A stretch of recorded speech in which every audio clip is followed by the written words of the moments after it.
What is going on, everybody? Hope you guys are all doing well. Happy Saturday. Once again, you know how we do. We are blessed and highly favored to wake up another day and open our eyes and be a part of the earth for whatever it is. Definitely shout out to all your loved ones, family members, and friends. Don't forget to check on them. Don't forget to get yourself checked out. You know what I mean? You never know. Appreciate you guys. So before we get into the weather, said my new thing was going to be reading some word of positivity. You know what I mean? Let's see.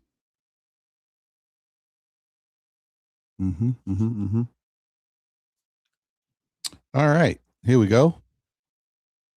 Today's word, folks.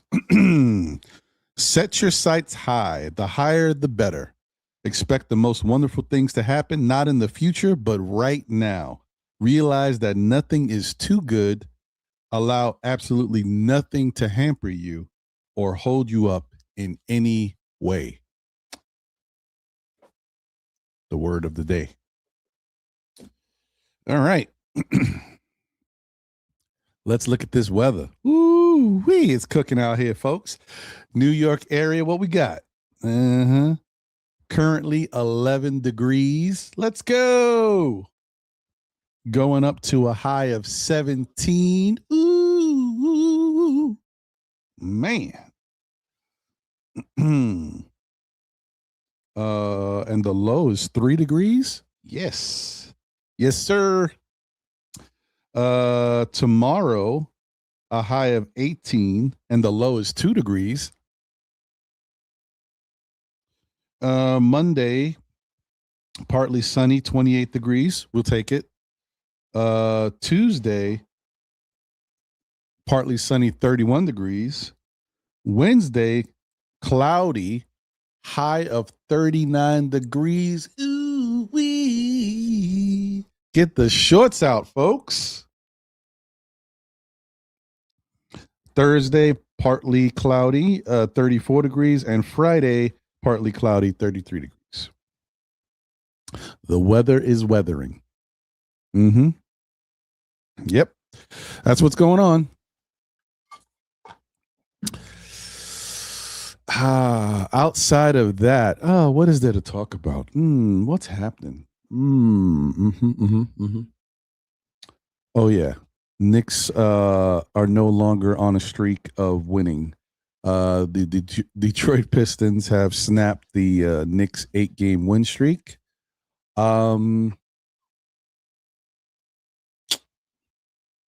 So here's the thing, guys. So the thing is, right? On the from the outside looking in,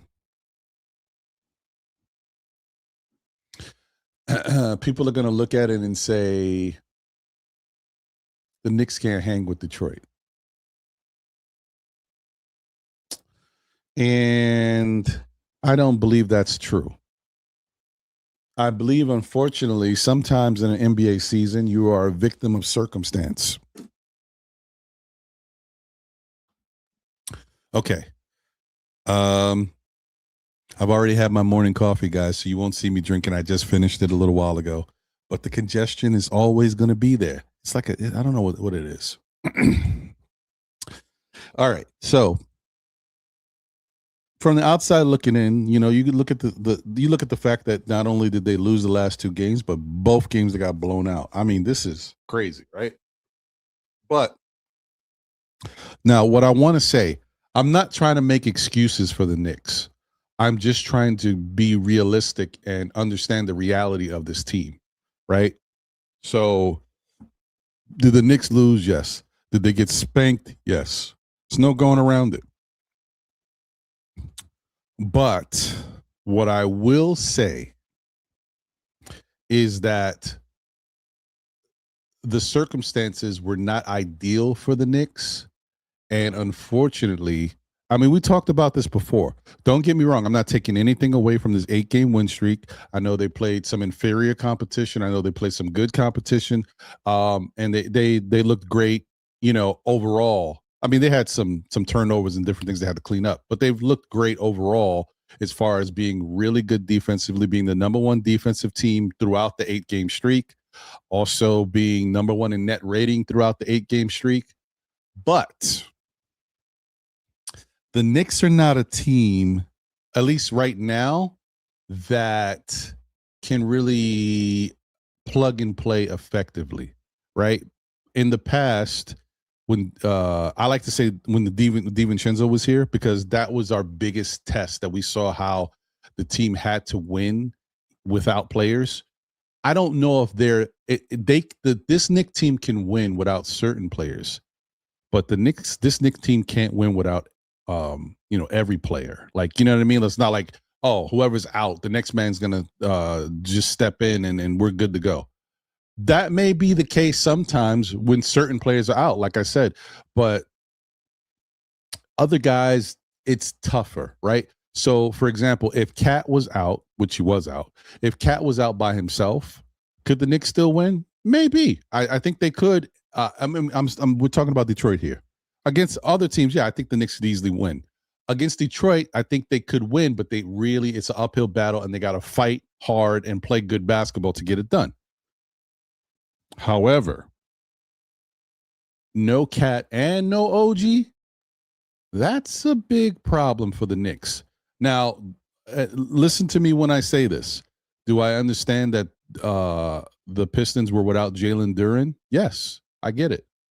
But what I want to say is, one, that's one starter that they didn't have. The Knicks had two starters that were out, right?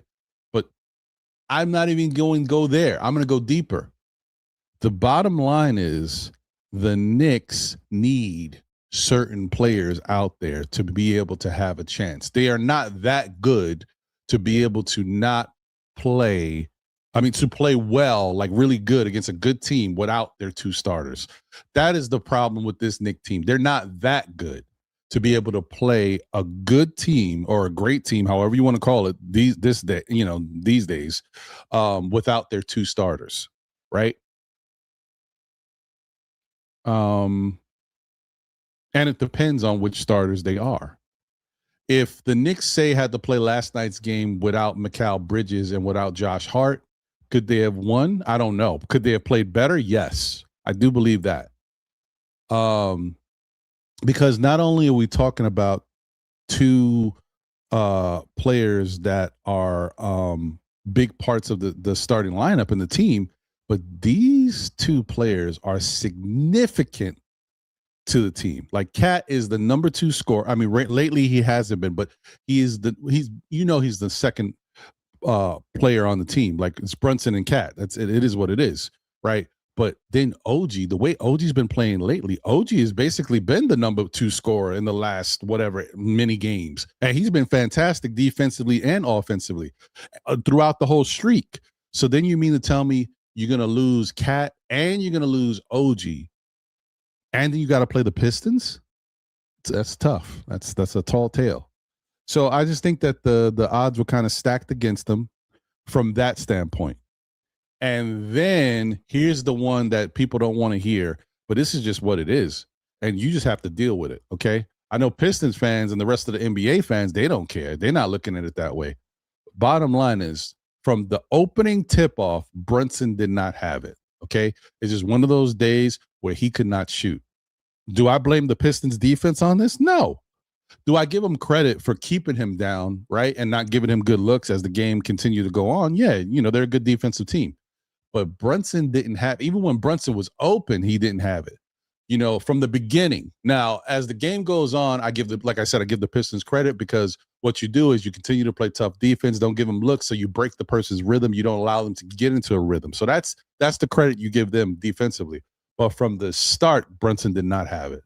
So, unfortunately, you tell me that I got to play the Pistons, I don't have Cat, I don't have OG, and Brunson's shot is not falling. You know what I mean? Like, that is just what it is. So the other thing too is I want to say that um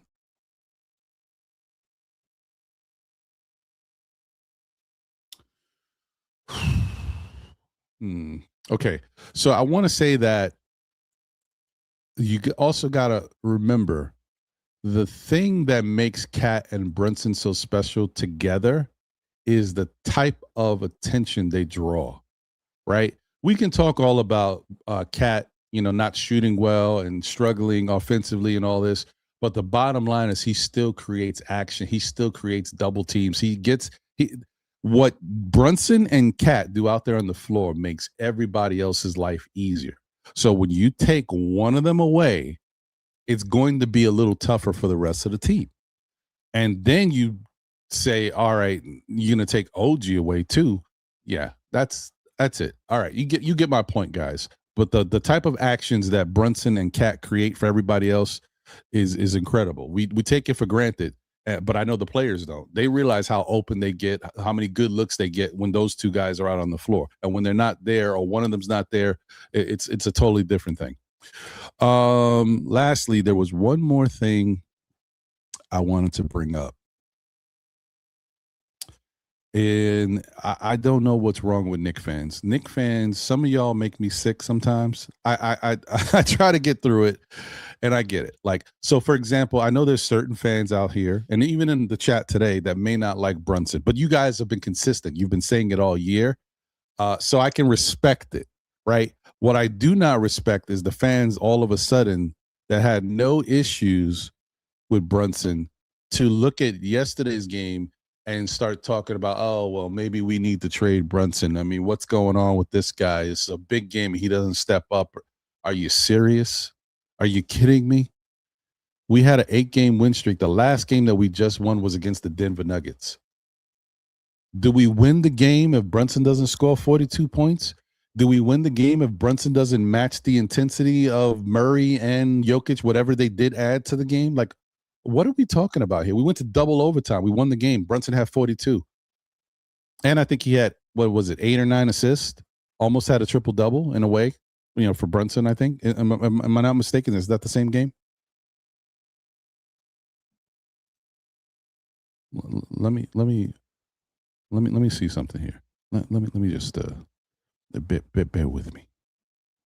Let me just see what we got going on here. Let me just take a look here. Let's see here. So Brunson had 42 points, 9 assists, 8 rebounds, 2 steals. He shot 51% from the field, shot 41% from 3, 81% from the free throw line. And because he didn't have a good game against Detroit, and from the beginning, y'all want to trade him?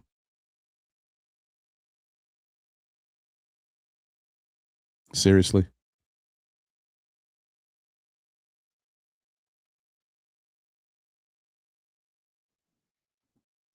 So yeah. This is for all y'all fair weather fans that kind of lose sight of what's happening in front of you and think because you're mad that the Pistons blew us out the last time and then we have another chance to get back and we get blown out again because 2 of our starting players who are super important to this team. Like I said, this team can't win consistently, especially against a good team with 2 starters out of that magnitude. We're talking to OG and Cat. It's not, excuse me, no offense to Josh Hart. It's not Cat and Josh Hart. You know what I mean? It's Cat and OG. Like I said, I appreciate Josh Hart. He's one of my favorite players on the team. But I'm not going to classify Josh with the same impact that OG gives on defense and what he's been doing lately on offense. Like, are we serious? Want to talk about trading Jalen Brunson because he had a bad game against Detroit? Never had it. Was he in the game and you're like, why is he playing this way? Why is he doing all this? Why is he making all these turnovers? No, that's not what he just couldn't buy a basket from the beginning. And after scoring 42, 9 and 8, y'all talking about trading him. Seriously? This is for all you fair weather fans out there. Let's see if I know the ledge. Y'all jumping out the window. Man, you know what? See if I know the ledge. Twice, because y'all jumped out the window. I don't know what's wrong with y'all. Can we calm down? Could we breathe a little bit? Nobody was more upset about that game than me. No, I'm not going to say that. Everybody says that. Nobody understands this. Nobody feels the way. Nah. Okay. We all feel the same way. It was bad, yo. There's nothing I can say. Listen, me watching the game when it was the fourth quarter and Brunson was on the bench, he put the towel over his head. Obviously you knew he was done. He hadn't scored well. The Knicks were already down like 28 at the time. Did I want to cut it off? Yeah. Did I cut it off? No, because I'm a Knicks fan. And I'm a content creator, and I got to sit through it. They have to play and play through it.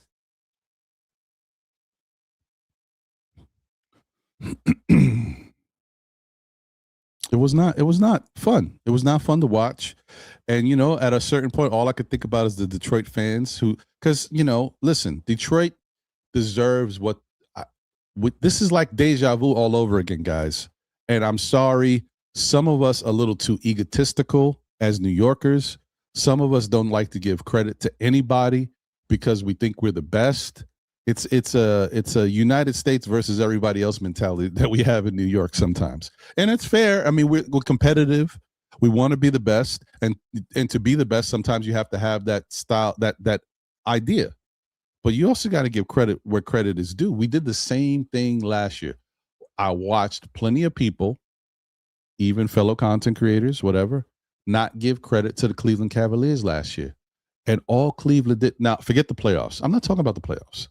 All Cleveland did was run through everybody in the NBA to get like a 64-win season? When's the last time the Knicks had a 64-win season? Right? You know what I mean? We can't downplay when a team plays well. We can't hate on them because we feel that they're not ready or they shouldn't be doing what they're doing. They're doing it. It is what it is. Am I worried about Detroit? No, honestly, I'm not. I'm more worried about the fact that bad timing keeps happening every time we play them. And I don't mean like because the last time we got blown out, but I don't mean like bad timing. We were healthy for the most part. We just didn't play well. We weren't locked in the way we're locked in, right now. But now we're locked in, and now we don't got the players. So I'm seeing it's bad timing. Something keeps happening. The Knicks are a team that can't afford to have things keep happening. We just got to go out there and do it. Last night, I'm shooting them a lot of bail. Last night was a tough one. I mean, I don't even know how you could think that the Knicks, with no Jalen Brunson shooting, with him shooting poorly and 2 of your starters out, how are we going to beat the Pistons? So that is tough. But you know what I mean? Like the next one, it's on to the next one. We got to get the next one, whatever it is. If it's with them or if it's another team, we just got to get the next one. So, yeah, I just want to say, like, I don't like any of the other teams when I think about my New York Knicks, but I also got to give them credit. And the Pistons are for real. They've shown it, and it's just time. We have to accept it. The Pistons are for real. Like I said, do I fear any of these teams? No. When the Knicks get into the playoffs, they got to go out there and do what they got to do. It's not going to be easy because the Pistons are good. Can they beat them? Yes. But you just have to go out there and do it. And everything has to be, kind of working in their favor because like we said, the Knicks are far from a perfect team. They need everybody, and they definitely need their core players to be out there healthy. If not, we in trouble. So that's just how the Knicks team is built. The Pistons may be in a situation where the way they play, their style of play, and how they, use their offense and defense, where one guy like Jalen Duren can be out and they could still win comfortably. Now, I don't know if they could still win comfortably, say, if Cade Cunningham was out for a long stretch. That's different. It's kind of like Jalen Brunson. You know what I mean? But that wasn't the case for them last night. So I just want to put that out there, man. We can, say what we want, but we got to be realistic fans too.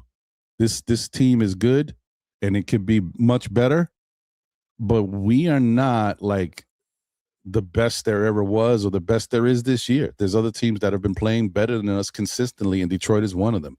And we just have to clap for them. Kudos to y'all. Y'all got a good one, and enjoy it, and just wait till the next one. Because like none of this matters when you get into the playoffs, right? The playoffs is like you restart the slate. It's anybody's game. Excuse me. So just continue to do what you got to do, and go get the next victory. It's tough. It's tough. I get it though, guys. Nobody likes to lose and get blown out, especially by a team that is in the standings better than you, and their fans are talking, and you got to deal with it. I don't want to deal with it either, but I just know that you also have to respect your opponent. Now, the Knicks respect their opponents. They didn't take a day off. They just didn't have it. They didn't have enough to deal with Detroit again. So it's like it's always something. I hope that's not an omen for the rest of the season or for the playoffs, because it seems like every time we have these big games that we know we want to, make a statement, something bad is happening. So I hope that's not the case going forward. Anyway, and there's nothing for me to talk about. You saw the box score for last night's game. It was terrible. So there's nobody to highlight.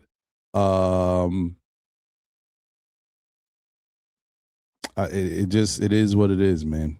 There's nothing to point at and say, well, this was good. I can't see anything. Mikal Bridges played well, I guess. He had 19 points. And that's it. You had 19 from Mikal. Jalen Brunson had 12 on 4 of 20 shooting, 0 of 8 from 3. And Jordan Clarkson had 11 points. And that's the bulk of your scoring. Even Mitchell Robinson played 20 minutes, had 3 rebounds. Can you? And he started. Can you not see how bad this game was? I mean, come on. What is this? Mitchell Robinson had 3 rebounds in 20 minutes, and he started.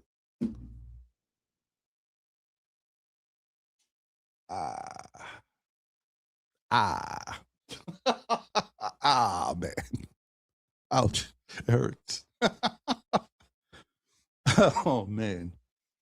And Josh Hart was playing okay, not like super crazy. He had 6 rebounds, 5 points, 2 assists, and then he wound up getting hurt and tweaking his ankle.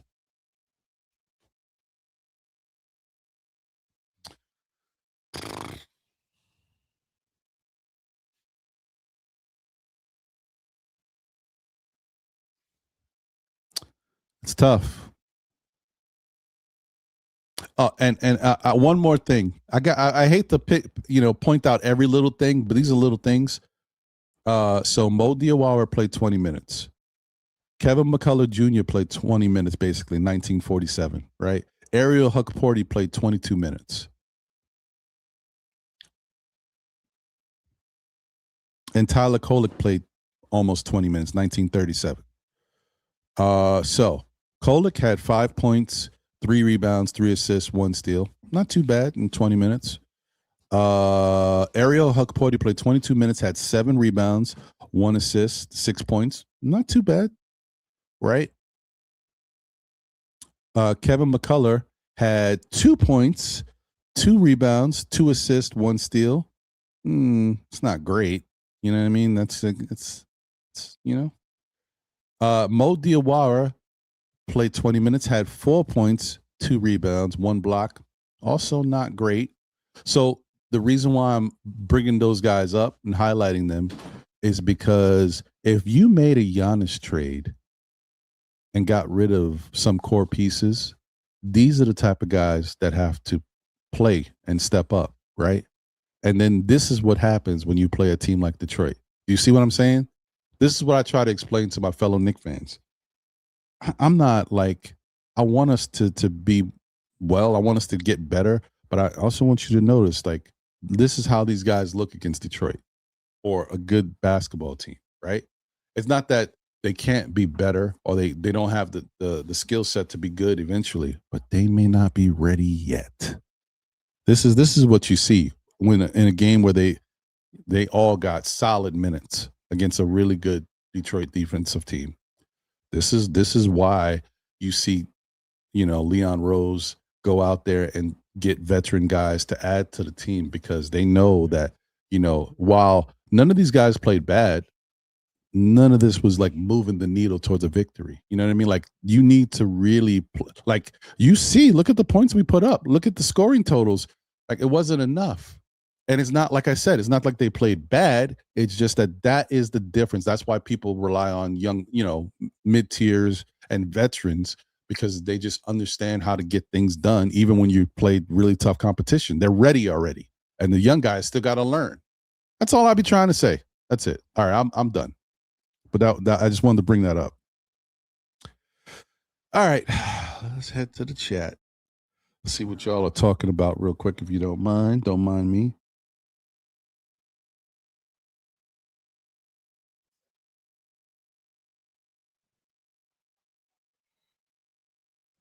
Um,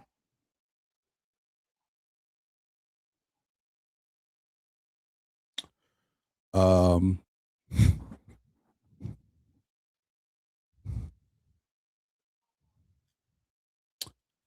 Walter Blackman's in the building.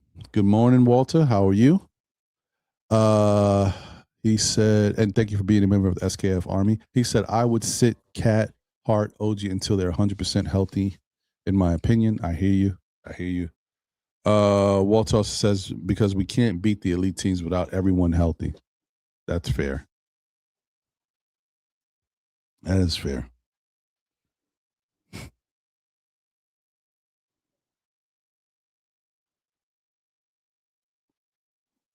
All right, let me see here. JJ says, salute, Ron. Happy Saturday, bro. You can see Detroit eats, sleeps, and drinks thinking about the Knicks until we have the same mentality versus Detroit. They'll continue to beat us. That's fair. Shout out to JJ. Appreciate you, my guy. Thank you for being a member of the SKF Army. Shout out to Crim's dad in the building. The eyes have it.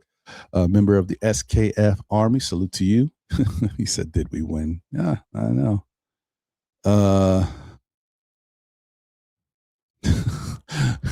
Spree J. Yeah, I see. Facts. Stallone in the Expendables. He's saying about right. Joey Rip 'em Up Sports in the building says Ron O'Neill fan. What up? Panic time? Nah, no panic time. Just a bad set of circumstances. It's only one game. It's just it's a game we really wanted. You know what I mean? We don't want to look that way, but sometimes you can't avoid it in that situation. David Smith says, salute to Ron in the chat. Knicks are a lottery team without Cat. No, I don't believe that, bro. That's too much. Because it wasn't just Cat that was out, it was OG. And actually, if you look at throughout this whole streak that we've been on, OG might have been the best player consistently throughout the whole streak. So I think without OG is something that I would say is a big issue, and to have him and Cat both out, that's tough.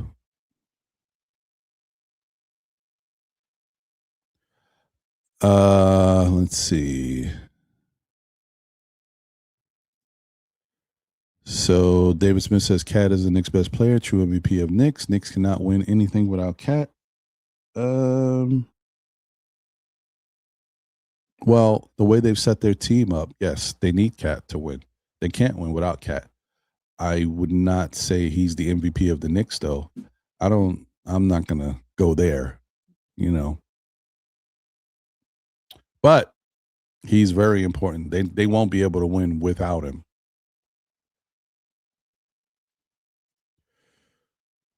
Dwayne Dennis in the building says, yes, we were down a couple of players, but we still have to show up.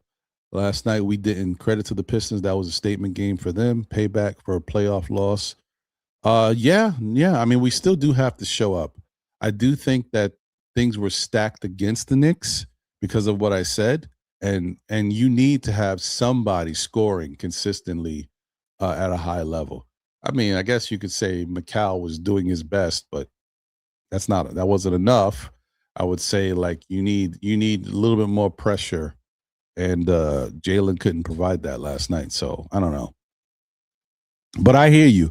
I mean, we shouldn't like. I would have felt a little better about it, knowing that hey, it's the odds are stacked against us to get the victory. But to get blown out, that's tough. But you could easily see with everything I've said and how things were going with Brunson, how easy it is for the Knicks to get blown out. Especially the way you like Detroit don't take nights off. Well, no, that's not. Let me shouldn't say that because they just got beat by the Wizards. So, but for the most part, their defense is very consistent, especially in big games. So, it is what it is. Just one of those things, man. Shout out to Kareem Grant in the building. Salute. Member of the SKF Army. So salute. Shout out Ron in the chat.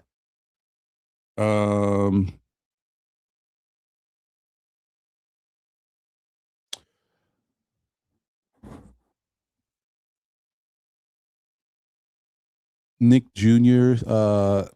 Is in the building. Salute to Ron. Salute to the chat. Happy Saturday, Ron and SKF family. Shout out to you. Anna Grill's in the building. Salute.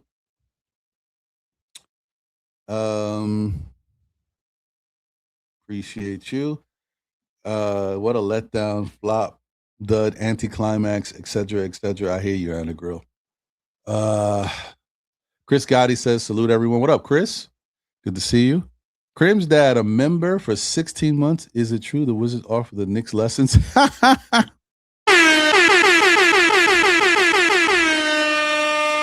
out to Crim's dad, man. Appreciate you, my guy.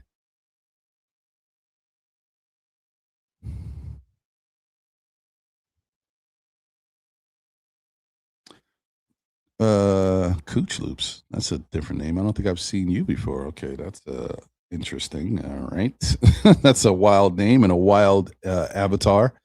Leon Rose overrated for so long. We had Macau and 4 last night, bro. What F fire Leon Rose? I mean, why would we fire Leon Rose? Because you don't have Cat and OG? Is that his fault? Is it his fault that Brunson, who just scored 42, 9 assists, 8 rebounds, 2 steals in a double overtime victory over the Denver Nuggets with a hot Murray who had 40 points and a Jokic who had a 30-point triple-double, we still won behind Jalen Brunson, but last night he couldn't, find a shot in the ocean. Is it Leon Rose's fault that happened? Like, I don't understand.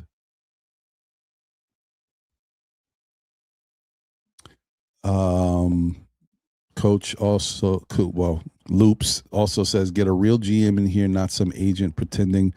I mean, I don't know if you know, but if you look at the last general managers over the past, 10, 15 years, Leon Rose and his New York Knicks team has the best record.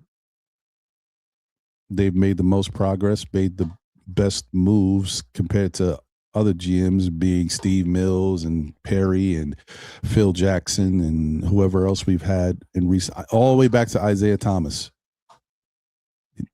Leon Rose has had the best winning percentage.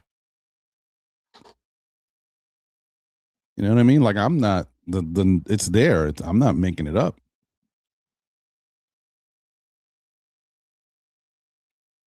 Jay Chosen says more like snapped our necks. What up, Jay? Yeah, it was bad.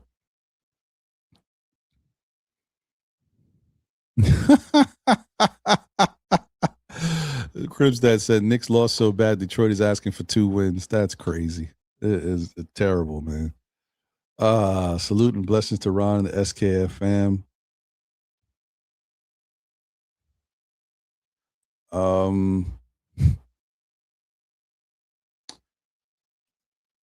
Loop says, wrong, bro. We are a victim of Leon Rose. Yeah, I don't know about that, bro. Like I said, I told you the numbers indicate otherwise. But the other thing you got to think about, remember, this is a Knick team that nobody wanted to come to, right? When we were on the up and coming, on the way up and trying to get better and wanted the LeBrons, the Durants, the Kyries, nobody wanted to come here. Right? Nobody wanted to come here. And Now that Jalen Brunson is here, that they did go out and get Cat. Now we look a little bit more desirable to certain players, even though, now it's an issue about playing time, right? How do they fit in with our system? But things have never been as good for the Knicks in a long time. I wouldn't look at it that way. I would look at it like we've got a set of players that really need to work together and believe in each other to win. If they don't, we don't win. They really have to step up and do everything it takes to win basketball games. And when they do that, not only can they win games, but they can win comfortably. And we've seen it over the last 8 games. Last night wasn't the case. And like I said, we relied on a lot of young players. I already mentioned 4 young players got 20 minutes last night. So, you got to look at it for what it's worth. That says a lot. And notice that within most of this streak, the Knicks rotation has been like a core 8. He sprinkled in a 9th player. It could be Mo or whatever. He used Clarkson at the very end of the streak. But for the most part, it's been the same core 8, and all core 8 are all veteran NBA players. So last night he had to rely on 4 young players, and give them 20 minutes apiece, basically. Just saying, you can see the differences. Lena Franklin's in the building. What up, Lena? Appreciate you. Thank you for being a member of the SKF Army. And let's go. Says, what up, family? I know we lost last night, but it's all right. We still got more game to go. And also, I got the hat from the giveaway that you guys did for the last podcast. Yes, I'm glad you did, Lena. Thank you so much. Appreciate you. Anna Girl said we sort of threw this away sitting Cat. And, well, I guess they had no choice. They had to. Because apparently, I don't know if they needed to sit Cat, but I think Cat needed a rest, right? OG probably needed to sit because he was a little banged up.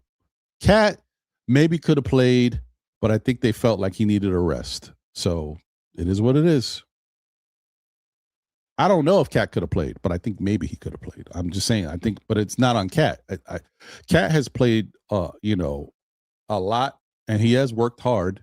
He deserves a rest too. It's a tough game to do it, but I understand it. Anthony Barker in the building. Shout out to you, Anthony. Salute. Appreciate you for being here. Said what happened to the New York Knicks last night. Just one of those things, man. Just one of those things. Down 2 starters and Brunson not shooting well. That's a recipe for disaster.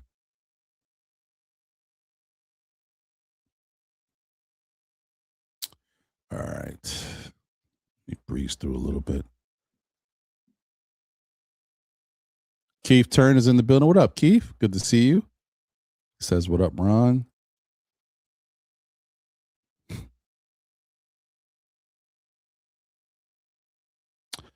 D-Block is in the building. Member of the SKF Army. Salute to you, D-Block. D-Block in the building. Said, good morning, my brother Ron and the Knicks community. I was in a couple of spaces yesterday saying they aren't worried about Detroit. They beat us by 31 with our players, and then last night by 38 points. Like I said, man, you can't take Detroit for granted. Yes, would I love to see the Knicks play Detroit all healthy, and Detroit all healthy too. I want Duran there too. And I know it's not going to be it's these 2 teams are both good, okay? And Detroit is good. So if the Knicks beat them, it's going to be a hard-fought battle, especially if both teams are healthy. Yeah, it ain't going to be no pushover. So,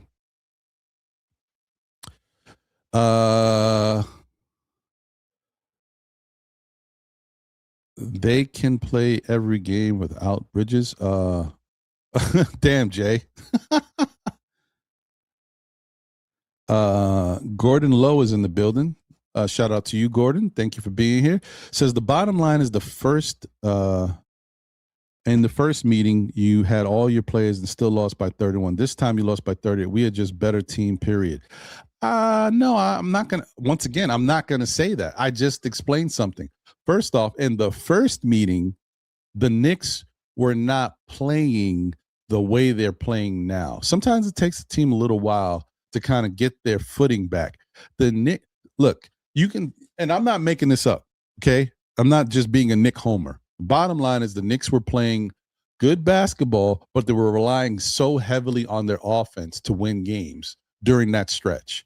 And when they played a good defensive team in Detroit, we got smacked because you can't just rely on offense to win a basketball team against a good basketball team, against another good basketball team, right? Because if your shot's not falling, you're automatically in trouble, right? And then the good defensive team is going to start taking you out of your rhythm because, okay, you're missing shots. Now we're not going to allow you to hit shots from your spot or get warmed up. It's going to last the whole game. That's what happens in those situations, right? So I give credit to Detroit for that game. They did what they had to do. Last night's game, yes, as I said, Jalen Duren was out for Detroit, but the Detroit has shown that they can win without Duren. And the way they play is a little different. The Knicks can't win consistently without Cat and OG. No way, right? They might be able to win a couple games here and there, but they can't win consistently without Cat and OG. And then top that off with Jalen Brunson couldn't shoot all night. Once again, I am not taking anything away from Detroit and their defense. They made it harder as the night went on. But I'm telling you, Brunson came out the gate and couldn't hit no shots. So it's just one of those nights where he's just off. So, and I think anybody who has watched Jalen Brunson or any other star player in the league can respect it. Star players, you can slow them down, but you can't really stop them. But when a guy comes out and he's already cold and can't hit anything, even when he's open, it's over. It's over. Because most of these guys, I don't care what you think, how good your defense is, you're not going to stop guys completely if they're locked in and they're on. When they do get an open shot, they're going to knock it down. When they get a good look, they're going to knock it down. You can limit their looks, right? Instead of Brunson going off for 40, you could hold him down to 24. That's a good night, right? And that's what you would expect. Last night, I expected Brunson to finish with around 20 to 25 points because I knew how good Detroit's defense is. But I still expected him to have between 20 and 25 points because I know how good Jalen Brunson is. He's at least going to get that. But because he couldn't shoot, he finished with 12. I mean, come on. Not taking anything away from him. I'm just saying Brunson is in that level of offensive players. And all those guys. Look at Jokic. Jokic had a terrible shooting night against the Knicks. And the Knicks were playing the Knicks during that time, number one defense in the league. And guess what? He still finished with a 30-point triple-double. And we talked about how good Mitchell Robinson's defense was in that game. As once again is what I'm saying. Good players, they're still going to put up their numbers because they're good. You can't really stop them. You could slow them down. But, yeah, it's different. I don't know. Let me get to this super chat. Hey, thank you for the generous super chat. David said Coach Brown and Brunson have to use Cat properly and maximize his talents, or else Knicks will be going home early and the playoffs will be wasted year. I agree with that. I can 100% agree with that. That is a very fair point. You're right about that. I did say in the past, and I still continue to say, they have to use Cat better. They have to make it easier for Cat too, because he's got to work harder for his back. He's not a point guard or a ball handler that's getting to spots. He has to, like, it's different. So I agree. Shout out to Randu in the building, a member of the SKF Army. Salute Randu, says good afternoon, Ron. All right, Lotor, yes, we are. They is. Let's go. What up, Tori B? Says salute, Ron. She says Ron. I'm saying salute to her. Appreciate you.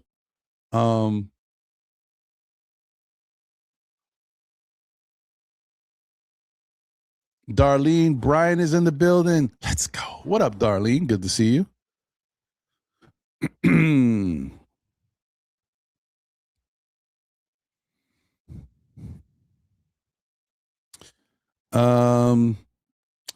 Anthony, how can we say Mike Brown sucked? Like, once again, Knick fans, guys, We just won 8 in a row.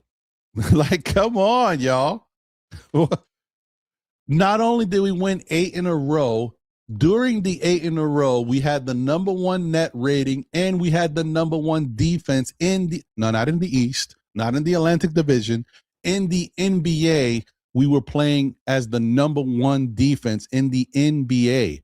How do you say that Mike Brown is the issue, that Mike Brown stinks? Like, as fans, what are we looking for? Like, what do you expect? And that's why it's so tough in New York. That's why a lot of people don't want to come here, because New York fans are never happy. It's one game, y'all. Yes. Is it one game against Detroit? Yes. Okay. I get it. It is what it is. You know what? Let me flip it for y'all real quick. I watched the Knicks last year lose 7 games, blowouts to all the top teams in the league, right? Boston was included. No, I'm sorry. Was it 10 games? Yeah, I think it was 10 games. 8 of them were blowouts. Yeah, I think I messed that up. I think it's 10 games. 8 of them were blowouts. Sorry. And Boston was in there.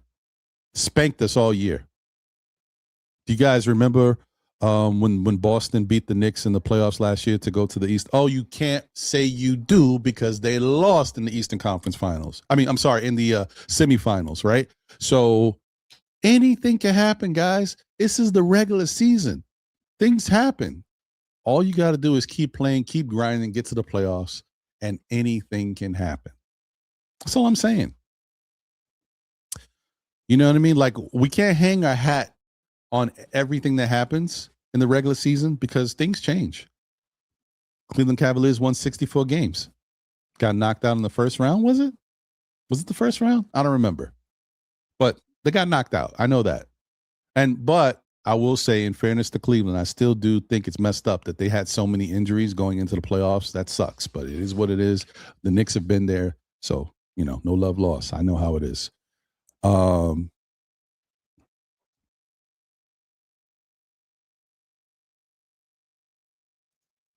Brian Michael says Detroit was missing an all-star center, and so they were shorthanded as well. I think I did mention that multiple times, and I think that I also said that the difference between the Knicks and Detroit is the Knicks need their players out there because of the way they play. We are starter heavy. If we don't have our starters, we are in trouble. And if we don't have specific starters like OG and Cat, we're in trouble. Okay. Detroit may be able to win because as a team, they play better as a team than the Knicks do. Maybe that's just how they're set up. And it looks like that's the case. Knicks aren't that way. And I don't care what other people think about it. I know my team. My team needs its players. We don't necessarily play well. We don't got our starters like that. So it is what it is. You could talk about your team. I'm telling you, my team needs its starters. So it is what it is. That's how we're built.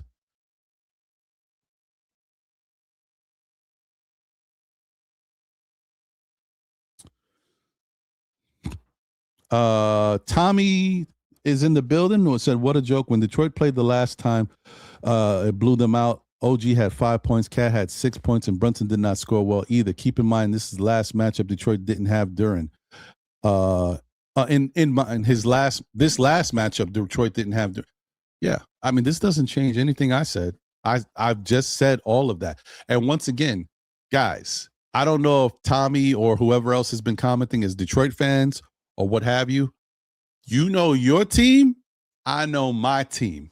My team needs Cat and OG out there to win games. Your team may not need these guys to be out there. All you need is Cade and the rest of the guys because they play good team basketball. But I'll tell you one thing. If they didn't have Cade, would y'all be saying, oh, you know what, y'all beat us, man. There's no excuse. We was without Cade, but we had everybody else. No, y'all going to say we didn't have Cade. And am I going to fault you? No, because Cade is that special. That's the same way I feel about Brunson. It was almost like we didn't have Brunson last night because that's how bad he was offensively. And that's the difference. If Brunson scores 20-something points or even goes to 30, we still lose, but it ain't a blowout, right? It's a much better game, and that's what you would expect.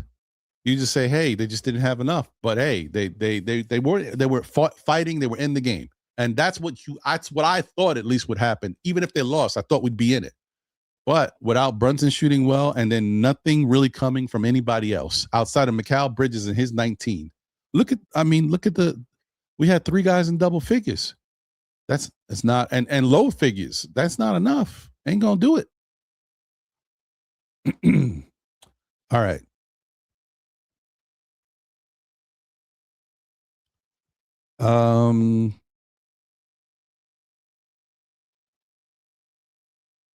Anthony says Brunson scored 12 points. Come on. I agree.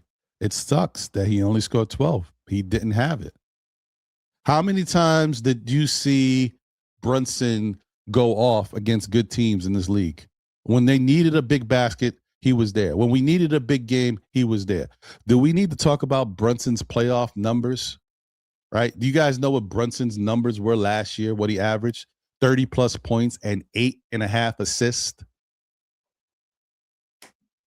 Brunson is not someone who doesn't show up in big games. He just didn't have it last night. And I find it crazy. No, don't get me wrong. I understand people for being upset. But I find it crazy that you're making such a big deal about it, knowing that we just came off of an 8-game winning streak and Brunson just dropped 42, 9, and 8 versus Denver. Like, come on, y'all. Let's see if I know the ledge. Let's see if I know the ledge. Y'all are jumping out the window heavy. Come on, guys. Come on, y'all.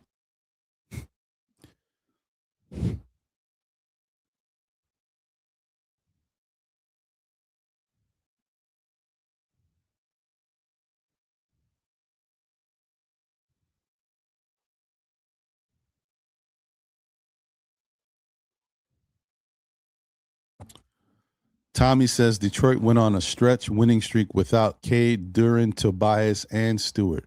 You telling me all those guys were out and the all of them at the same time is what I'm saying, and they went on a streak of wins? To me, that just tells me how bad the Eastern Conference is. I mean, honestly, because there's no way that team without Cade, without Duren, without Tobias, and without Stewart at the same time could win multiple games at the same time. So I think I don't believe this. I think you're kind of telling me that they've won without these guys. They've gone streaking and lost different guys throughout the streak. But if you're telling me all 4 of these guys were out and they won a streak consistently with all 4 out every game, I don't believe it. And if they, like I said, and if they did, that's terrible. That shows how bad the East is, because that's not that.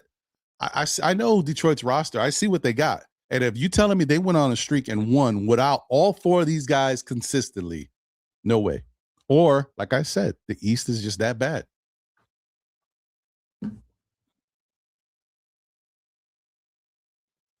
I'm not knocking Detroit. I'm just telling you that's how important all 4 of those guys together is.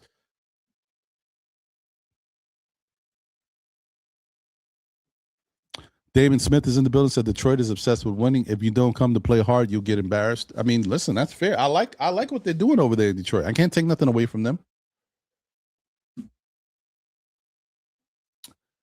Ocho says, get ready for Boston. Shake my head. I hear you. Bricks Nation is in the building. Says, salute, Ron. Salute, SKF chat. What's going on, Bricks Nation? Lonnie Meeks is here. Teams like Detroit, Spurs, Dallas, OKC tank and have good young players. The Knicks don't tank and they have 5 players collectively making over 150 million. I mean, that's the way they were built, bro. Unfortunately, everybody takes a certain road, and this is the road that the Knicks took. You know, it works out for some. It don't work out for everybody, but you know, teams find a way. I'm not comparing us to them, but like Miami didn't tank when they had their big 3 with Bosh, Wade, and LeBron. They built it through money, and they did it the other way. It just is what it is. Sometimes you just have to kind of, you know, put a plan together, and you need a little bit of luck. Look at the Warriors, right? Look at Golden State. They won championships. Not and the luck part wasn't Curry or Clay. They had two of the best players in the league in their prime, playing fantastic basketball, reshaping the game, going to another level. But then look at their supporting cast. Draymond Green was phenomenal during that time. And they had other role players that were stepping up. But another role player that I think gets overlooked throughout their time of winning. I'm not saying, I don't know if he was on all of the championship runs. I don't think he was there, but just continued winning. Is what's his face? Damn it. I just had his name in my head and I just lost it. What is his name? Oh my God. What is the freaking dude's name? The shooting guard that they traded to the Wizards.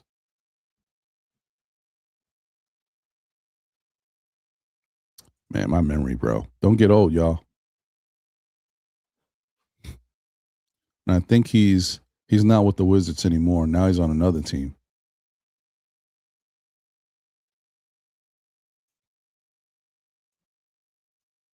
What is his name? The one that got into the fight with Draymond.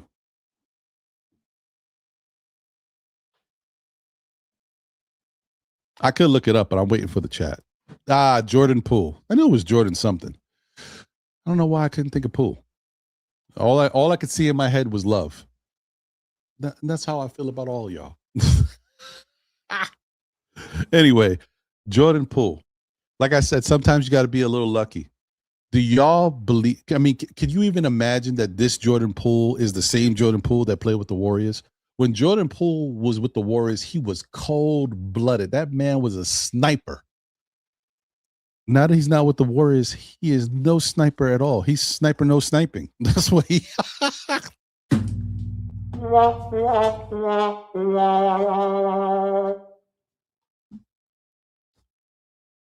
Like I said, sometimes you got to be a little lucky too, and everything has to fall into place. You had Andrew Wiggins, who was chipping in and being incredible, right? Like, you need guys to be a certain way and step up, and you need the luck. Jordan Poole, you can't even imagine how good Jordan Poole was. You guys remember how some people may forget. Like, one thing I know when it comes to NBA basketball is people forget how good players are. That's why they keep comparing Jordan and LeBron. I don't care what anybody says. Do I know LeBron has fantastic stats and he's been such a great team player and all this stuff? He's not better than Jordan to me because of what I witnessed Jordan do in my face, how Jordan broke my heart. Okay? So that's me because I saw it and I don't forget. Yes, Anna Girl Poole was a bucket, a straight flamethrower. And now he is not, now he's like, I don't know what he is, man. He's not a bucket, though. I don't know what happened to these guys. Some of these guys in the NBA. And it has a lot to do with systems, too. Sometimes you take a guy out of a system, you don't realize how comfortable they are, and you expect them to be the same way, and they're not. Shout out to Ruben Nunez in the building. What up, Ruben? Good to see you. Shout out to my man Billy Goat in the building. What up, Billy Goat? Knicks got Robert Williams in this team is complete. Knicks get Robert Williams. Maybe. Sorry, Ruben said, what coach is Brown better than? Not Boston, Indiana, Philadelphia, Cavs. I mean, I don't know, but I do know this. Did Boston, Indiana, Philadelphia, or the Cavs just come off an 8-game win streak? And did their teams lock in as the number one defense in the league throughout that? Or did they lock in with the number one net rating? No, that's how I look at it. It's about you guys all about what have you done for me lately? And we just lost after having an 8-game win streak. And y'all like that it feels like we just lost 8 in a row. And, that's how like some of y'all fans are talking about it like it's the end of the world. It ain't the end of the world, guys. We all right. We just lost to a team that is just better prepared to play right now than we were, and they executed at a high level. Sorry. Guys, we talked about this before. Nothing changes, right? We talk about this almost every week. The game plan is to blitz Jalen Brunson, to double team him, in some cases triple team him, whatever, to get the ball out of his hands, or play him with bigger players, right? To kind of get in his pathway, his eyesight, and make things more difficult. That's the plan, right? What happens when you do that? Especially, forget that. What happens when you double team Jalen Brunson, right? What does Jalen Brunson have to do? He's got to pass it to the next guy. Who's the next guy? Does he pass it to Cat? Oh, no, Cat wasn't there last night. Does he pass it to OG? Oh, no, OG wasn't there last night. Does he pass it to Josh Hart, who is not a good NBA scorer? He scores baskets. He's not a good NBA scorer. Like, you can't put him up against a really good defender and expect Josh to go off. We know that already. Who's left? Mitchell Robinson? You ain't going to find your buckets there, right? Who's left? Mikal Bridges, who is Mr. Inconsistency. It's back. He was better to start the year, but now it's back. Mr. Inconsistency. So what do you think's going to happen? Oh, wait, hold on. Maybe we'll see how it works with the bench. Oh, our bench is McCullough, unproven. Mo Diawara, unproven. Tyler Kolek, who's not a scorer like that. Ariel Huck-Porty, come on. Jordan Clarkson, talk about inconsistent. So what do you think's going to happen when they play a good team like Detroit without those other guys? Who's going to bail Brunson out when the defense is all over him? So if Jalen Brunson comes out in a game where he's not shooting well to begin with, how is he going to get going against a team like Detroit, knowing that he's got nobody else to pass to? It's like being in a baseball lineup. If any of you watch baseball, and I know a lot of people don't really watch baseball anymore, but if any of you do watch baseball, it's like being in a lineup. Who's the best player in the league? Shohei Ohtani, right? Take Shohei Ohtani off of the freaking elite Dodgers and put him on another team. I don't know who's really terrible right now in the league, to be honest. I don't really pay attention that well. Just put him on another team, right? And he's the cleanup hitter. And the number 2 hitter bats 200. The number 3 hitter bats 240. The guy who bats after Ohtani bats 260 but has no power, right? What do you think Ohtani's going to do for the season? You think he's going to have the same numbers he has with the Dodgers, where everybody in the lineup is stacked? Like if you don't pitch to him, you're going to get burned by somebody else? No. In a lineup where he's the main guy, they're just going to pitch around him. It's the same thing. It's the same thing. So that's all I got, yo. Hey, my brother from another.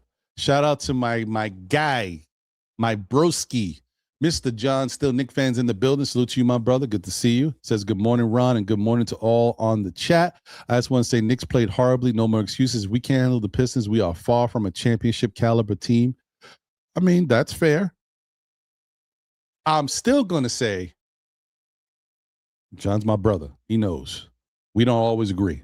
In this case, I'm just going to say a lot was stacked against us last night. I do not believe we should have lost by 38. I do believe but that kind of goes back to what I said before, guys. If you listen to everything I said and put it all together, right? No Cat, no OG. Defense locks in on Jalen Brunson. He's got nobody to pass to. You guys believe in the young guys. This is the young guys finally, because remember, look at who the Knicks have been playing. They've played some decent competition, but as far as the really good teams in the league, you know, when we've played the young guys, they haven't had a chance to really get exposed by a Detroit. We haven't played a Houston. We haven't played an OKC, you know what I mean, and played these young guys. So now the young guys had a big opportunity to play against Detroit, and you can see the difference. That's all I'm trying to say. I agree with John when he says that we should not be playing like this. If we're a championship caliber team coming off an 8-game win streak, we should at least be in the game. We could lose, but we shouldn't be getting blown out by 38. I agree. But I'm just saying the writing was on the wall for last night's game. With everything that happened, you put it all together, you could see how we got smacked. It's not a good thing, though. I'm not with it. I'm not saying we should. I'm saying that if anything, I would hope that guys would step up, right, and add more. But in fairness, I'm going to give in fairness to 2 guys. Mo has been playing a little bit more lately, and so has Kolek. So they don't get as much of a pass. But McCullough hasn't been playing lately. He just got thrown back into the lineup last night. And Huck-Porty hasn't got the level of minutes. But when he has gotten the level of minutes, he's shown up. I think he's done pretty well. I mean, look, Huck-Porty had a better showing than Mitchell Robinson. in the same amount of minutes, basically. Mitch had 3 rebounds. Huck Porty had 6. No bueno. Ridge End is in the building. It was Detroit's second unit that beat the Knicks. True.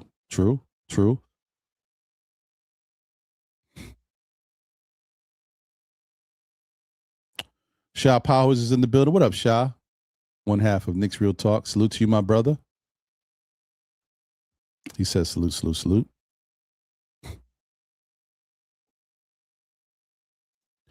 Low Budget Gamer is in the building. Said, I'm a Piston fan. You guys overrate Brunson way too much. It's a reason he was second-year college player who was drafted in the second round at pick 33. Y'all trying to make him a superstar.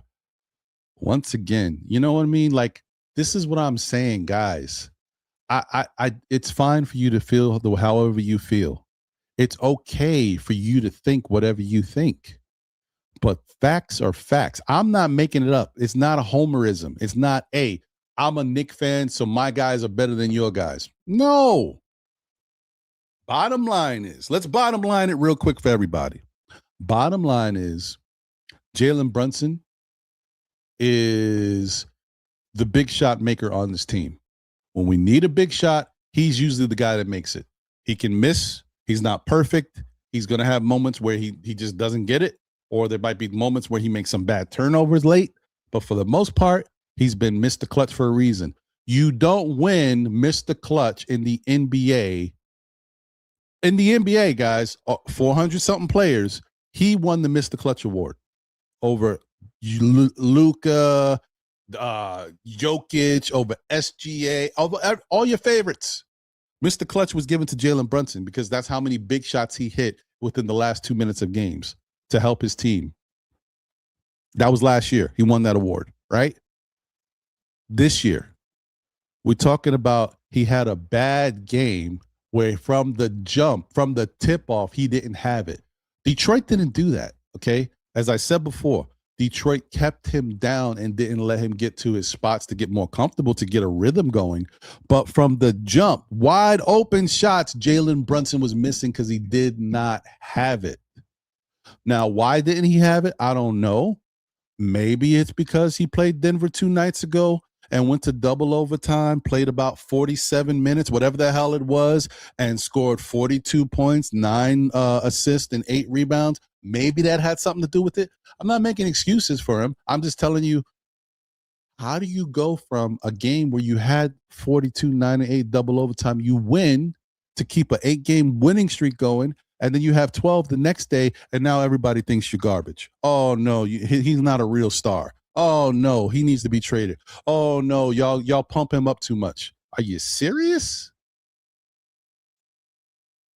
What is wrong with y'all? Are you for real? Listen, let me tell you one more piece of truth to all my Detroit Pistons fans out there. Salute to y'all. Is Cade Cunningham a better pound-for-pound player than Jalen Brunson right now? Yes. What? Did Ron just say something crazy? Hold on. Wait. How do y'all feel out there, Knicks fans? Y'all agree with me?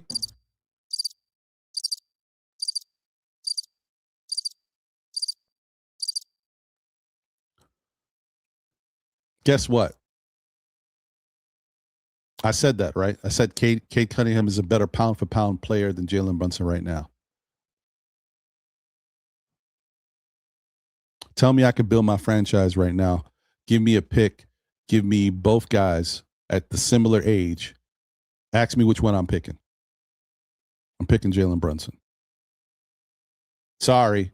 I know what I just said. I'm picking Jalen Brunson because I feel like Jalen Brunson has shown me that when it comes down to it, when I need to believe in somebody, he has always been there for me.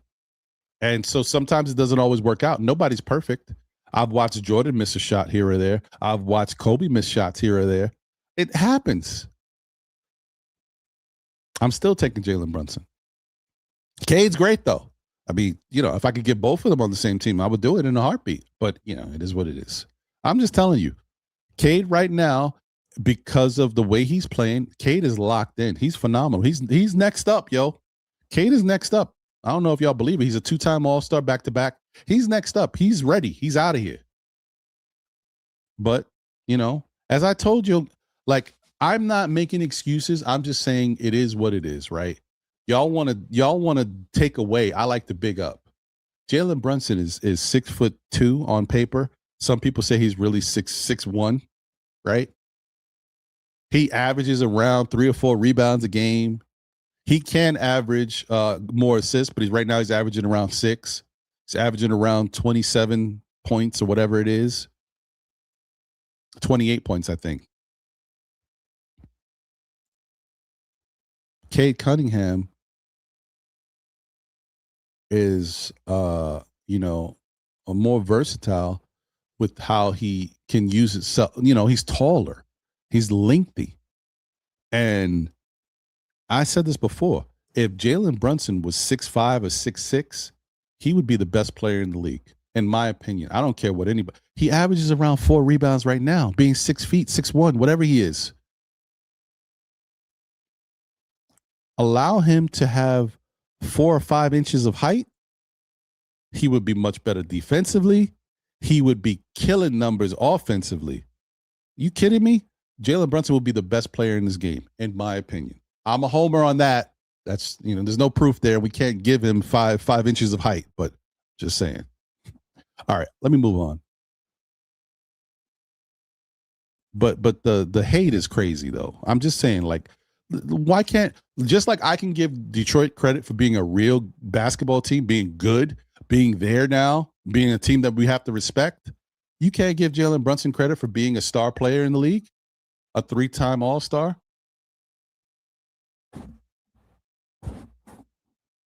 Or is it 4? I don't know. I don't remember now. Maybe it's 4. I don't know. Tripping. Shout out to Margaret Edwards in the middle. Let's go, Margaret. Said Brown needs to work on getting the Knicks defense better. Last year, Tibbs, the coach, beat Detroit. Leon Rose should hire Tibbs as our defensive coach. Hey, Margaret, you know what I mean? I hear you.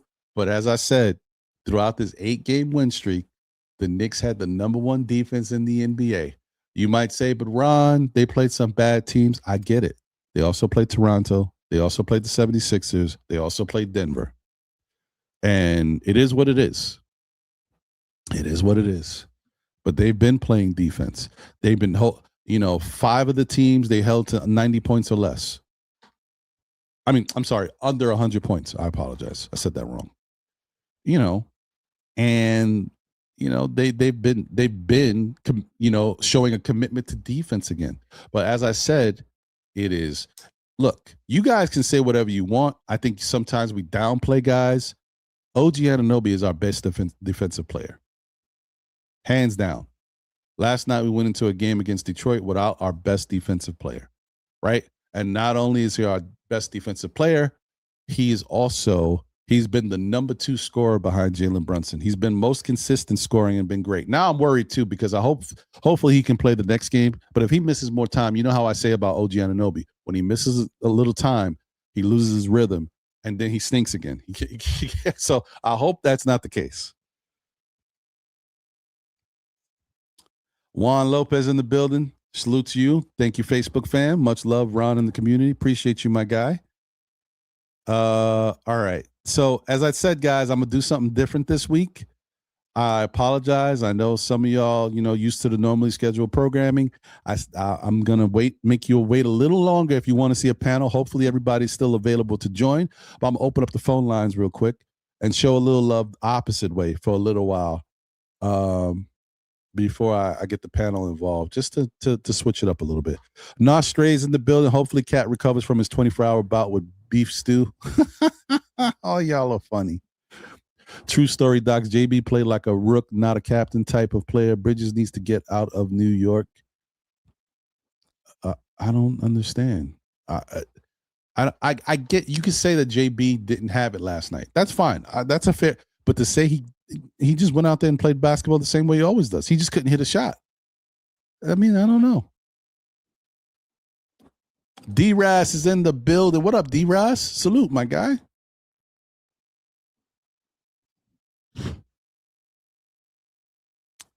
Mellow Mike is in the building. What up, Mellow? Salute. Member of the SKF Army. Salute to you, my guy. Hope you're doing well.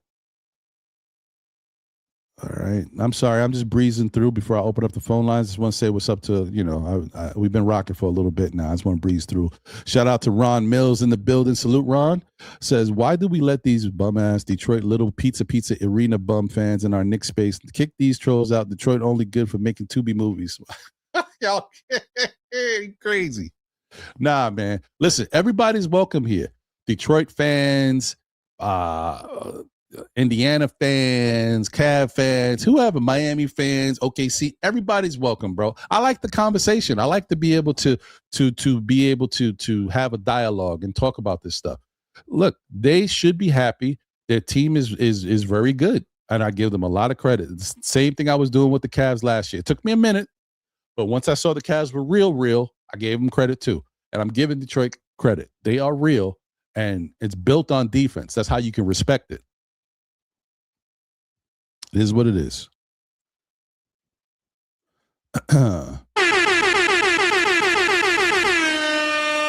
Thank you for the generous super chat, David Smith. Shout out to you. Says Coach Brown, Leon Rose, Gerson Rosas job should all be on the line for hiring a coach that doesn't fit the roster and who misuses and disrespects Cat.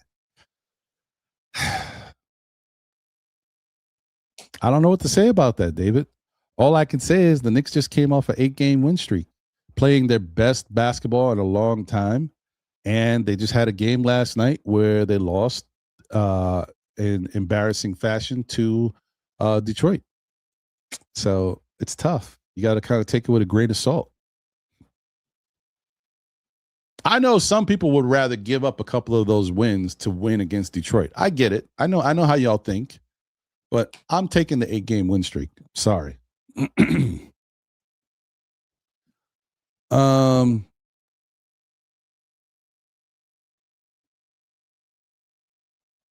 right.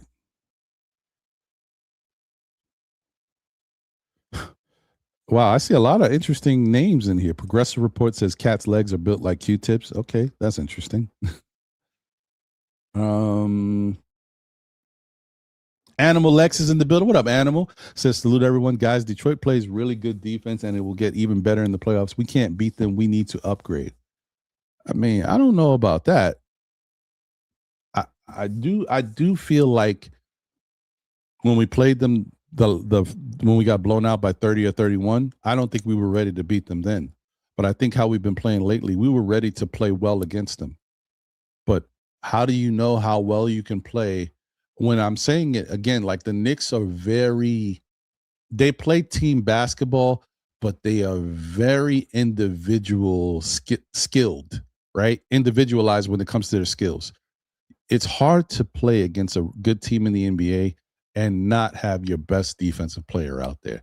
And as much as some people want to say Mitch is this guy, OG is our best defensive player. It is what it is. It's been that way.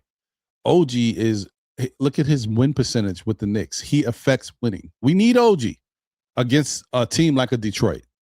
Maybe there's another team that we played that is not as good defensively, and maybe we can get them on a night where, our defense plays well against them and their shots aren't really falling that well, in combination, and maybe we could win. But against a team like Detroit, I mean, look at what Detroit did last night. Did you guys see their shooting? Like, they're not known for shooting the ball in the way in which they shot it last night. They shot 42% from three. You don't think we missed OG? Just saying. And that Jenkins dude, well, how much did he have? Jenkins had 18.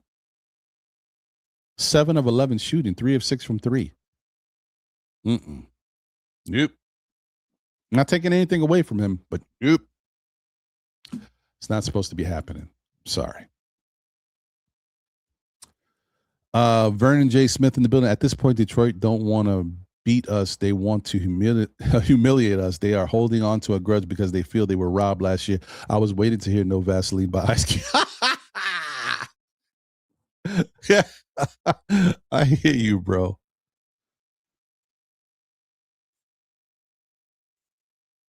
Okay. Okay. All right. LaShawn Walston is in the building. Said tomorrow is all about Boston Pats win and Celtics win. Okay. Beantown in the house. You represent, man. I enjoy that. I hope your Patriots do something. I mean, you know they're gonna go far. They don't have to go through the Giants. Hey, I'm here all night. Sorry. Knicks won today. Oh, sorry. Should I read anything from you? Because always close, but no cigar from being the best. I hear you.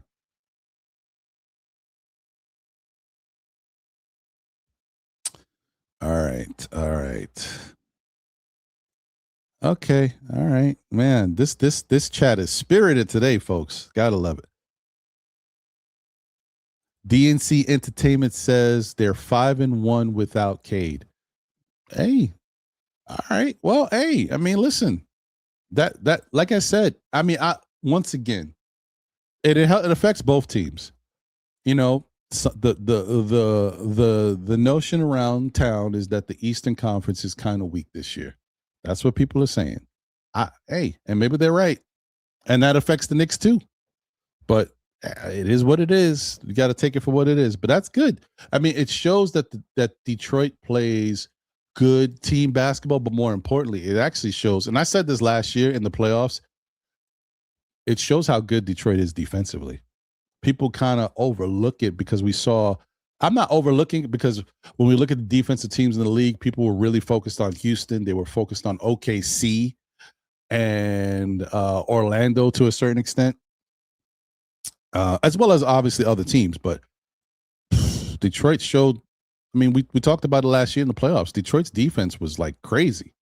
They've really stepped up and become a monster defensively, and it's like old school Detroit basketball. You can't downplay it. It's real. It's not as physical as old school Detroit basketball, but it's still very physical and they're strong defensively. Shout out to Andios in the building. Hi, NYK. Let's go.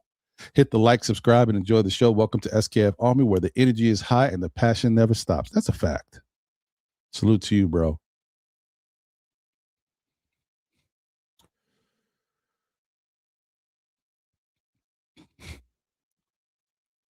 Okay, listen. So Tommy says Dennis Jenkins, Paul Reed, Karis LeVert were the starters during the stretch. You're not a Detroit fan. I watch Detroit.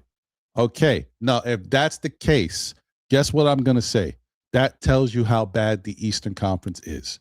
Because Dennis Jenkins, a G League player, not taking anything away from him, should not be able to dominate versus NBA players that, on different teams, especially star players, because that's just the level. That's how it is, right? They're already supplanted themselves. They should be able to hold their own against a Dennis Jenkins. It is what it is. Paul Reed, listen, Paul Reed is playing good with Detroit, but Paul Reed is always a talker, right? Paul Reed is this. He was talking a lot during the 76ers Knicks series, and guess what? He got humbled, right? He's with Detroit. I would say he's playing better basketball now with Detroit than I've ever seen him play before. I do think Paul Reed has some skills because he has tall length. He can play a little defense, and offensively, he has like a game that can stretch the floor a little bit. He can knock down a couple threes here and there, but he got a mid-range shot, and he's versatile. I'm not going to say he's not skilled, but I'm saying his mouth is bigger than his game, and so he's been playing well with them. Karis LeVert, solid player. He's a solid player. So yeah, that's good. I'm going to tell you right now that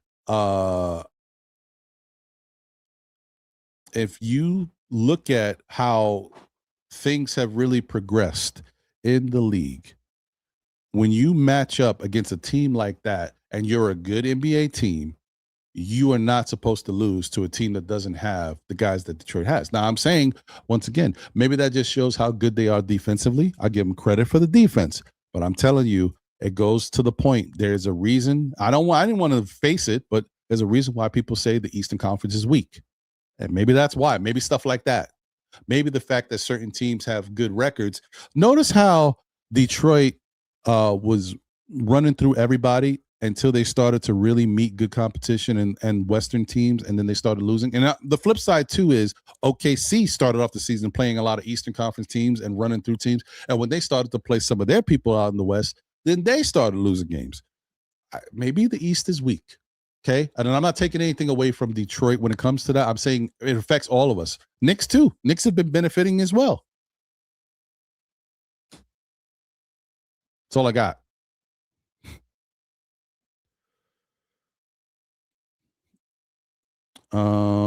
Okay. All right.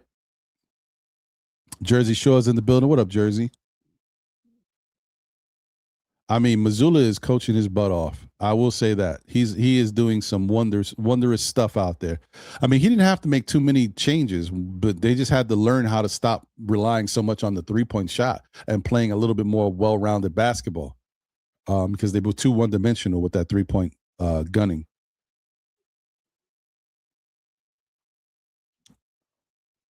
Why basketball is in the building? Salute to you, says Fax Ron. I don't know what I said, but hey, appreciate you. Long Island Sound is in the building. The summer Ja and Giannis will be okay, right? I believe that when I see it. Marlins in the building. Salute. I said it last week. Forgot 8-game win streak. We cannot best Detroit, Boston, or Miami. I don't know about that. I don't know about that, guys.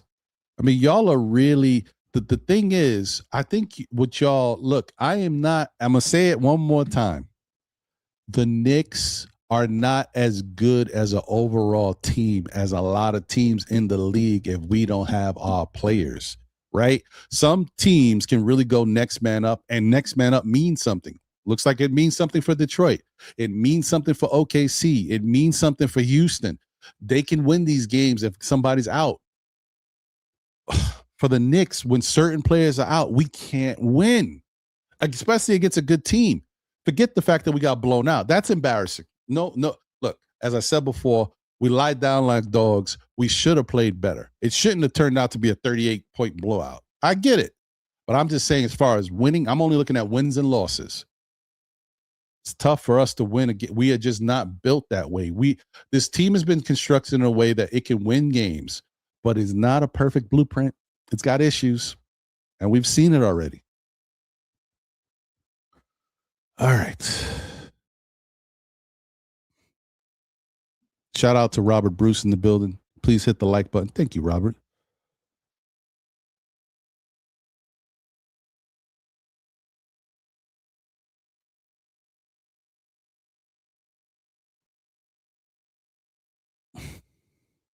Jeremy Nussbaum's in the building. What up, Jeremy? Good to see you. Poppy Chumpa is in the building. We knocked out the Pistons and Celtics last year. We can run that back again easily. Well, I don't know about easily, but I think anything can happen. I will say that. Brooklyn Cardio is in the building.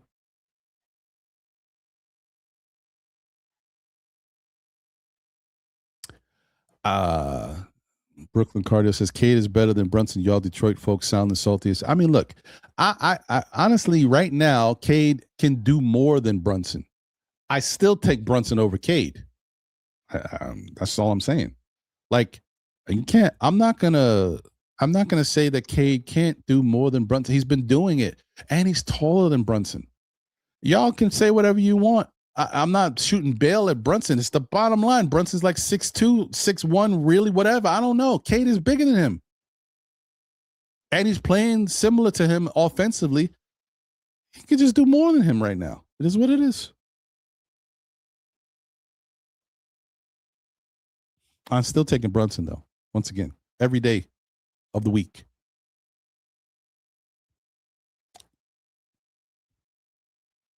No Caps Life Analyst is in the building. No, he said just charged last night to the game, missing 2 starters, and who we had left didn't step up. Period to the next game. I mean, that sums it up. Sherwin said, "Did Jose Alvarado pass his physical? I hope he fails. We gave a player we needed for him. It is what it is, guys. It is what it is, bro. I think Jose Alvarado is going to help the team. You're going to see the speed option there. But I will say, though, don't think he's probably going to try, but don't think he's going to get away with that klepto stuff while sneaking up behind. Everybody knows his game now. Like, everybody knows he's going to be trying to do that. So don't expect too much of that. He might be able to get a couple here and there, but just don't think that it's so easy to get steals in the way he was doing it with that inbound the ball. Like some people, be lunching. So he might be able to get a couple, but everybody kind of knows what he tries to do now. He's a solid basketball player, and I do think he's going to help the team. I wish he was there last night. He would have gave him a little energy. Dope Soul Sports Collective in the building. The Queen Steph is here. Says salute Ron and Chapman. I'm on the road. I need you to get me to Richmond, Virginia, and Florence, South Carolina right now. Hey, okay, be safe out there, Queen. Got you. Yeah, this is a tough one today. The Knicks fans are not happy. So Trapped in the 90s is in the building. Salute. Good to see you. Wolverines is in the building. What up, Wolverines? Said happy Saturday. All Leon Rose dropped the ball and not getting Zion Williamson for pennies on the dollar when Zion was available.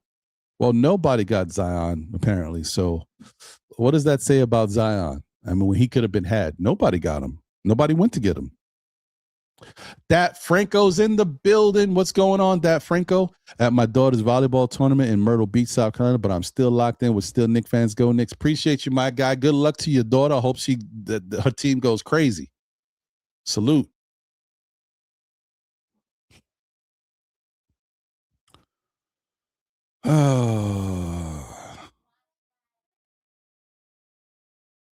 Bricks Nation is in the building. I see Dallas trading for Zion this summer. I mean, could be. I mean, I think he would fit their squad. He's a Dookie, and him and Cooper Flag would be interesting.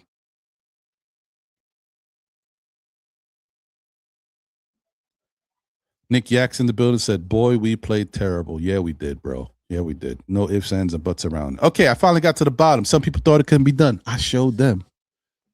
East Blue Drew's in the building. Says, I like Alvarado, but the kid we got rid of was lengthy and played defense that we should have kept that for the guards we about to face. Look, I agree. I wish there was a way we could have kept Dellen Terry and still got Alvarado. But it is what it is. And once we found out that Deuce was going to be out for an extended period of time, Alvarado just fit better. He makes more sense right now.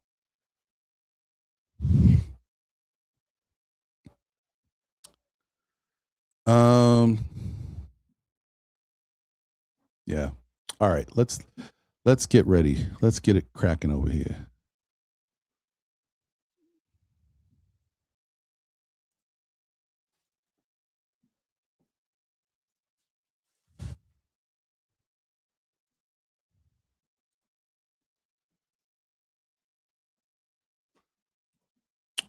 All right.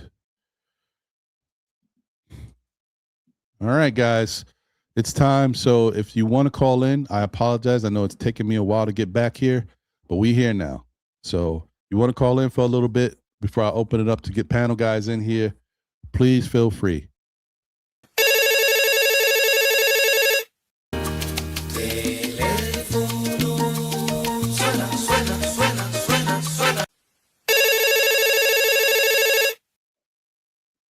Let's go, y'all. The number is 347-305-7280. Once again, it's 347-305-7280.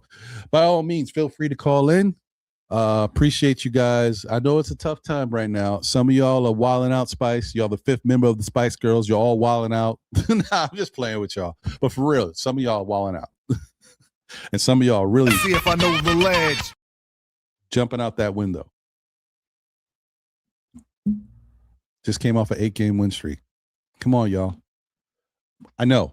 I'm with you. I was very upset. I get it. I do not. But now I'm done. Game's over. On to Boston tomorrow. Got to move on, y'all. Got to move on. Now, Jeremy Nussbaum said the Knicks should have traded for Ayo. Listen, I would have loved Ayo here too, but Ayo's price tag was a little bit too steep for what the Knicks had. You saw what the Bulls got for Ayo is, I don't think the Knicks could have given them the same thing. Like they just don't value what we were going to give. I'm sure that the Knicks have been doing their due diligence on guys, especially guys like Ayo, smaller level guys that can really help the team. I know they were in on that Ayo stuff, and the Bulls took what they wanted. I love the Ayo though. Yeah, I was hoping. Two of my friends are Bulls fans. Two of my close friends are Bulls friends. So I was like, "Yo, send us Ayo, B." I was hoping for Ayo. It didn't work out.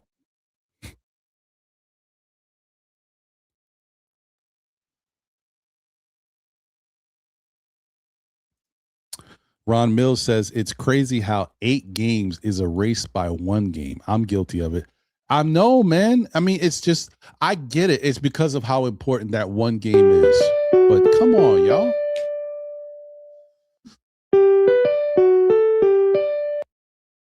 What's going on, caller? You are live with SKF Know the Ledge. Your name and where you're calling from. Yes, how's it going? This is Ron from Orlando. All right, what's going on, Ron? Thank you for calling in. What's on your mind? Yes, I just came across your channel for the first time today. So your name is Ron too, correct? Yes, it is, sir.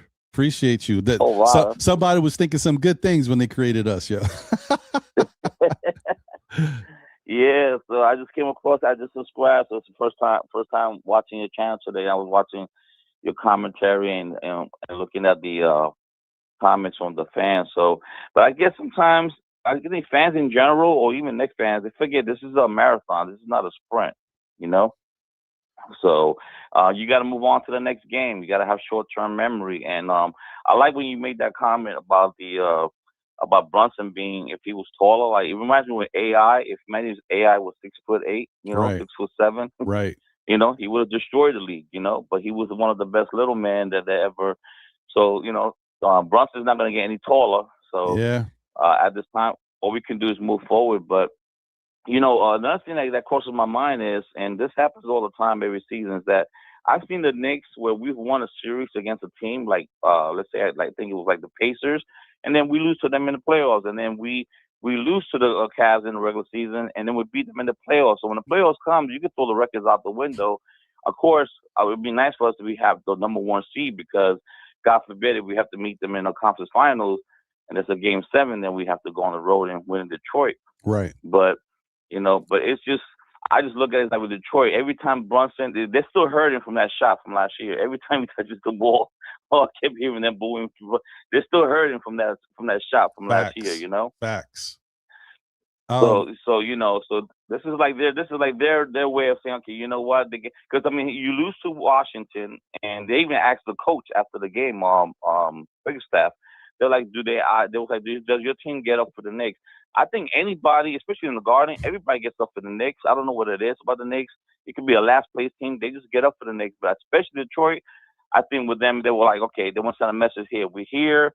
We arrived, But you're right. Not to make excuses, but I like to see both teams healthy, to see how they looks, in full strength, Mhm. the Knicks and Detroit. And then we can see what happens. But last night was tough to see. Was just, like you said, and I agree with all your points. It's like, our bench got outscored by their bench, basically. Bro, I mean, devastated. Like, and so that's, and I appreciate. Thank you for the call. I appreciate everything you're saying. Like, that's the truth here, man. Like, the bottom line is, if you look at this Knicks team, everybody knows this team is not perfect. It's got some holes. It's got some issues. But one thing well, let's say 2 things that are really most evident. This team cannot win consistently without their biggest stars. Teams in the past, maybe we were able to step up and show some. This team, the way it's built right now and the way we're playing, we can't win consistently without Cat out there. We can't win consistently without Brunson out there. Can we win some games without OG? Maybe here or there we can. We can step up and guys can play well.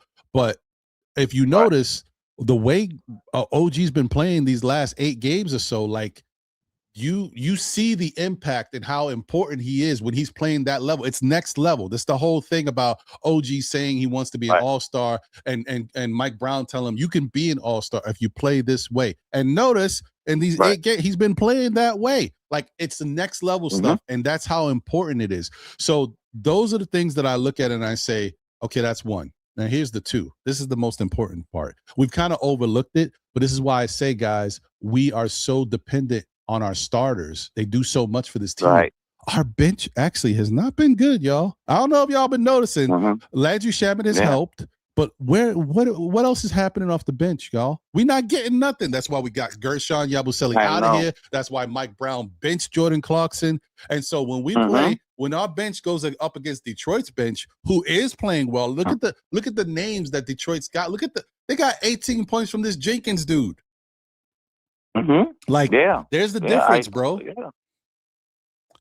You're right, and you made a great point earlier. We was talking about not making our shots.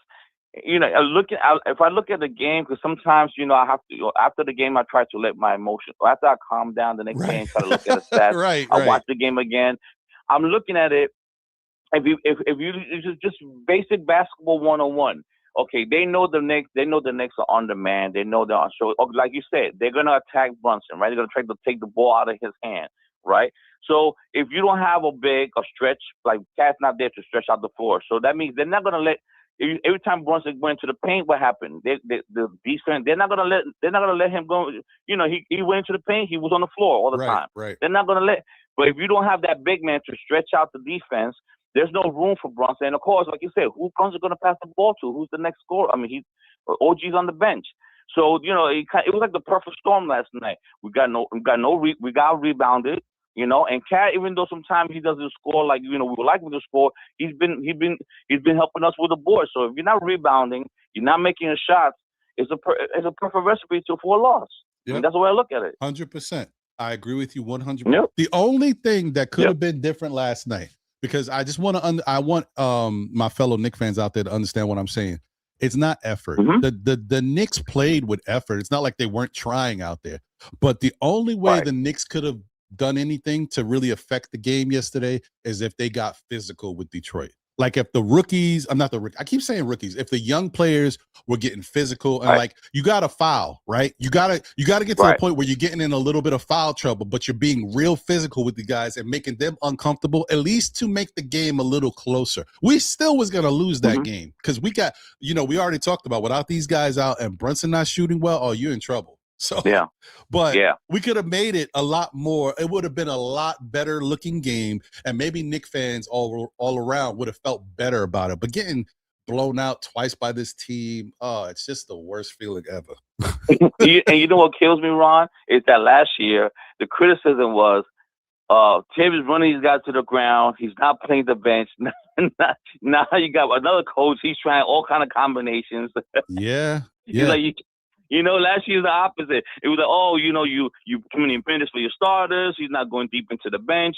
Now you got Brown's been trying to figure out all kind of combination. Of course, he was shorthanded last night. But I think once the playoffs comes, it's going to give him more physical because sometimes they're a lot more. You notice in the playoffs, they let them get a little bit more physical. Right. My thing is, I hope our team is ready for that. Detroit, they're going to be physical, but are we going to be physical? Because I feel sometimes when we get physical, especially with Cat, I was surprised that this guy, the point guard for Detroit, he was in foul trouble early. So I was shocked that he had 3 fouls, or 4 fouls before the end of the game. So, right. But they didn't even need him last night. So I'm hoping that when it comes to the playoffs that they'll let them play. That if they're gonna play physical, don't pin it, because I would hate to see them go to the line more than we do. If they're gonna let them be physical, let us be physical. Yeah. No, I agree. But hopefully we're ready for that, because I know that in the playoffs everything slows down in the playoffs, and the rest, they'll let you play more. But you gotta. I know we got Boston. Hopefully, like you said, I hope OG's ready, and hope we have. I don't know if Cat, but hopefully we have at least some of the guys. Because that's 2 starters. We need those to play against Boston tomorrow. It may be the same result. Hopefully not. Yeah, I mean, it's just listen. Like you said, it was a perfect storm. with all the and then another thing too. One more thing to add to the list. You know, with everything happening, with no OG, no Cat, poor shooting from Brunson, and then you don't even get the typical game from Mitchell Robinson. 3 rebounds and 20 is crazy. Wow. And it's not that wasn't Mitch. That was another guy. I was like, that's not what that's and look, I'm gonna tell y'all right now. Shout out to Detroit. Okay, I'm gonna give them credit for their defense.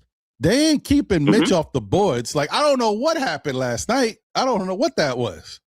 That was an imposter. I don't know. Mitch said that was another guy looked like Mitch. Because I was like, he was letting this guy read. I'm like, wait a minute, what happened to Mitch? It's like, I don't know what happened there, but he had a bad game too, you know, and he's allowed to. I mean, he's been awesome for us. I mean, coming off the bench, I mean, you know, the amount of time they play him in the games, what he does, how he can dominate, not only dominate the game, but also when Mitch is in the game, all of a sudden everything changes. I mean, of course, Cat, you know, with his foul trouble, that always drives me nuts how he gets into foul trouble so early. If only he can just, but it is what it is. It's like, you know, that's what Cat is.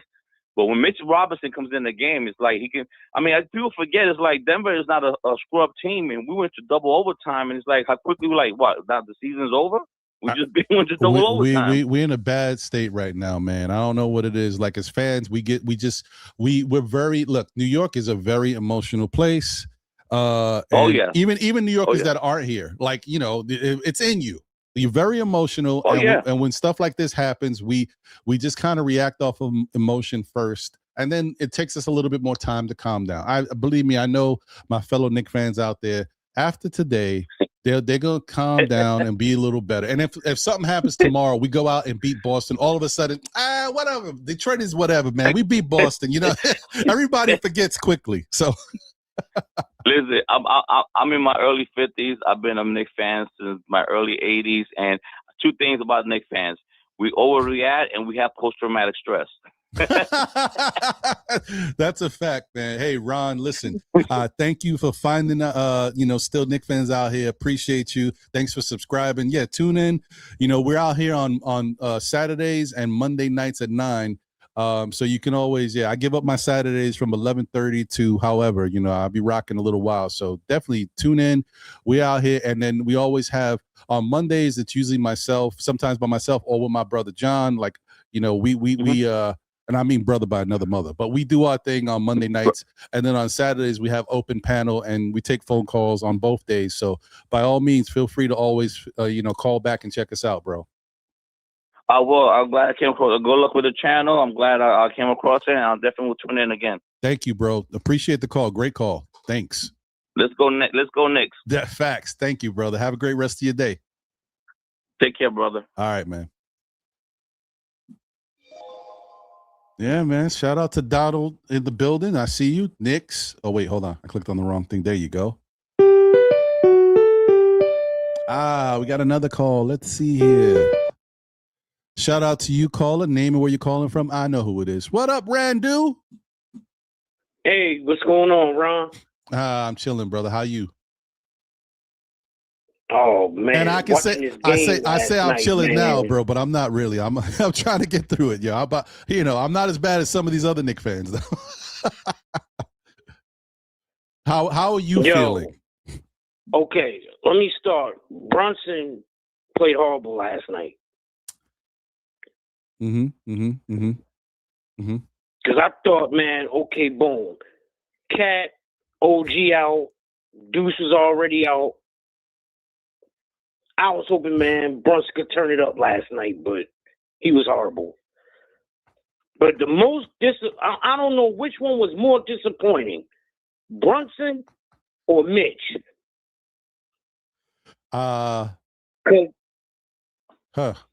That's tough. Cause because okay, when I first before the game started and I saw that Durham wasn't playing, I said, okay, Durham not playing, man, Mitch gonna show out. Mitch gonna show out tonight.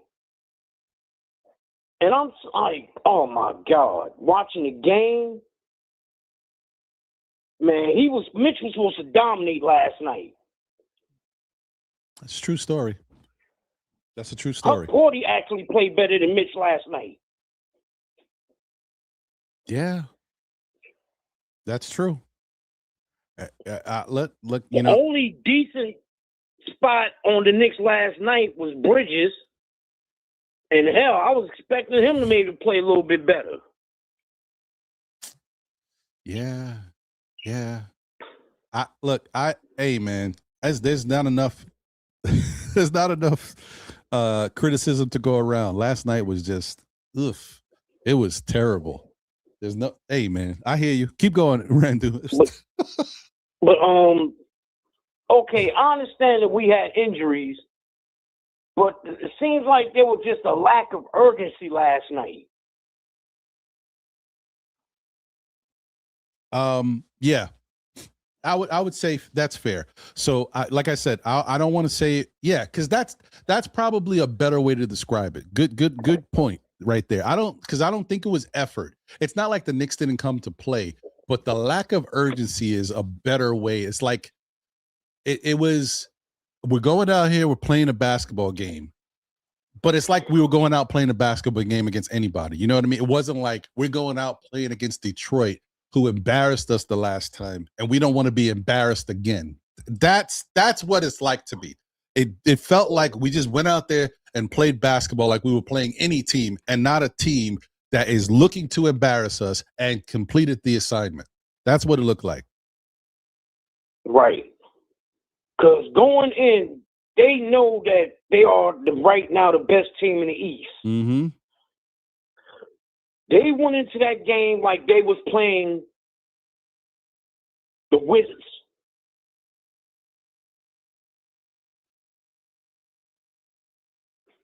I'm going to say this. I don't know who's going to be playing tomorrow afternoon, but tomorrow they got to come out with some sense of urgency tomorrow. They got to come out with a sense of urgency tomorrow against Boston.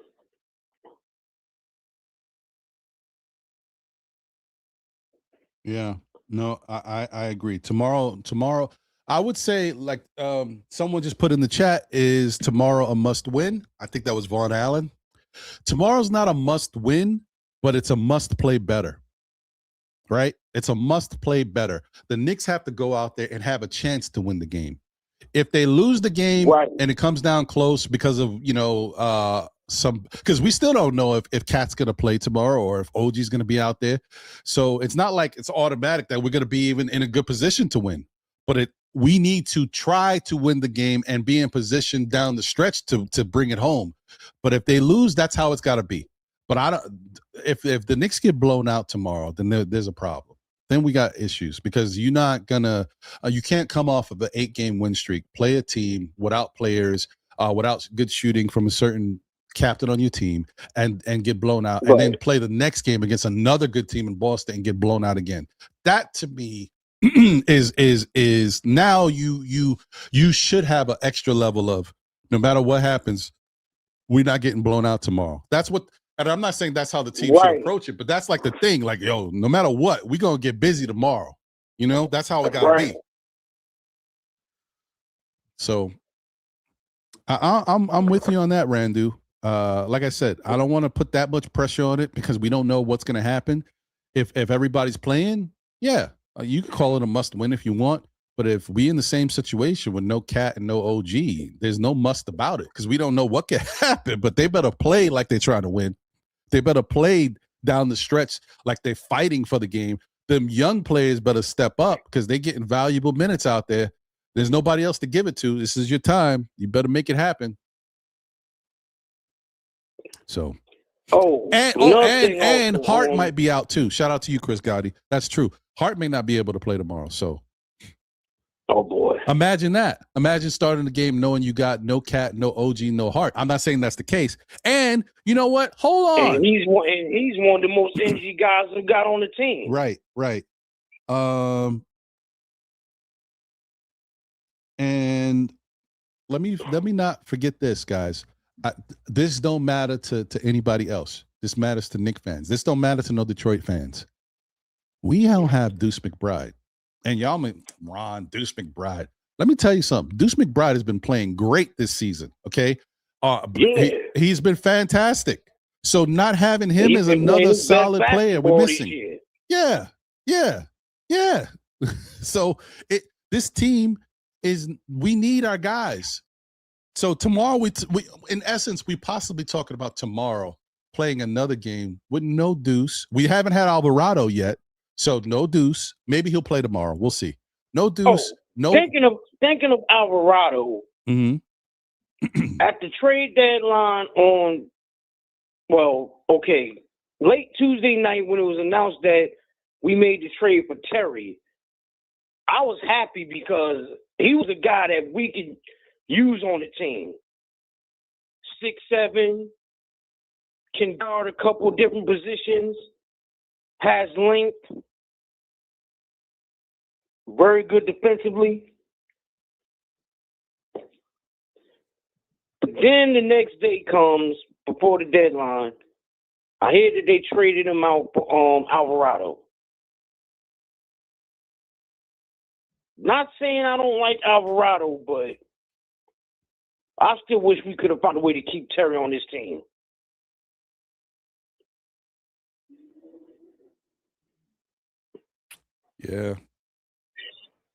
Yeah, I agree.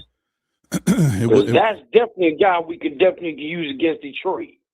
Yeah. No, I agree. It would have been nice to keep him. Jeremy says Jose Alvarado has regressed defensively, inefficient offensively. Listen, you're not telling me nothing I don't already know. I was already thinking about that.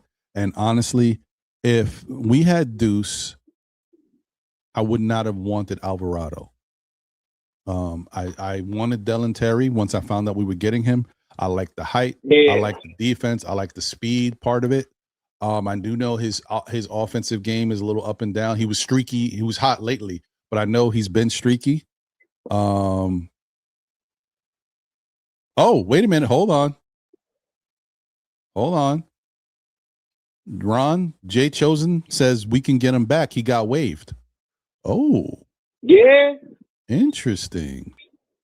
Well, we do got one more spot on the team. So I don't know if the Knicks want to use. See, the problem is, do the Knicks want to use? The Knicks are going to try to find out what that money can get them, right? I think we got a little over $1 million to play around with for somebody on the buyout market. I don't know if they're going to go for Terry with that $1 million because there's other names out there. If we somehow can get a better player for that $1 million, I think the Knicks are going to do that first. So even though, it'd be nice to bring Terry in here for nothing, we don't have a lot of spots either. So we only got one spot. So I don't know if we would get him back, but let's see what they do.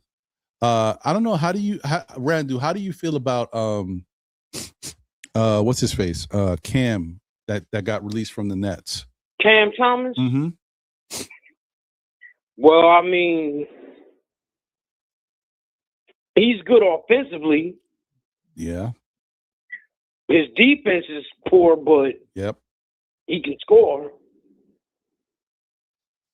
So my whole thing, remember like I said this before. We know when we got Jordan Clarkson that Jordan Clarkson didn't play no defense, but we expected him to be a little like a firecracker, right? And sometimes he would carry us with some points, but he's been super inconsistent. But can we like basically replace Jordan Clarkson with Cam Thomas and get the scoring that we thought we were going to get? Yeah, of course, we know he's not going to play no defense either, but at least if he can light it up, because one thing about Cam Thomas, when he gets on one, he is a flamethrower. Yeah. So he's more consistent offensively than Clarkson is. Right, because the thing is, what the Knicks have shown is they've started to play good defense again. So what do they value more? Do they feel like they need another defensive stopper who maybe can score a little bit if they're lucky? Or do we need a bucket? Because that bench is not giving us much right now. And then with Deuce being gone, like, what are we getting? Shamit is going to give you maybe, depending on the night, depending on the usage. You know what I mean? We don't know if Deuce going to be coming back any this season. Exactly. So we don't know what's going to happen with Deuce. And as Jeremy Nussbaum said about Alvarado, he is not consistent offensively these days, and defensively he's taking a little bit of a hit. So you still might be in a situation where you need some more scoring punch off the bench. I maybe Cam Thomas, but then again, I don't know, bro. We got to see, because Cam Thomas has to agree to it. Does Cam Thomas want to come here and be somebody that's coming off the bench and not? I mean, listen, you're going to be on the Knicks. You're going to have a chance to win. You're coming from the freaking terrible Brooklyn Nets. So I think it's something he would consider. Yeah. Yo, shout out to Nas Stray. He said, and that might be a fact. Cam Thomas will look Brunson in the eye and say, "Get it off the rim." That's true, because Cam will be putting that ball up. That's true. Oh man. Anyway, Randu, listen, I just want to keep it open for other callers because I want to get to the panel. But I want to say thank you for the call, my brother. I appreciate you as always. Anytime. Yeah, man. We'll on to the next one. Hopefully they win tomorrow versus Boston. Hopefully. Yeah, man. Thank you for the call, brother. Later. All right, bro.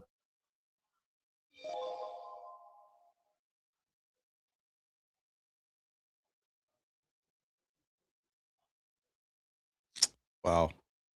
Man. It's tough, bro. It is tough. It is tough. The Knicks just have gotten some bad luck. Bad luck. Things haven't worked out. All those years we watched Jordan Clarkson go crazy and light it up, be the sixth man of the year. We get him. He's inconsistent offensively. I mean, worse than he's been in the past. And we can't really say anything about him. And the guy can go from scoring 18 to scoring 3, literally. And then you get Yabusele in here. That don't work out. Doesn't really fit what we got going on and how we're playing. And yeah, man, it's just bad luck. Then all I kept saying was, man, Deuce needs to step up. You know, we know he can do it, but he's so inconsistent. Then what does Deuce do? He has a fantastic year this year, and now he gets the whammy of injuries. Now he has to get surgery. Like, what is going on, man? Man. Can't win for trying. Can't win for trying. Anyway, once again, the number is 347-305-7280. Wait a couple more minutes. You're welcome to call in. 347-305-7280.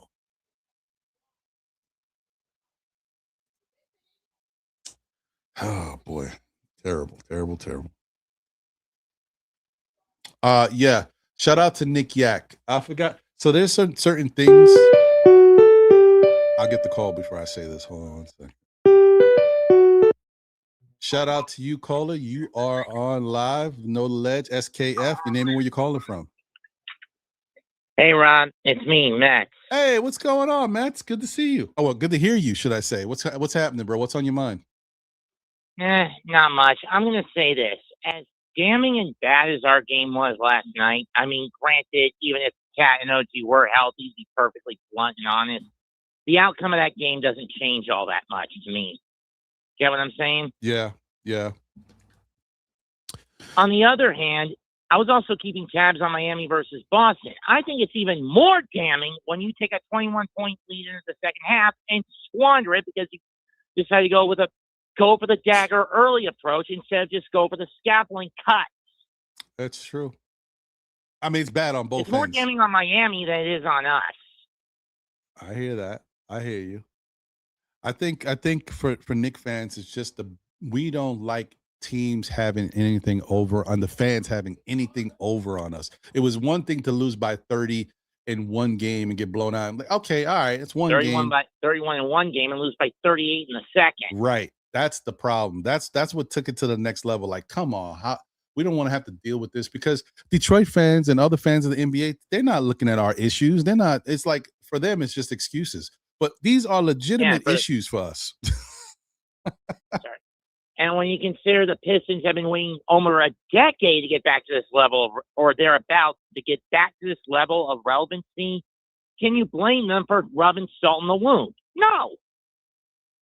No, I listen.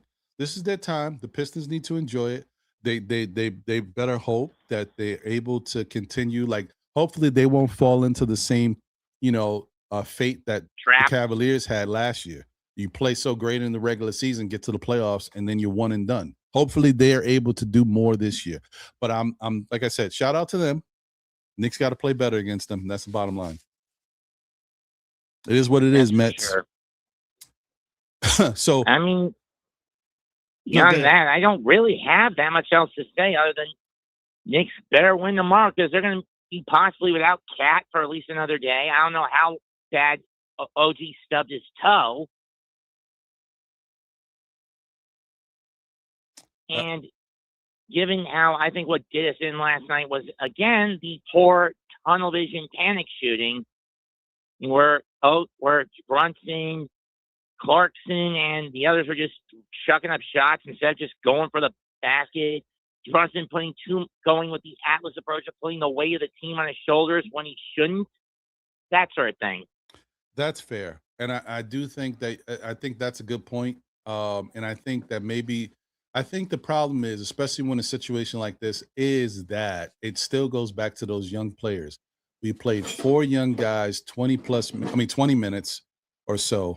And I think when Brunson's out there on the floor, knowing that there's no Cat, there's no OG, he says, and now no heart. And no heart. Again. Right. He says, well, who am I going to pass the ball to that's going to put up shots? I have to do it. That's what he sees. Is it fair? No. Could he say, let's work as a team and get back into it? Maybe, but I just didn't like the movement last night. I didn't like how guys were playing. And I think part of it has to do with the fact that they're not used to being in those situations, especially playing against a good defensive team in Detroit. It's not their fault. True. It's not Mike Brown's fault either, because he shouldn't have to be playing these guys. On Thibodeau for never giving them play time. You could say that. You could say that. So it is what it is, man. But hey, Mets, thanks for the call, man. I hope that tomorrow the Knicks are able to go out there and put up a better showing against Boston. It may be tough, especially if these guys are out again, but we'll see. Yeah, we'll see. Later. All right, brother. Take care. Yeah. It's yeah, man. I'm a positive dude. AP. I'm always gonna wish the other team well, right? Me wishing them well ain't gonna change how we affect their win and loss record. We got to go out there and do the damn thing. You should wish. First off, you should wish all your opponents well, and you should hope to play your opponents at their best level, right? Because you don't want any excuses, right? You heard me today. I'm giving plenty of excuses for the Knicks because the Knicks need all of their players. All right. If the Knicks didn't need all of their players, then I would say, you know what? It is what it is. But they need them.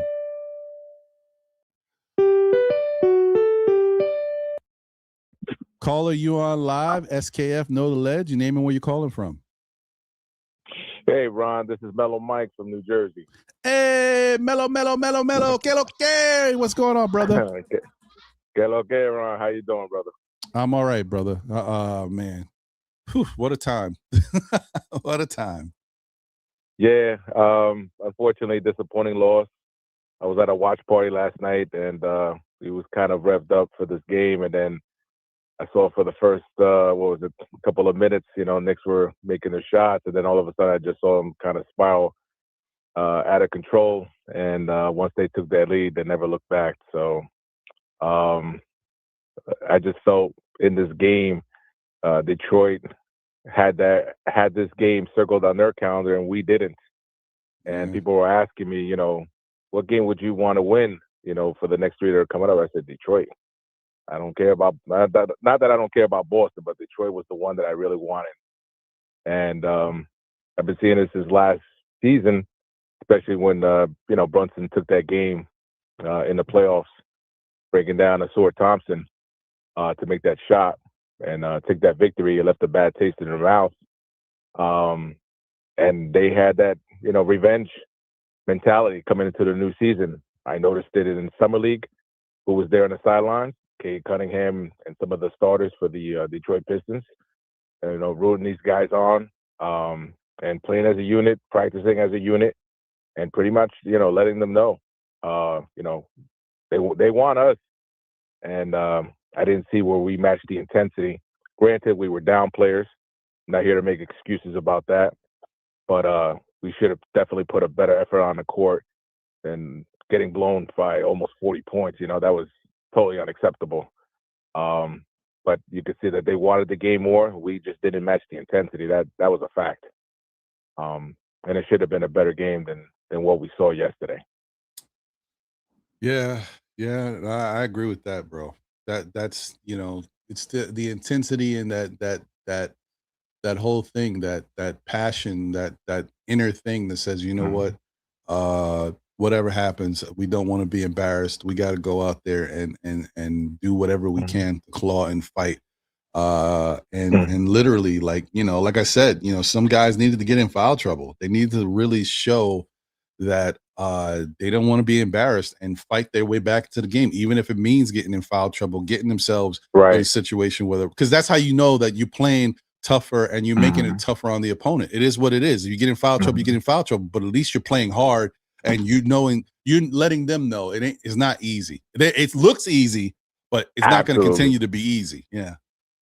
I definitely agree 100%. So I'm hoping that if Mr. Jose Alvarado comes to this team, I know he doesn't have the height, but he has heart, and I'm hoping that he's able to bring that, because I believe, he knows what this team is missing. We really haven't had a spark plug since Dante's left this team. And it's kind of hard to identify with the Knicks because we know last season how they got blown out by 30, right? Opening season, right? Was it against Boston, was it? Right. And then a couple other blowouts throughout the season. We kind of was like up in the air. We didn't know that this was going to happen in the playoffs. The next thing you know, boom, they turned it around. Just looking forward, I don't want them to duplicate that. They should be able to, learn from what happened last season. I know it's a new coach too. That's another situation. Having to learn a whole new style. Tibbs was the coach for 5 years. Now you're going to a new coach, right? New philosophy, new offense and new defense, new coaches in general, right? Through the whole staff. So it's a learning curve here for this team, but definitely a better effort needs to be done and should never be where the Knicks are getting blown out by 30 plus points. It's just unacceptable. I also want to address that this was a moment for the players like Kolek, Porty, maybe a Jemison, and these other guys, man, to earn, the attention of the organization if they want to hang around with the Knicks, because, Porty can do wonders in the G League, and so does my guy Jemison. But when you come into, to the NBA, that's what you really got to prove it, right? Right. On the grandest stage. So I expect a lot more of these guys. It's no excuses, and it always comes down to it's not about if you lose, it's how you lose. Right. And I know the Knicks are definitely just a better team than what they put out there. The last point I wanted to make is that I feel like the Knicks just look at this as big brother talking to the little brother. And when I see this situation occur, especially the past 2 games, they're building confidence, and confidence leads into momentum, and momentum leads into wins. And I just don't want the Knicks to find themselves, getting cut short where this team really feels super, super confident where they can take us. Not that they're a better team than us. It's that we sleep on the opposition, such as a team like this that we take for granted. Yeah, we could beat them. Our 5 is better than their 5, which I still feel that we are the top team in the East. We're just not playing like it. And I know that, unfortunately, this has left a sour taste in our mouth, taking this hit after an 8-game winning streak. But we're definitely going up and down like a roller coaster, right? We went 2-11, then we go 8 in a row, and then we lose this big one, and we lost it. We lost it bad, So hopefully we'll be able to recover. I do agree we got to get back on the saddle, get ready for Boston on Sunday, and learn from this and get back on the winning track, man. Yeah, amen. I'm with you, Mellow Mike. Appreciate the call, my brother, and I'm hoping that they take heed to your words, man. Let's get back to winning and believing in ourselves and having some pride, man. Yeah. It is what it is. Last night it was a buzzsaw, but you got to have a what do you call that? A selective memory. You got to forget what happened. Just move on. Yeah, you gotta put it past you, man. Yep. Absolutely. So just want to say thanks, Ron. Salute to the chat, to everybody. And we'll talk soon, Ron. Take care. Yeah, buddy. Man. And we're gonna be partners. Like I don't know what what times and stuff that's gonna happen, but we're gonna be a part of the Objective Knicks fans 24-hour marathon. I'll be a part of it at some point. Yeah. Okay, I didn't get all the details. He did talk to me briefly, but okay, we'll definitely chop it up when we'll cross the path. So we'll talk about it. Definitely. All right, brother. Take it easy, man. Okay. Have a good day, Ron. You too. Take care. All right, guys. I could keep the phones going, but you know what? I want to get to the panel if anybody wants to jump on. Well, I'll take this one last one. Shout out to you, caller. You on live, SKF Know the Ledge. Your name and where you calling from? Ken from Detroit. Oh, okay. I don't think I've seen you call in before or been in the chat. Your first time? Yeah, but I'm from Detroit, so a real Detroit. Oh boy. Okay, hold on. So I want y'all to. Hold on 1 second. Let me make sure I got your name up here. I got to give you credit. We got a real Detroit dude up here. Okay. How will you say your name was again? Ken from Detroit. Detroit. Oh, I like it. Okay. All right. Shout out to you. Let's go. Okay. What's on your mind, brother? Mm-hmm. Oh, and can you turn down the Yeah, I'm volume? about to turn. Yeah, appreciate you. All right. Hey, and then check this out. People got to understand in the whole state of New York where this rivalry really came from. Okay. And you got to think it goes back to even before the '89 Pistons was winning. Isaiah Thomas actually explained it to a lot of people, and we still see the arrogance from New York teams when y'all were kind of bad for a lot of years recently. But that whole we're your little brother mentality on toughness and realness and stuff like that. Everybody, I'm 50 years old, 49. I'll be 50 this year. So everybody knows Detroit is one of the toughest cities in America. That's true. So the thing is that mentality of, oh, we could just punk them or we could just do that. We be taking that to heart. And back in the day when we had Zeke and, the early Pistons, when y'all had Bernard King and all of that kind of stuff, Patrick Ewing and all of that, when they was able to get away with fouling us, you know what I mean? Knocking us over the head, for lack of a better word. We wasn't able to do that. We couldn't get the calls because we ain't the major city. And Detroit, with a lot of these teams, even with LA, even with Boston, that's why we became who we are as this tough, fighting city, especially in sports. Because it was like that mentality, like, yeah, these boys can't handle us. They these small market teams, not knowing Detroit put the Black America on the map almost. So we just be feeling disrespected. Oh, you still there? Uh-oh. Oh, man. No, I was just... Okay, there you go. All right, you there. I hear you now. Oh, okay. I'm going to put you on speaker. That way you can hear me. Can you hear me? Yeah, I hear you. Yeah, and so I think we was disrespected for so long in the sense that back then, the early years, where people don't understand these young boys now that we got right now, they basically feeding off people my age who saying when we play New York, we need to whoop their motherfucking ass. And I'm sorry to cuss on your show. Oh yeah, well I would appreciate it if we could limit that. And I wouldn't do it again. But I'm telling you, that's how. I'm just saying that's how Detroit dudes, Detroit ninjas be thinking. Like, we ain't some soft people. Like, we could hold our own on anybody in the whole country. You know what I mean? And so it's like they always looking like, oh, they're a better team. Man, y'all still a team that runs 7 deep at the most. Y'all still ain't got no real tough scorers. Cat ain't no real tough dude. Look, dude be acting like he might need to carry your purse. So, and I ain't even trying to be funny, but I'm just saying, you hear how he talk and all of that kind of stuff. Like I said, these boys is getting that bad boys, older people. That's why Zeke be talking about him. That's why you hear Mahorn talk about him. Like that Detroit toughness that actually came, and I'm not going to hold you up too much longer, that Detroit toughness that actually came from back in the day when we wouldn't be able to get the upper hand even though we had the talent. So it's like, y'all should be expecting that. Like, why is people not understanding we take playing New York, we take Boston, we take LA, we take those games personally from the 80s. And that's what they plan on. And I just wanted y'all to know that. I mean, I don't think we did enough at the deadline a little bit, but I mean, with that Jenkins dude, Rising, the boys is deep. If they could just get some whole game consistency on defense, I think we're gonna run through the Knicks in the playoffs.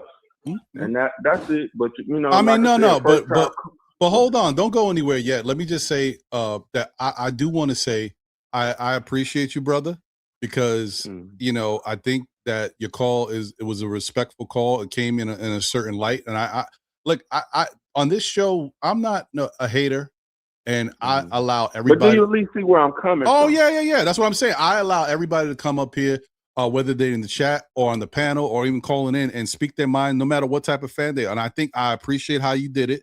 I appreciate what you said, and I understand where you're coming from. And from somebody that is in a different situation, because I am a New York fan, and I understand what you are saying to me. I get it, because I do know. And that even goes to college when we play St. John's or we play, you know, when we play them teams, we be having a chip on our shoulder. I get it. Because they be thinking they tougher than us. I get it. And it's not just, but that, and it's not just sports. It's a lifestyle thing. That's the reason why, and I'm not trying to take this too far because this is a whole topic. That's the reason why you see back in the day when all the stuff was happening, the Source Awards with Outkast and Andre 3000, and the South got something to say.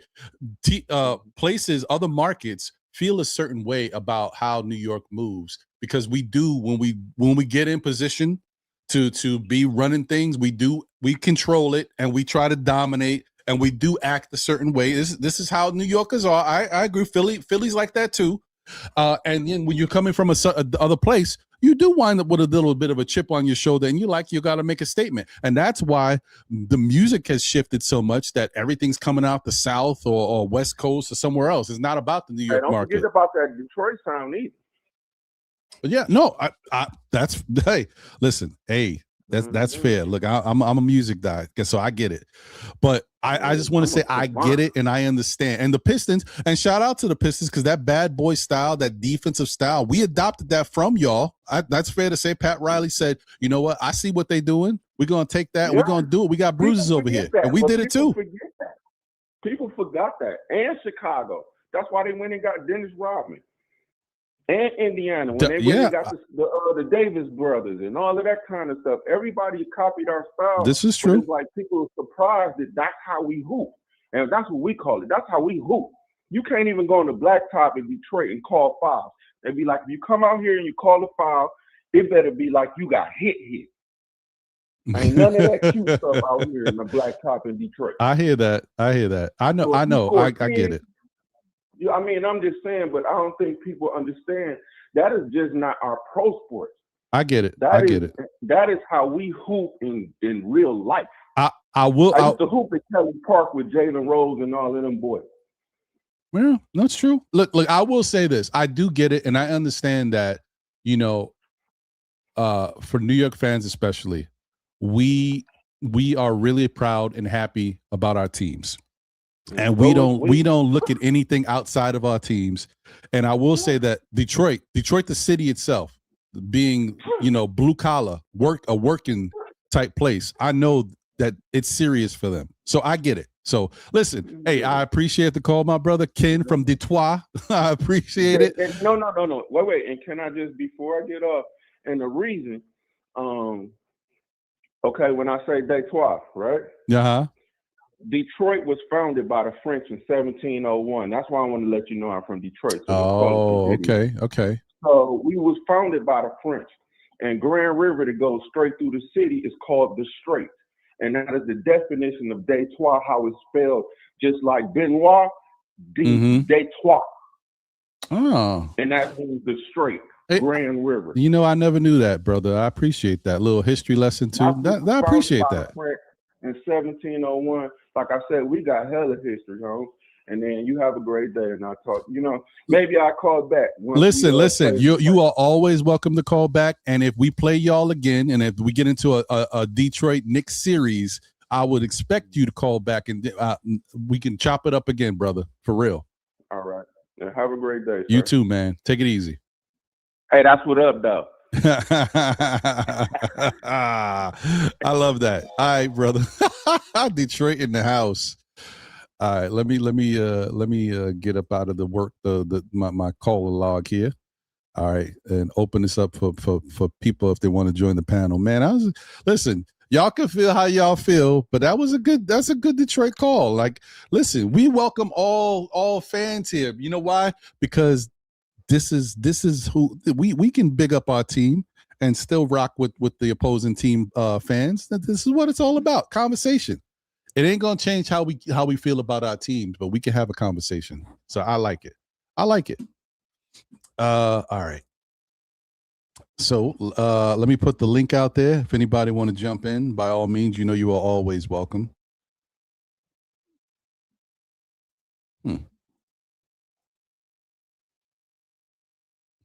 Ron Mills ain't having it. You are a Knicks fan through and through, brother. All right, let me get to the super chat. Apologies. Couple super chats, actually. Hold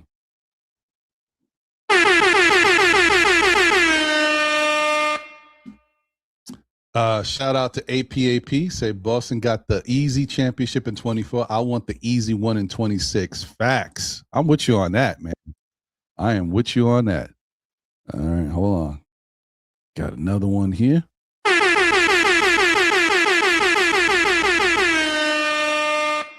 New York is the realest, all 5 boroughs. I mean, facts. We do got something cooking over here. I ain't gonna lie to you. I appreciate it. I'm not saying we better than everybody else, but we got to feel like we better than everybody else, because that's the mentality that you have to be able to succeed in life sometimes. I think you should always respect other people, always respect your opponent, but also feel really good about yourselves and your people. You know what I mean? We in this together. You know what I mean?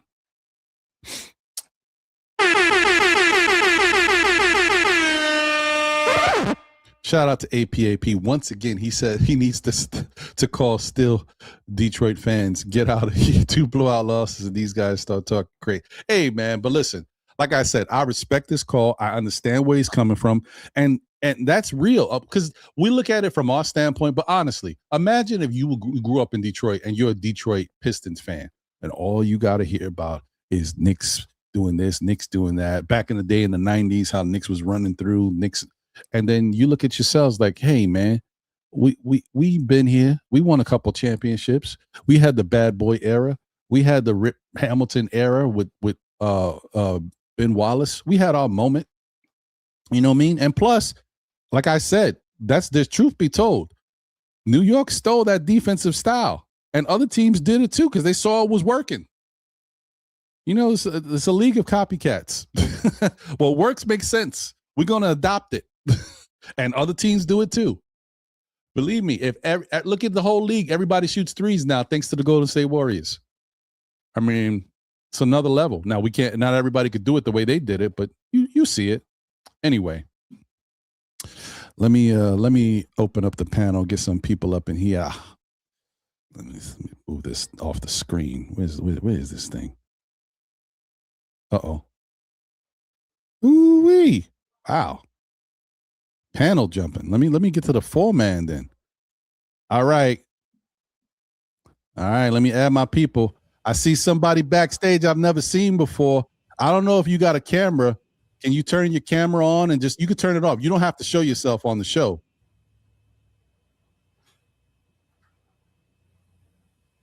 Okay. All right. You real. You're not a figment of my imagination. All right, cool. All right, let me add you to the mix. This is going to be interesting. Remember, let's keep it classy. Freddie Blassie. We got Detroit Hollywood T in the building. What's up, y'all? We got Latoria B in the building. Latoria, what's up, Ron? Let's go, Tori. Nick Nation, hello. What's going on, Latoria? Yeah, we got Good to see you. Building. Now, hold Good on. to be seen, brother. Good to be seen. Let me switch up, please. I got my other brother backstage.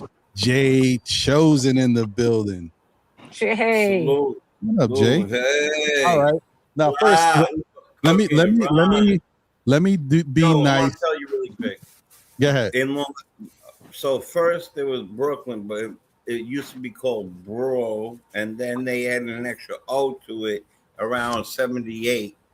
Then they put a K on it in 83. It became Brook. People lived there for a while. Then they added the LY or LN. They were playing with it, and then Brooklyn, and it became Brooklyn.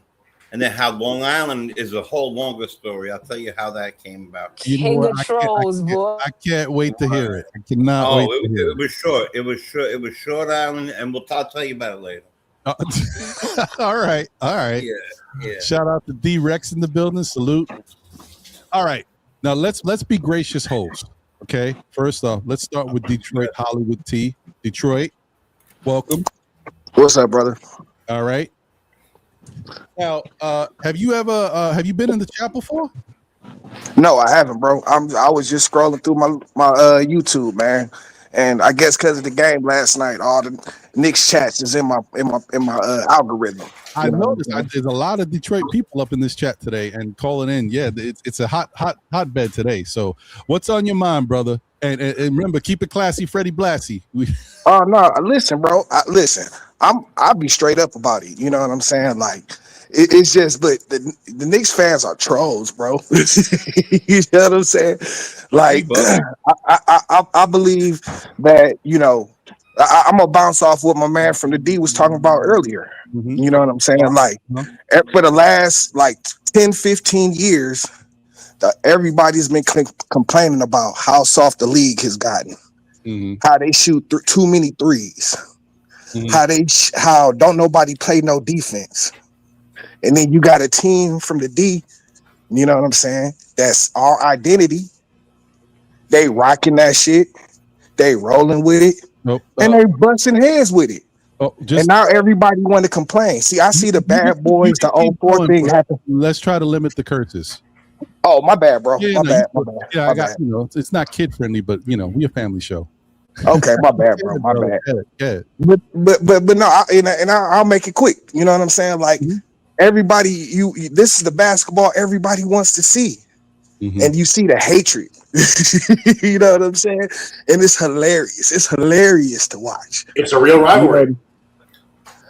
I mean, I think the rivalry was built last year because of how the playoffs ended. You know what I'm saying? When you lost. Who built the rivalry? Like, that's what I'm saying. Like, I think the rivalry started last year. You know, but we think that the rivalry is y'all. Y'all think it's a rivalry. We don't think that way. I don't like, but see, that's what I'm saying. I don't have no rivalry with the Knicks, but I see the Knicks fans, dog. Y'all comments are ridiculous. You know what I'm saying? Like, yes. I mean, I know you. I've just been sitting there reading the chat. The chat is crazy. Y'all crazy in the chat. Right, but it's beginning.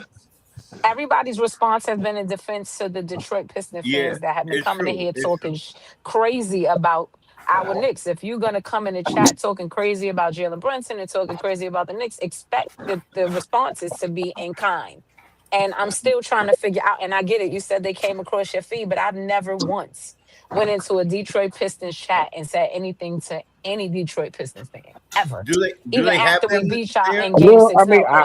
Everybody has them, so we're not going to do that. Everybody has them. So, yeah, I get it, but we've never once, I can speak for myself, I've never once went into a Detroit Pistons fan podcast, into a chat and said anything to anybody, ever. But it feels like it's been constant. Like, soon as we played them, it's like, here I come, all through the chat, and then talking crazy about Jalen Brunson. Like, your man ain't just come back from the trip that Jalen sent them on. Like, it's just crazy. It's ridiculous. I think that the bottom line too is what everybody's saying here. I think a rivalry may be starting, but it's starting because of Detroit. Detroit. We don't care. I don't know about that. I think it's more to a fact of, like my man was saying, y'all proud, you know what I'm saying, and you know, like y'all not just gonna talk over us and act like we're not relevant and shit, or not even that we're more relevant than y'all. You know what I'm saying? I think that it would be it's a doing New y'all a York Knicks disservice to pod. say that your team is trash and to say that y'all, because that's just not true. Yeah, I agree. I agree. I think that we hold on. I think that y'all have earned enough respect from this fan base because we played y'all and we know how hard it was to beat y'all, but we did beat y'all. I think the lack of respect comes from y'all because y'all in here going crazy when we didn't lose to y'all. Y'all lost to us. Yeah, but it's a whole new season. Right, it is a whole new season, but you still have I to mean, actually listen, beat us I'm gonna be real. when it I didn't matters. see. Poke your chest I didn't out though, see. because y'all having a great season, man. You Yeah, guys are having a great I season. agree. Poke your chest out. Y'all are Yeah. playing great basketball. I'm, Poke your chest yo, out. Do Detroit, it. Hollywood, real quick. Let me just say this. I'm not sure you were here the whole entire time, Right. or if you weren't, all the smoke came from a lot of disrespectful Detroit people that came in here because we don't act like that towards anybody, especially on Ron's show. We accept everybody to come over here, but then all that smoke came over. And we're from New York, you're from Detroit, we're both from town places that, get busy, right? So Right. when that comes over and and we didn't hear not a peep last year, and then you beat us with one of our core players, and then he kind of playing, and then and our other and Bridges is scoring just a little bit. Most people are hurt. And then mostly people from where you live came over here and just started talking banana cake. And the fact is, would you take that if we popped up in your podcast and was like, "Yo, how you feel about that? How does it feel getting sent home?" Because no one likes to lose, right? So when they came in and they were popping off at the mouth, we're not going to just sit here and just take that when the truth is there's no rivalry. Your rivalry is with the Bulls and the Pacers and people like that. We have rivalry with Boston. We don't even, can I keep it real with you? Before today, I like Cunningham, and I always wanted Duran on the team, and we could have had him, and we messed it up. A lot of Knicks fans wanted Duran, for the record, right. by the way. Now, after hearing from not you, I'm not saying you, but from reading the things that I read, not only is it not a rivalry, but now I'm gonna think less of y'all because it came over here raunchy. We didn't pop up in your joint last year when we took you out, send you home packing, and everybody here was sulking in Detroit. We didn't do that.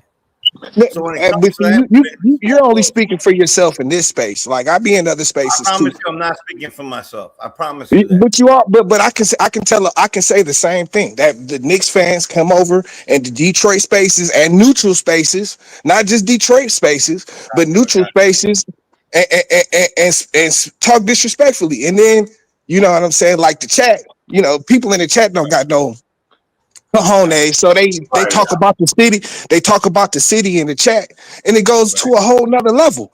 You know what I'm saying? And I seen the same thing. I seen the same thing today in this chat, but it's like I didn't come in for the whole show. I came in. I've been in for about maybe 20 minutes now.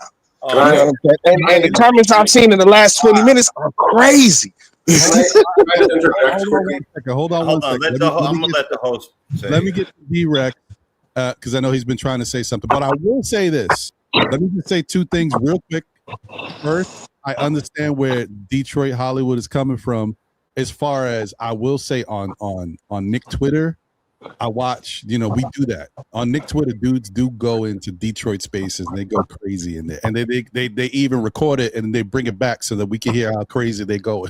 So, yes, that is true. That's fair. That's a fair point. That does happen a lot on Twitter. But this is not Twitter. This is the tube. And we don't do that really. We stay here. We talk about our Knicks. We don't be going in, popping into Detroit podcast and going crazy and say, told y'all. Because, well, one, like Jay said, like Victoria said, we don't look at y'all in that way. I think, at least I'm speaking for myself and a lot of us that, because like when we look at teams that we really need to take care of or have an issue with, it's not Detroit yet. I'm not saying it won't be there because it's starting to get there. It's adding up, but you're not on our list in that way. Boston, we don't like. Cleveland, we have problems with. Miami, there's always issues. We got our rivals that we may be your rival. Detroit may look at the Knicks and say, not only are we their rival, we knocked them out, and they want to show New York is the hottest thing smoking right now. They won 8 in a row. It's New York. Let's go out there and take care of business and show them we're still the number 1 team in the East. I get it. But I think that's where it's at. I think that's where it is. It ain't really blossomed into a rivalry yet, but it's getting there. Like Philadelphia is way more important to me than But anyway, what I don't want to do, I don't want to make it seem like we're downplaying. Like Latoria said too, we're not downplaying the success and what Detroit is. Detroit's a good basketball team. Respect them. They're number 1 in the East for a reason. It's just that's where it should stay, because the team that's number 2 in the East is the Knicks. All right, so y'all got us yesterday. Kudos, credit, and it is what it is. We'll move on. D-Red, go ahead, bro. So I wanted to say that whether or not it's a rivalry, I feel like it's kind of a semantic discussion because, I mean, look, we met in the playoffs. We had a very intense playoff series. Boston, obviously, historically, we like Boston. We just despise Boston and everything. The way they play basketball, their players, the color green. You know what I mean? Everything about Boston we despise. But if you'll notice, Detroit, Hollywood, of all the crazy things you see in the chat, nobody says, "Oh, the way they play basketball is whack." They're easy. They're whack. They're soft. Like at the end of the day, even within that, you see a begrudging respect for the way they play basketball because a lot of people have their eyes on Jalen Duren. And I personally am of the opinion that whether or not you think it's a rivalry, the back and forth makes both teams better. But the flip side of that is that, look, you ever watch an episode of The Sopranos? Like, I don't know how it goes in Detroit, but New York people like to break each other's balls. That's what we do. And especially if we are in a rivalry or in a competition with you, it's part and parcel of the territory. So if we're competing with you, it's even in a weird way a kind of respect. Even though I know there's a lot of things people are saying, oh, Detroit, they don't have water, like crazy things like that. I understand that's off, like beyond basketball. But even within that, I think you'll see a begrudging respect because for me, I fundamentally believe that, first of all, we won the series by like 8 points collectively. So nobody could say, oh, we smoked Detroit. That's not a same statement. Even the most proud Knicks fan is going to say, oh, we rolled over them. We all watched the series. It wasn't easy. And Jalen Duren was playing out of his mind the entire series. He didn't really have a bad game, per se. Dennis Schroeder smoked us in that first game. My God, he really killed us. He had 20 points. I don't know if you all watched that game in a while. But and played good defense on JB. For me, it was a bad loss for you guys to get rid of Schroeder. But whatever, neither here nor there. The point is that I think it is a matchup that every time we play, we get better on both sides. And I think one of the knocks of the Knicks team, the Knicks fans against this team in particular, is that they're soft, they're finesse, this, that. And I think once we saw them match up against Detroit and that first little slap in the face of game 1, and they were, oh, well, this is actually a real team and got to take them seriously, it kind of pulled that toughness out of us. And that's why I really liked I don't maybe don't want to call it a rivalry, but I think it's like it's competitive. It's a fair competition that it makes both teams better, and I like that aspect about it. Yeah. But it comes with this Mac talk. Yeah, no, I agree. I think it's one of those things where right now, like, and that's why I just said, like, when I was hearing Ken from Detroit, when he was talking about it, like, yeah, for us, we don't look at it the way they look at it, but they're coming from a different standpoint. They try, like, they don't want to be little brother, right? They want to show that they're a good team in the league, and if not, we're number 1 in the East. Like, give us some respect. I get that. But you got to also understand, you coming off as that because you got a lot of built up animosity because y'all have been down low. The team is finally good and they win and they want to be respected. But y'all do have built up animosity to like, nah, this is your time. Y'all want to pump out your chest and say and talk your talk. So I get it, but just understand that if you come in a Knick chat Knicks fans is gonna be like, "Yo, we ain't trying to hear this." I mean, one thing we're gonna do is talk. That's never gonna stop. That would be anywhere. That would be anywhere. Atlanta fans, they got so mad at the rivalry that they created between the Knicks and Atlanta, and always being second fiddle. They even stole our shows. They took the Knicks show, Knicks Fan TV, and made Atlanta Fan TV. It's like, yo, that's what I'm saying. Like, it is what it is. It is what it is. I did want to say that as far as the last season goes. Oh, there we go. So the way it worked in the last season, we lost 3. We went 1-3, and the only game we won was the very first game in the season when they were still kind of figuring it out. And it's a different situation this year. When we have to at least win one this regular season, I feel like, to show that it's at least comparable. So I'd like, if the next week game, whatever, at MSG, whatever it is, or I guess 2 weeks after the All-Star break, I'd like to see us get it done. That would mean something to me. Yeah. So hold on. Let me see. So Detroit, you back?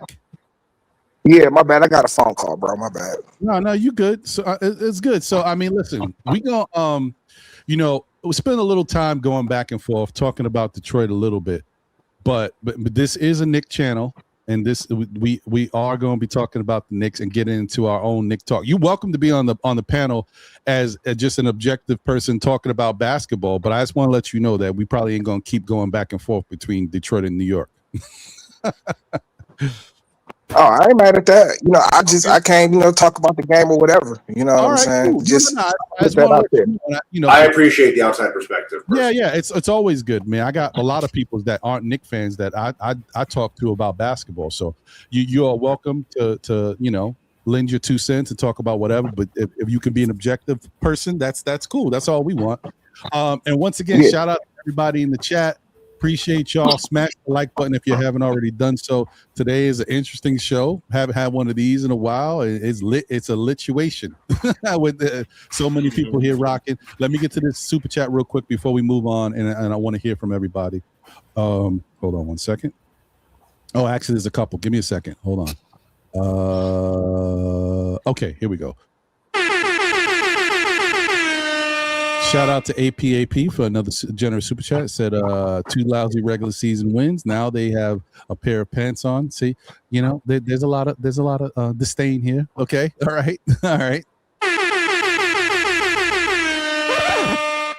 No, I wouldn't say that, bro. I'm gonna read it, but I wouldn't say that. This guy has a self-esteem, but I wouldn't say that, bro. I'm not gonna say that.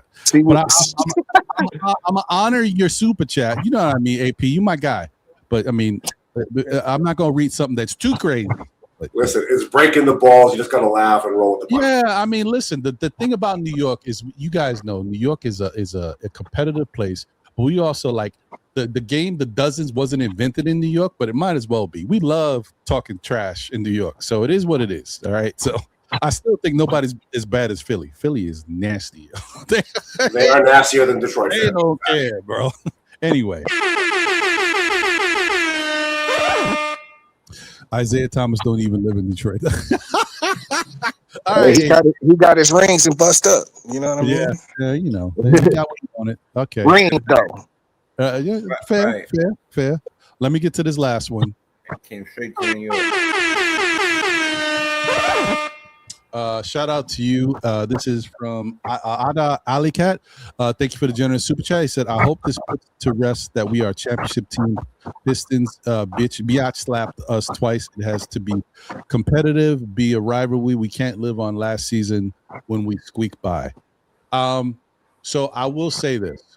I hear what you're saying. I don't know if you were here. I don't think you were here to start the show.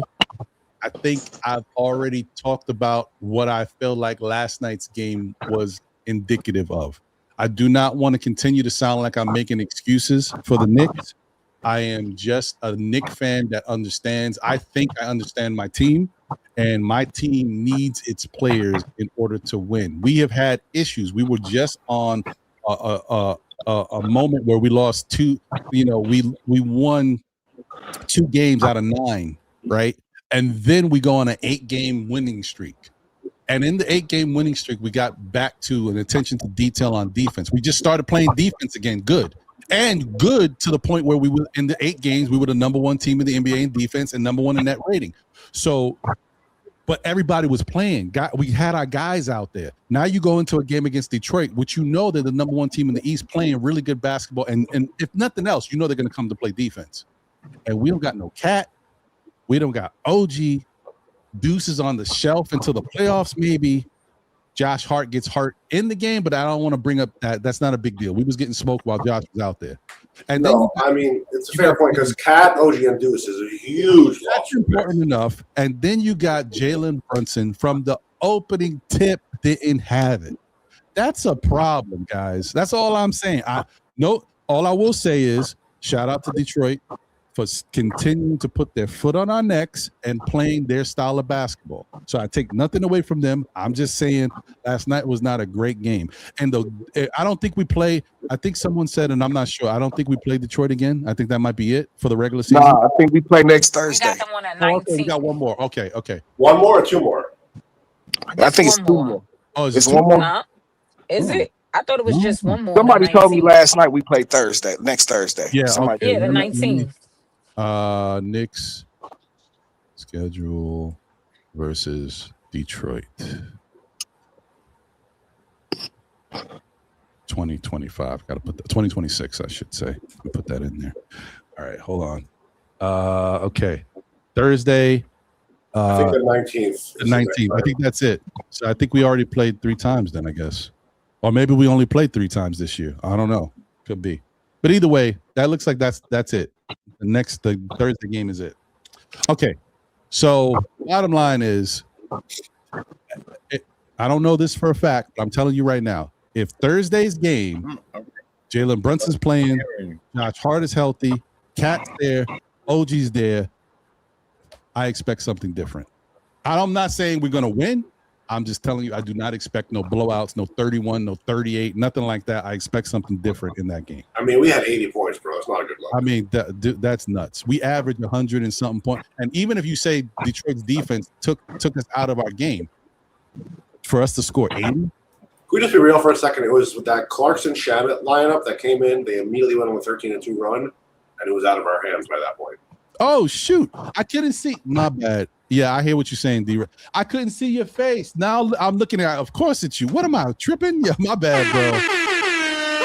Shout out to Double A, man. I could not see that was you. My apologies, bro. What's good, my guy? He says no excuses. Well, listen, I'm gonna tell you right now. Seeing stuff like that is so unrealistic. Like you have to take everything into consideration. I can't not give an excuse. I'm usually the last one to say, "Oh, we lost because of this and that," but no Cat, no OG, and no Deuce that's like 40 points. And I'm gonna say the other thing too is, look, it's fair for me and as a Knicks fan to be real. Okay, I want to get your thoughts about everything, how y'all feel, but I'm being a realistic fan. My team is not that good. I need all my guys. If I don't have all my guys, I'm not going to see the best product. Okay. Other teams can win without all their guys. The Knicks need their guys. Deuce, okay. If we got everybody else and Deuce is not there, fine. If Josh Hart is not there, okay, maybe we can make it happen. But you can't not win big games versus teams like Detroit or other teams without having Cat and OG. No way. I'm sorry. That's my opinion. If they do that, then I'll be highly surprised and very proud of the team. But I don't really expect it against a good Detroit team for us to beat them without Cat and without OG and Jalen Brunson shooting that poorly. Jalen Brunson would have to go off for like 40 or 50 for us to win that game last night. Anyway, let me move on. Nick Nation, what's your thoughts, my brother? How you feel? A lot been said today. This has been an interesting day, man. What's your thoughts?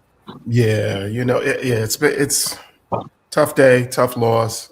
I didn't really want to say too much, but it's because there's levels of delusion, and as Knicks fans, we have our delusion, and as it points here, Detroit, as we can see now, have a different level of delusion. To beat us 2 games, okay, to have the greatest, the best record this season, okay, but you ain't won shit in years. And to call into a show, to come on to a show is very quite trollish, delusional, when you haven't won anything. I don't really care about your city. I could care less. I can care less about their rivers. I can care less about any of that. It's a heavy culture of my people. I get it. You know what I mean? And they have their struggles out there.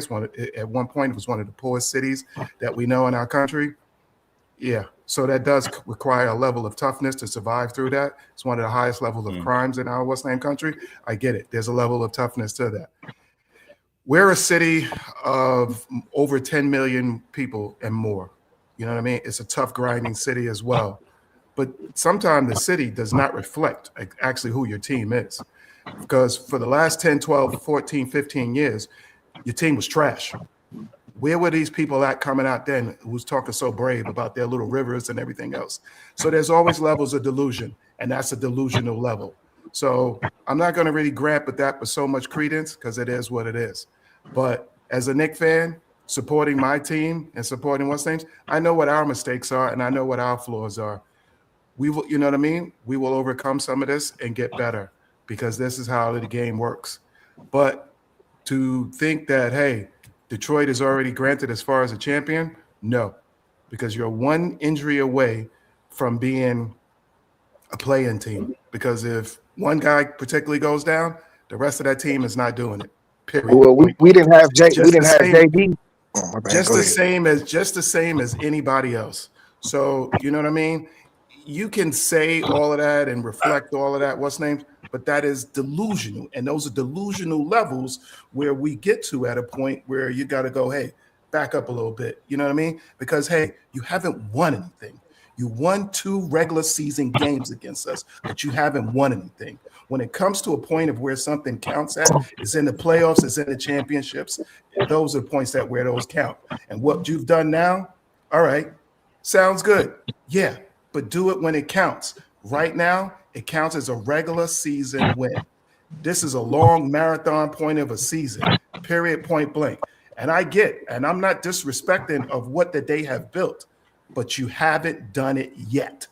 So it's a great build, a great team, a good team, but then, you know what I mean? Get to the finish line. When you get to the finish line and you cross that finish line and you say, yeah, I'm champions, then you come back here, you call me, you come back on this show, and then I say, yeah, I got to pay you every homage and point of respect. But right now, I got no respect for what this trollish, this nonsense is. None at all. But hey, Ron, I'm not going to, divert for too long because this is a show and we got a lot going on. And, we're here to discuss our Knicks. So if anything, I'll pass it on to the next patron who wants to talk about it. I appreciate you, Nick Nation. I mean, listen, you're speaking from the heart, and that's how Knicks fans are going to feel about it. I think this is that. I think that's the bottom line. Like, I don't want to discourage any person who's a fan of another fan base to come into the chat or even come on the panel and say what they got to say. But I do want to prepare everybody that if you come in sideways and start bigging you up and putting down, you're going to get resistance. Then the whole fan base is going to go at you because who wouldn't? If we did it in Detroit on a Detroit, it's the same thing. It's already been said. That's just how it is. I'm here for it. I go into spaces all the time. So I'm here. I hear you. I mean, listen, like I said, you can continue to rock here. It's not a big deal. I know you've been respectful. The only thing is I will say that I hope we can continue to kind of talk about Knick basketball because I do not want us to focus on you being here and and everything is about Detroit because Detroit was last night. I'm already thinking about tomorrow. You know what I mean? I moved on. I'm upset. Can I add a little bit of context and Knicks perspective there? So last season, a huge knock, probably the biggest knock on the Knicks, they're 0-10 against contenders. Mm-hmm. We got smoked by Detroit. We got smoked by the Pistons. All these teams we got smoked by. Lo and behold, in the playoffs, we beat Detroit. We beat the Celtics when nobody had it. Even 90% of Knicks fans said we weren't going to beat Detroit, the Celtics in the playoffs. So we understand, especially in light of last year, that regular season is one thing, the playoffs are another. So, yeah. I think that we're starting to realize that. And usually, when it gets to if you are a championship level team or want to be a championship contender, after a while, the regular season doesn't mean much. But that works both ways too, though. That works both ways. Just because you did whatever in the playoffs last year, don't mean you're gonna do the same thing in the playoffs this year. True, that's fair. You know what I'm saying? That works both ways. That's 100% accurate. But until it happens, see, we just roll. We just rolling though. Everybody in the same boat. Everybody in the same boat. We not though. We not in the same boat. We not. Until y'all beat us, we're not in the same boat. We are. Because did y'all win the championship last year? No, but we beat y'all. Okay. Did y'all go to the finals last year? We beat y'all. No, but we beat you. So what? Okay. And none of y'all showed up last year. To the chat. So what? None of y'all. Right. This is how we feel when we hear y'all so what? and y'all poke y'all chest out, because guess what? We didn't go to the finals, but we did beat y'all. We stopped y'all from going. Okay, so that's just another us from going, right? You don't have a leg to stick. You're not in the boat with us. You're in the boat behind us. And I'm not saying that we can't lose to y'all. What I'm saying is until y'all beat us, y'all not in the same place as us. I mean, I will say that even if they're doing better in the regular season, all bets are off to the playoffs. It's a clean slate when the playoffs start. Agreed. We walked into your house for 3 games of it, 3, and beat you 3 times in your house. We beat the Knicks twice. We beat the Knicks twice in the Garden too. Yeah, but we beat you 3 times in your house. They gave y'all one of them games. But I get it though. But honestly, I don't want to make this like Ryan said. I don't want to make this about Detroit. I'm trying to follow what the host is saying. The host, right? Yeah, I'm trying to follow what the host is saying. I was going. Ron don't want this to be a Detroit, New York thing. So unfortunately, let's talk Knicks basketball. We're not here for this. I will say this, and because I told you I'm a realist. I realize there's no way to get around this right now. So Detroit, hey, I appreciate you, my brother. But if you up here, we just gonna keep going at you, or people just gonna keep going at you. So I would like to have you. I would like to have you come back and be a part of the panel, and let's do a Nick Detroit show. How about, I don't know if you free. Maybe I decide to do this on Thursday or something, or even on next Saturday. Maybe I'll have a moment if you free. Maybe we'll chop it up. You could be on, and we could chop it up for a little while before I get into heavy panel stuff. Because I would love to hear from you, hear your perspective, and see what happens after Thursday's game. Because you should have every right to talk your talk if y'all win on Thursday again. It's not going to change what the big picture is, that we wait until the playoffs to see what's real. But you should have a chance to talk your talk. So would you like to come back maybe next week, next Saturday, and do this again? Sure, man. I'll subscribe.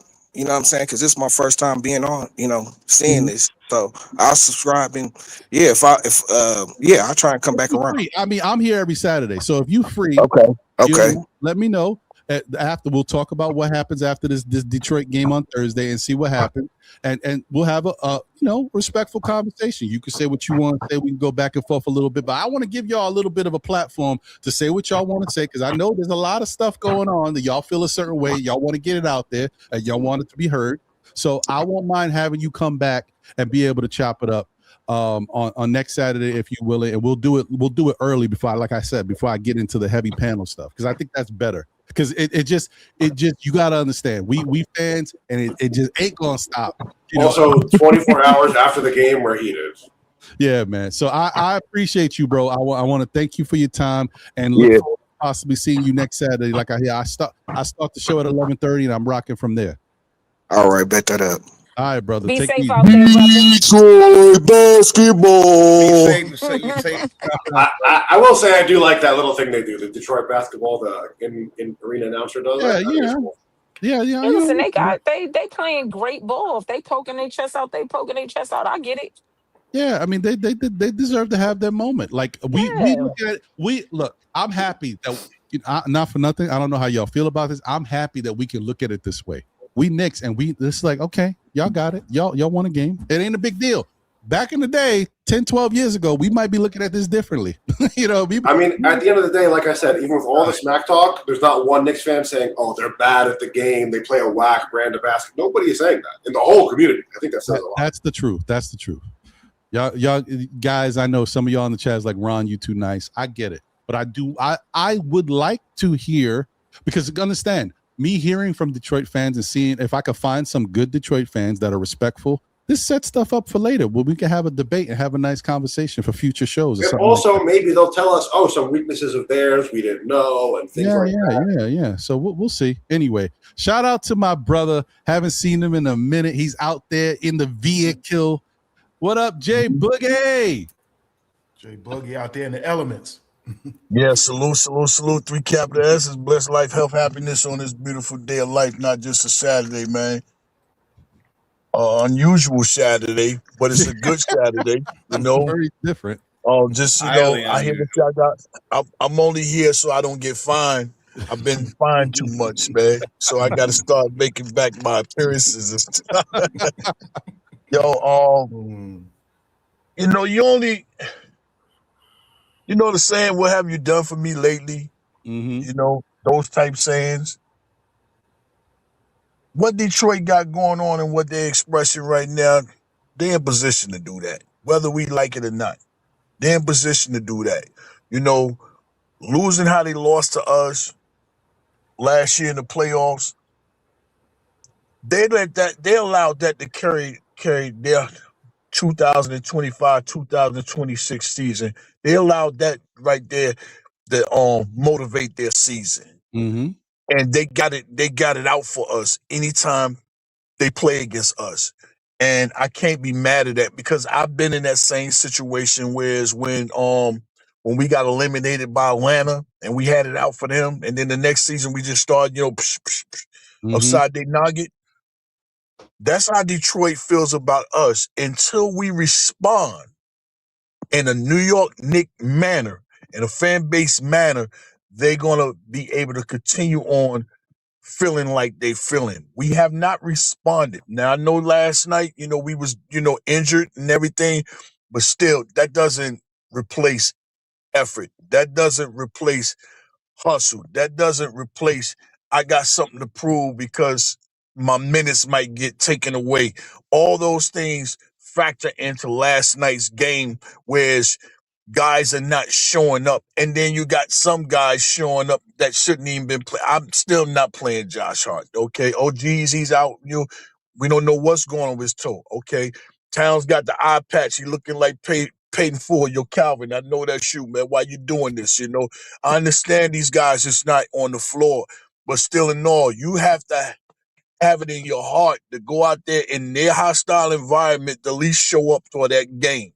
And we did not. Okay, let's wipe it away. You know what I'm saying? It happened. Now we must move forward and deal with, you know what I'm saying, the Green Lantern and all them guys. You know, we got them next, you know what I'm saying? So, and the thing is, you know, them guys come off a back-to-back game. They played back-to-back nights, and, you know, losing to the Wizards, you know, they was going to feel some kind of way. They might have overlooked the Wizards, and that's why they got smacked. You know, sometimes when you look forward to playing somebody, you can get smacked by somebody that's right there in your face. And I think that's what happened with the Wizards.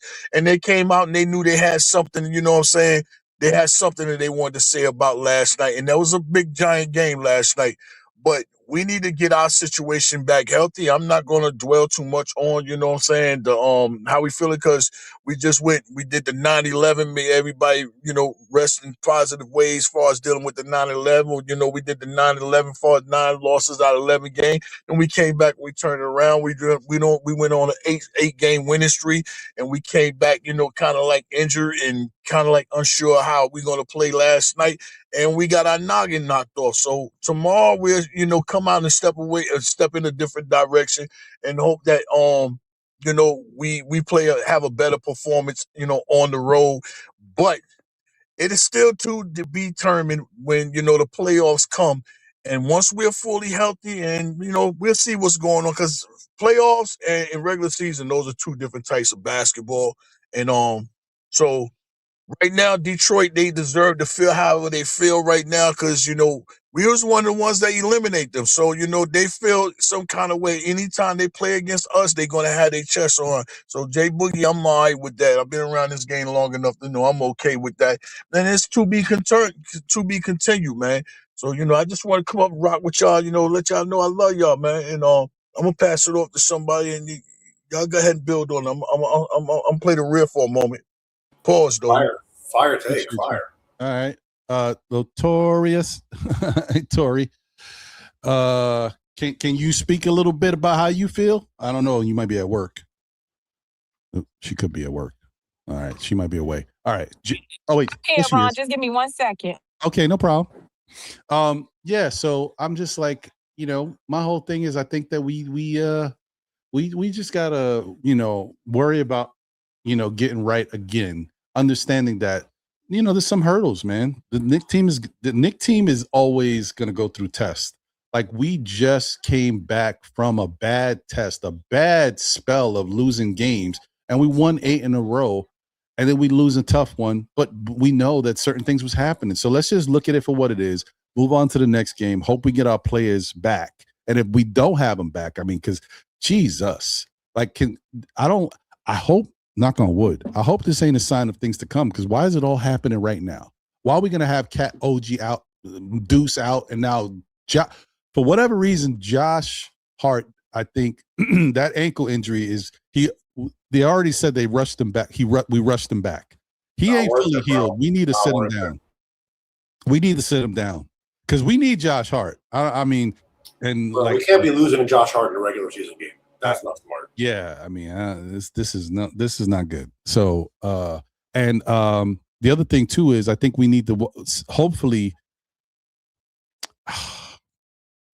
Alvarado can help the team, but I'm not looking at Alvarado, and I hope you guys kind of look at it the same way. I'm not looking at Alvarado like he's going to come in and be this defensive stalwart at his size. I'm not looking at Alvarado like he's going to come in and be a bucket getter, instant offense that's never been his game to me. I'm looking at Alvarado like he's going to come in with energy, right? With that fire. Alvarado's a fiery character. I'm hoping that he gets guys juiced up and amped up when they're out there on the court playing with him. And even if he's on the bench, getting them amped up while they're in there. So that little extra thing that you need when things ain't working out your way allows the Knicks to go on little mini runs, spurts, because a mini run can become a big run, right? That's what we're missing. That's what we need. We need a little fire. Tori's back. Tori, go ahead. Hey, my beef today is not with Detroit fans, it's with Knicks fans. Because I've watched everybody jump out of a window today. Talking about this loss, like they didn't look at the box score and see all these people out and didn't realize we was going to lose immediately. There's no way we were going to win this game against a stacked Detroit Pistons team who is literally the best team in the East right now. Second best in the league. And you knew they was coming to play. You knew they lost that game to Washington because they was looking ahead to us. That's fair. So you look at this team and you say to yourself, no Cat, no OG, no Deuce, no Alvarado, no Yabu, because so now our bench is short. We short 4 people. 3 who are big rotational players for us. And then Josh Hart's first game back, we already know he got to knock the rust off. So you wasn't expecting nothing out of him. And y'all thought we was going to win? I looked at my FanDuel slip and said, void. Oh, no, we going to lose this game. You are so funny. Void. You are so funny. I had to do the same thing. Oh, my God. Once I saw when I was looking for Cat for rebounds, and it was like, oh, no, he's not playing. He's not on here at all. All right, no Cat, but everybody else, they didn't have OG out. But once I saw him voided and I looked down the thing, I said, oh, man. We about to get smoked. That's so funny. And I left it right there. I knew that before the game tipped off. So when I'm watching everybody implode during and after these games, I'm like, are they kidding me? Like, how could you expect a team that you know is relying heavily on OG and Cat, who are playing some of their best basketball, in that 8-game streak and say to yourself, yeah, we're going to beat this team? No. You knew they was going to lose. Knicks fans are delusional. Like, there's no way y'all could be this mad about this loss. There's 3 players right there. Y'all could be this mad about this loss, knowing that your entire team was hurt. It felt like nobody was out there. And you could look at their body language. I promise you, after the first quarter, I know they went out there and was like, all right, let's see what we can do. And after the first quarter, they was dialing it in. They got smoked. This was a scheduled loss for Knicks. Even more to Tori's point, this was a scheduled loss for them. Double overtime game 24 hours ago. So what, they were going to be fresh and ready? Like, I just they said we're gonna give it a go in the first quarter, see what happened. If we can't keep it close, this is a scheduled loss. They literally was playing a G League team for 20 minutes out there. Get out of here. Y'all thought we was gonna win? Come on. I can't. I listen to the fans and I let no excuses. There's a point where you have to say to yourself, this is not gonna work out. I mean, I If we were agree. down one guy, maybe. Like we had played without Deuce, right? But we had Shamit. Right. Right? But we had played without OG, but we had everybody else. We can't win games when 2 and 3 and 4 of our guys are out. Not our big rotational players. Absolutely not. We rely heavily on them. So if they're not healthy and they're not playing, we're probably not gonna win. Saying suck it up and no excuses that's just delusions of grandeur, man. Like y'all can't be serious. Y'all can't be basketball fans, right? You never mind Knicks fans. You can't be a basketball fan and you look at a team and you see San Antonio going up against OKC. OKC is full and stacked and healthy, and 4 of San Antonio players are out. And be like, you know what? I think San Antonio gonna win this game. Like, you wouldn't think that. It's no different with your Knicks. You just want to win because they smacked us by 30 the last time we saw them. That's what this is all about. And Knicks Tori, fans wanted this game more than the Knicks did because to the Knicks, this was a schedule loss. They're like, you know what? We're going to just take this L and move on. the other thing too, Tori, that I would say is, once again, it also is, I'm going to keep saying it because this is what it is. Our players mean a lot more to our success. Our core 8, whatever it is, we need these dudes. Other teams, and shout out to the Detroit guy in the chat who had said, listen, we went 5-1 without Duran, Stewart, Cunningham, and I don't know what was the other guy he said was out too. Listen, shout out to them. I got to look into that myself. That's what he said. So I'm like, all right, shout out to them. And even if they were, who they played? The Wizards? I don't know. I don't know who they played. 5 times. Like, come on, man, stop. But I know we need our players. Ron's point, the margins for the Knicks are thinner than for the Pistons. Yeah, I mean, 1 or 2 guys, it's bad. But it's always been that way. Like we saw that last year when we lost to Indiana. Indiana played team basketball. We had a game of individuals going out there trying to win the game. It's a difference. Right. They ran 10, we ran 4. Yeah, it's different. It's different. We was running 4 players that whole time. But I mean, it's just you gotta at a point you gotta stop. You gotta stop with the over criticism, overly criticizing this team because I totally understand. They just went on an 8-game winning streak. They're playing really good basketball, and sometimes stuff just happens. People get hurt. It's a very long basketball season. And when people get hurt and they got to sit out, you know what? Sometimes you lose. That doesn't mean that you're going to continue to lose. It just means you lost that game. I think people are overvaluing that particular game. At the same time, like you can't look at it as a fan and be like, great job, guys. You gave it your best shot. Absolutely not. You know, you got to play, right? Right, D-Rex? You got to go out there and you got to give effort. And I think the biggest problem everybody has is they felt like the Knicks didn't give effort. Right. But how hard did you want them to play in a game when they had no other players? Like, I think that is unrealistic to expect these guys to go out there and go balls to the wall for 48 minutes when they don't have anybody to sub in. The deficit that we had, you can't overcome with just effort alone. It's not possible. Right. Like it's this game we were getting smacked from the beginning. Like, I'm not gonna come out. This is how you get hurt. You out there trying and you playing super hard and you mess around and fall out of bounds and get like just go through the motions and get it over with. And that's what they was doing from the middle of the first quarter on. They was out there going through the motions. And I would say, Tori, that I think the biggest part of how it imploded and blew up last night was the fact that the Knicks didn't have anybody to play off of. right? Right. You need somebody that's getting it going that you can play off of, and he creates other actions for other people. And Brunson is your guy, and Brunson didn't have it. So you got everybody's out there. It looked like a team that didn't know where to get a basket from. Yo, Josh Hart had Throw 5 the ball points, in the ocean last night. I'm not even mad at Josh. That was Josh's first game back, and he went right back out in the third quarter. Which lets me know that he shouldn't I'm have been not out mad there at to him. begin with. Yes. Yeah, He shouldn't have been out there. Yeah, I don't think. I think the Well, only he reason he sat. played is because OG and Cat were out. sat. Yeah. He was like, you know what? We need some. I'll go in. I'll play. That I And felt don't like think I he need should have. to. For what? What did he get out of last night? Exactly? We actually gotta really be careful with this, guys. I mean, I know I might be overthinking it a little bit, but Josh can't keep going out there on a hurt Right. team, because guess what? He keeps Bro, it's doing only that. noble for so long until you get injured on some stupid crap. Like, what's the nobility in that? Need that. We don't need that. So, Yeah, just I'm disappointed in the Knicks fandom today because although we lost and they imploded immediately. Like that 8-game win streak did not happen. Like, oh no, now they're trash. Fire the coach. Trade McCall.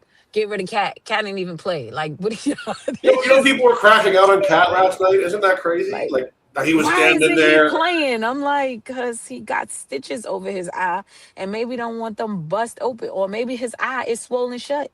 Somebody said, "Oh, he got one eye. He got one eye. That's enough to shoot with."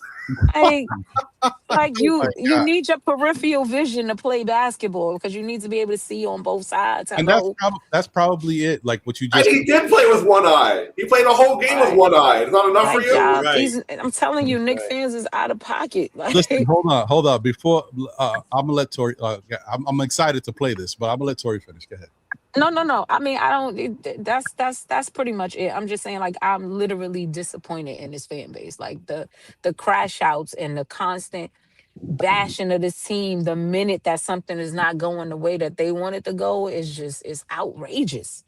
I get it. I'm a 90s Knicks fan, so I've been through the fire too. Like, I get it. PTSD comes quick for this fan base, but it can't be after every single loss. Especially when half your team is not playing.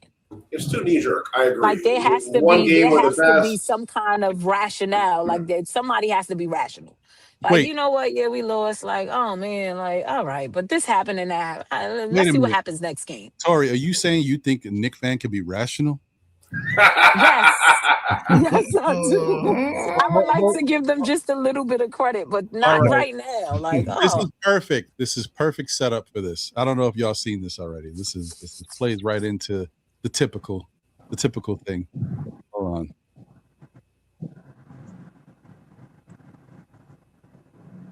Hello, I would like to place a bet on the Knicks to win the championship this year. Okay, and how much did you want to bet? My mortgage. Hey, not for nothing, we look better than last year. And we got a bench now? Mike Brown, you changed my life. He's done miracles on me. Let's go! The greatest mid-season champions of all time. Hey, if we're playing like this, we don't even need Giannis. Oh, I can't believe I believed. That's it. It's over. Trade everybody. Bring me Giannis right now. Mike Brown, count your fucking days, buddy. I wonder what Tom Thibodeau's doing right now. At least if we keep doing bad, we'll get a good draft pick. Oh, we don't have draft picks. Hello, hi. I would like to report fraudulent activity on my credit card. Yeah, somebody bet my mortgage on the Knicks winning a championship. That's just something I would never do. Let's go! Never wavered. That's why you don't panic. I was never worried. I'm not new to this. I'm true to this. Yeah, put the bet back. I told you we didn't need Giannis. And you know what? Add my kid's college fund to that. Oh, we got Jose Alvarado?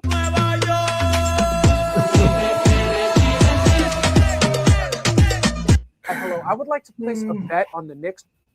Oh man. I saw that yesterday, Ron, and I laughed so hard because I swear I feel like that's every Knicks fan. I was like, this is us, B. I was like, okay. Oh my God. Man, this is nuts. Yeah, the life of a Knicks fan, man. It gets crazy. It gets crazy. I personally blame last night's loss 100% on Karl Anthony Towns. The way he was sitting there on the sideline with them glasses on his face, man, and that hoodie. What are you doing? Get in the game, buddy. Kids too, Rex. You got to throw in the kids too. Yeah, what are you doing? Break up with your wife. Break up with your fiance and play the game. Right.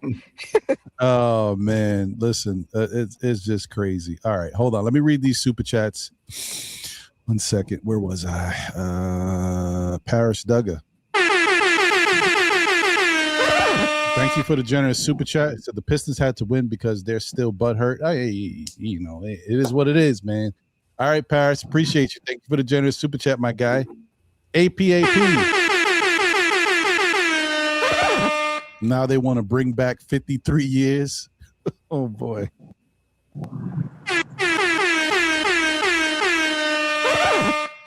Detroit don't have any female fans. We got Latorius B. That's a fact. APAP, my guy. Yeah, you ain't never lie. What else we got here? Mm-hmm.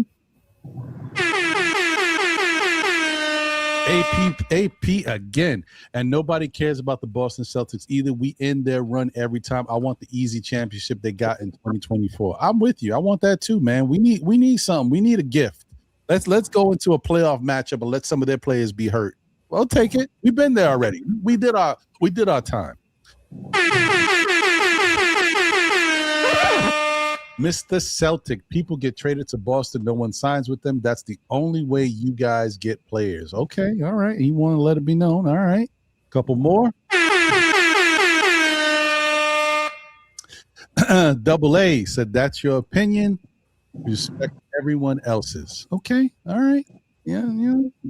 Everybody using super chats. All right. And one more.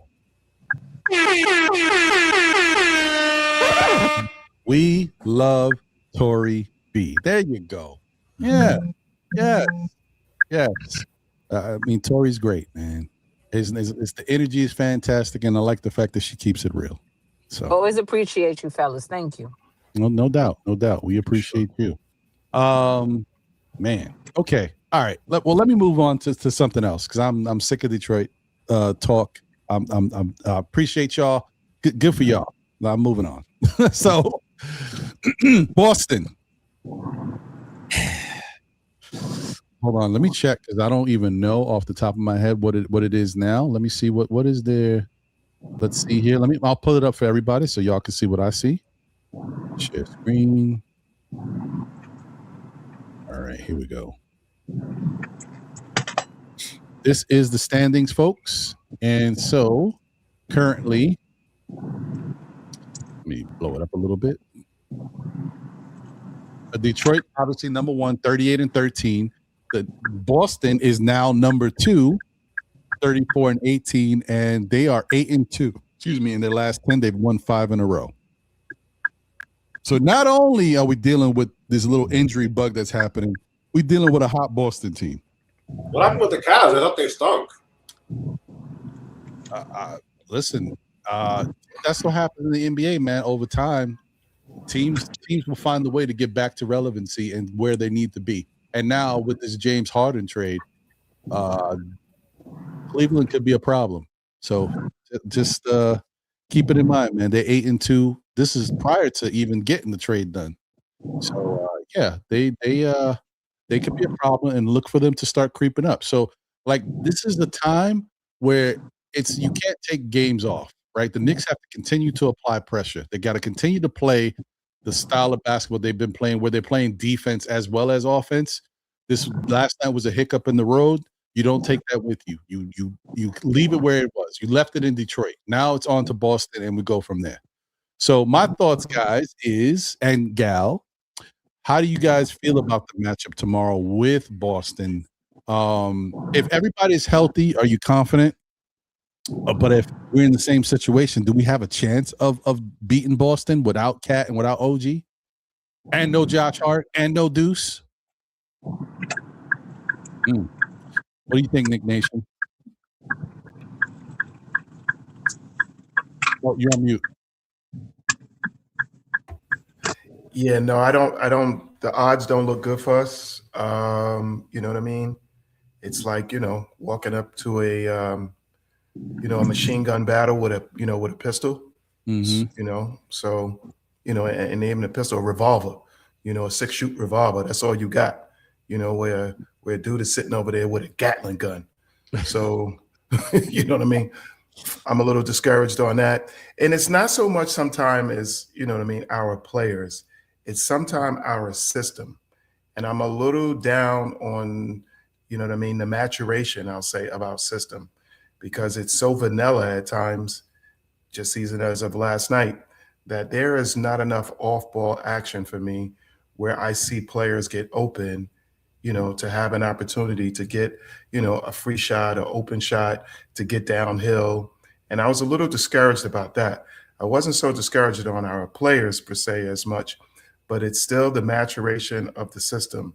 And I'm still a little discouraged on that. And until I think we grow in there, I think that's will show more real consistency. And right now, this is where I think the consistency point, you know, matters, because you know, these are great NBA players, you know, no matter what, night to night and what you're going against. And I think that there's certain times our scheme, you know, or lack of scheme for certain teams, it rears its heads. And once it rears its head, it's like we're exposed and we see it.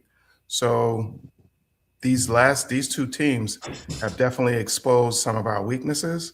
And I think this is another one that we're coming up to. Once again, the Celtics, you know, with really great coaches and a great system. So a lot of times where even Detroit can say, yeah, we fell out and we don't have these guys. But yet, if you're still, you know, you got players that come in and fit your system, as opposed to where we're at the stage right now, is where, you know, we're evolving players into our system, which is different than having a system and bringing players that you know that say, hey, I think this player would be effective at my system. And right now, I think we struggle with that. And as you can see, I think McHale struggles with it greatly. And that to me is a little worrisome. But is anything else? Hopefully we can, you know, iron out these wrinkles and get better moving forward. But as far as this tomorrow game, I don't have a lot of faith in it. And I think it's not because of the players per se. It's just that because I don't think that they know enough about this system that we run and have had all of the nuances down pat. And when you don't have all those nuances down pat, you can get exposed here in the league quickly. And hopefully we can work it out. But right now, I'm just not as far as tomorrow's game. Maybe it was a lesser opponent. I think we iron it out a little bit better, but not tomorrow. Yeah. I will say that we're in a little bit of a tricky situation, because just thinking about what's actually what you're witnessing, what's taking place, the Knicks, Mike Brown has been experimenting and trying different lineups, giving different young players opportunities, mix matching, letting Jordan Clarkson play, all this stuff. We got into a streak of losing. He said, you know what? I'm going to go back to limiting the rotation, going back to the core guys and relying on them. And then we win 8 in a row. And now you're telling me that possibly 4 of the core guys are going to be out. Yeah, I don't love it. I don't love it. He simplified things by going back to what he knows would work, and it did work. And now we're without. So I do think, though, I will say that I may not be totally happy with the fact that we're in this situation, but I do understand that it can only make the team better with experience, because these young guys with more time and against better competition, they will learn how to be better. The problem is, like, you're going to get some losses along the way, because that's how you take your lumps. That's how you get something out of it. I mean, the good thing, we are not even at All-Star break yet, guys. We're about to be there in a little bit, right? So it's right here, but there's still a bunch of the season left. So these losses, while they do matter, and positioning and looking at, we just talked about, I mean, Boston's playing well. We don't know if they're going to get Tatum back, and then if they do, we don't know what type of Tatum they're going to get. So I'm not going too crazy over that, but they're playing well. Cleveland just made a big trade. And I think that's going to impact them, because for whatever reason, we were hearing, the rumors are coming out that Garland and Donovan Mitchell just didn't play well together, or they didn't interact well together when it came to playing well together. So maybe the mix between him and Harden will work out. Maybe it won't. But it could work out, and that's going to make them a better team. So we got to let that play out, and then we're still chasing Detroit. So right now is just not a good time for the Knicks to have to go through this. But I will say this: I'd much rather go through this now than have to worry about this stuff in the playoffs or close to the playoffs. So let's get out of here with what we can. Let's get right. And guess who really needs that break, that all-star break? This New York Knicks team. So I think we're okay. I think the good thing about it is that it is happening close to the all-star break. And so that is going to help the team get better. There's going to be some time off. People get to rest. As much as OG would love to be an all-star, he wouldn't play anyway, but I'm glad that he is able to rest and heal up throughout that time. And, you know, Brunson will be out there, and who knows, maybe Cat will play. But honestly, I just want these guys to get right, and we need to get healthy. So we'll see. Jay Boogie, I mean, you witnessed everything that's taking place, man. You see the ups and downs of everything that's gone on this year. We've been running the gambit, man. So, like, how do you feel about you know, the situation now with the young boys being able to get opportunities to play? I mean, this is the first time that we've seen a collection of young players play around 20 minutes each. So, what's your thoughts? Every night I'm trying to find a way to get the award more minutes. So I don't know what Mike doing every night, because, you know, depending on who the center is, he's one of the very few guys that can check 1, 2, 3, 4 and the 5. He's one of the very few, and you got to be able to see this guy's future. This guy can do a lot of things on the court. He got the midi. He can knock down the tray. He got the ball handling skills. He ain't scared to, you know, go to the basket. All he need is more time. And this the type guy where you don't even know if he would have got on the floor or how many chances he would have had last year with Tom. We don't know. That's not to be determined. But right now, Mike Brown, you see what this guy's potential is. I want to see him get more reps on the floor. It's only going to benefit here. It's only going to benefit him for the future even more. And that's going to help our team to watch this guy, because this guy has the potential to be like a Luau Ding. You know what I'm saying? The way he plays his game out, you know. So, but the All-Star break, we can use that. That's another thing. We're not even at the All-Star break, and I like where we're sitting at. But all these other teams, I don't limit myself to one team. I don't want to catch Detroit and not, you know that Boston is there, not know that Cleveland is there, you know what I'm saying? Some of these other teams might turn their season around in the second half, you know. Everybody's a target every night. That's how I like to look at it. But more importantly, these guys need to chase themselves. Chase your game to get your game better. Chase your system to figure out how you can play better in the system. See what you can do better on the floor that's going to, you know what I'm saying, benefit the team overall. You know what I'm saying? That's what I look at. The system is the system. I mean, Nation, he mentioned Nation, he mentioned about Bridges. Bridges is one of the guys that I'm very, very shocked at. I thought this type style of ball playing would, you know, benefit his game even more. You know what I'm saying? If you go back and look at the footage of other players that's playing inside this system and you playing in their position, you can learn some things. So I wonder how much of film do these guys watch of the system being ran with the other teams, not watching the film on the team you play or the film that you get ready to play. Watch the film of the offensive position that you're in with Golden State or even Sacramento when Mike ran that. You know what I'm saying? You know, that's going to help and benefit your game. But we got a lot of pieces over here, a lot of talent. We got a lot of guys that can do a lot of things, you know, and continue on saying to be continued. But I can't wait until the playoffs. I believe Jose coming over here is going to bring a spark to Towns. I believe that. I believe it's going to bring an energy level that we don't have here. It's going to bring us a rah-rah, get in your face guy that we don't have here. You know what I'm saying? And I think he's going to elevate the squad a little bit more. You know, I wish that the organization would have let us know a little bit more about Deuce. You know what I'm saying? So we would have had a better understanding. You know, even though they've been talking about getting this guy, but I know now with Deuce being injured, it was mandatory for us to get another ball handler. And much as I like what's going on with Kolek, I did not like his performance against Denver. I did not like when Brown was putting that heat and that pressure on him, and he constantly kept picking the basketball up as soon as he got cross half court. Like, yo, get this guy away from me. Get this guy off me. That lets me know you got frantic the other night. In a regular season game, it did have a little bit of, playoff feel to it and everything, you know what I'm saying? It was a big boy game, but you put me on shaky grounds with your game, and I haven't really been there too much with you this season because I thought everything that you was going through was learning.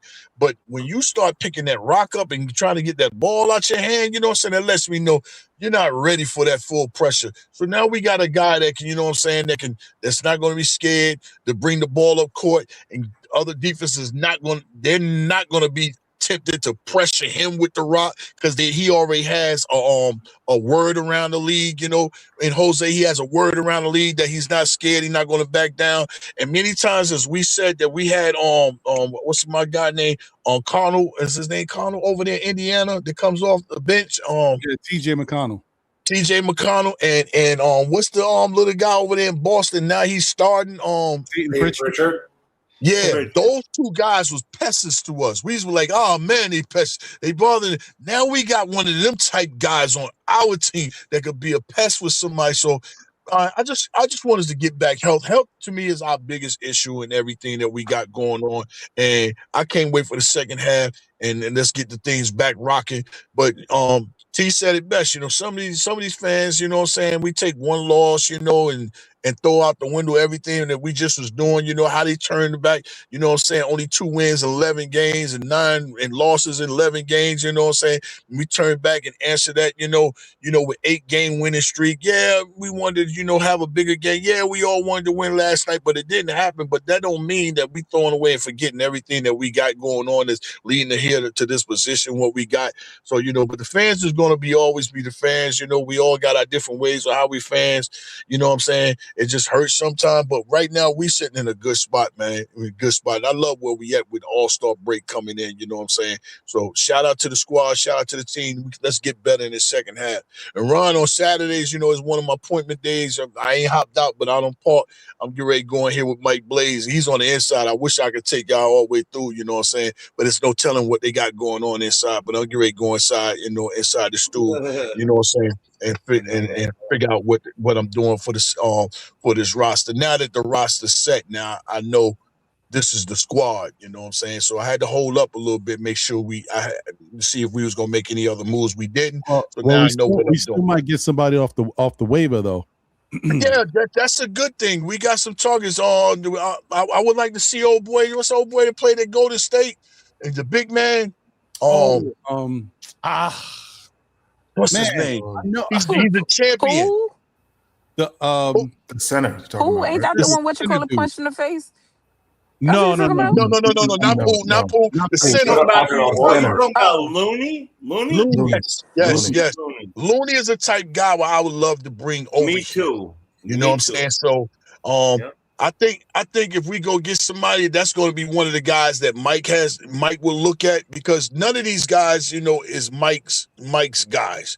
We got to know and realize that, Leon put all this together before Mike even got here. He did the draft, everything. He did everything. So none of these guys is Mike guys, you know what I'm saying? So give Mike an opportunity to go get somebody that he know that knows this system and that's going to play hard basketball and is going to, be there, you know what I'm saying, no matter what. So that's what I would like. I would like Looney, somebody like that, man, you know what I'm saying? So I'm good with that, man. That's my pick that I would like, man. All right. Well, hey, listen, get busy as you usually do in the stew. Make sure you tell Blaze I said what's up. Yeah, and I hope everything goes well, man. We could always use a little bit more heat from Jay Boogie. Oh yeah, man, it's coming, man. Let's go. I know it last night wasn't too good, man, but you know, the hottest shoe in the game now, let's take a pick. That Jalen Brunson, Night Kobe, the number 6. This for the big time shots made when you're in the clutch. That 3-2-1 when the time's up. And so I got some things going on, so I'm going to work on this Jalen Brunson joint real quick. All right. All right, my brother. Man, be safe out there. Big shout out to the bless closer, everybody. brother. Nice meeting you, T. I probably met you already before, but Mike, nice meeting you. Awesome. Yes. God bless everybody. Salute, 3 capital S's. And shout out to the chat. Make sure you hit that like button, share, subscribe this channel, move this channel where it's supposed to be. Appreciate you, my guy. The closer, baby. That's the closer, baby.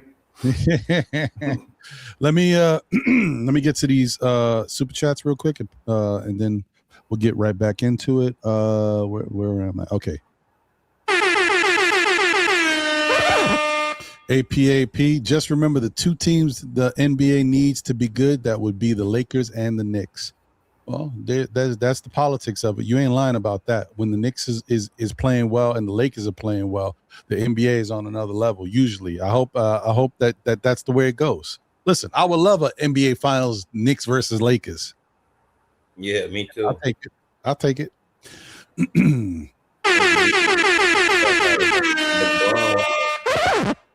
Thank you for the generous super chat. David says, Cat haters took a huge loss at trade deadline. Cat still here, and you should be happy because we cannot win title without him or realistically replace him. I would say yes, and maybe. But yeah, Knicks need Cat, and Cat needs the Knicks, to be honest. I know you might say, wait, what do you mean Cat needs the Knicks? Well, I mean, I don't know if you noticed, but Cat's stock has kind of taken a hit. So Cat really needs to turn it around and get stuff going well here in New York for other teams to start looking at him and for his value to start building up again to where it was and where it needs to be. I'm sorry. I'm one of those that refuses to believe Cat stinks. I refuse to believe a perennial all-star that is a 40 whatever, I mean, what do you call that, 40, was it 50 40 90 guy is all of a sudden a shell of himself and can't play. Cat is just going through something this year with his shot.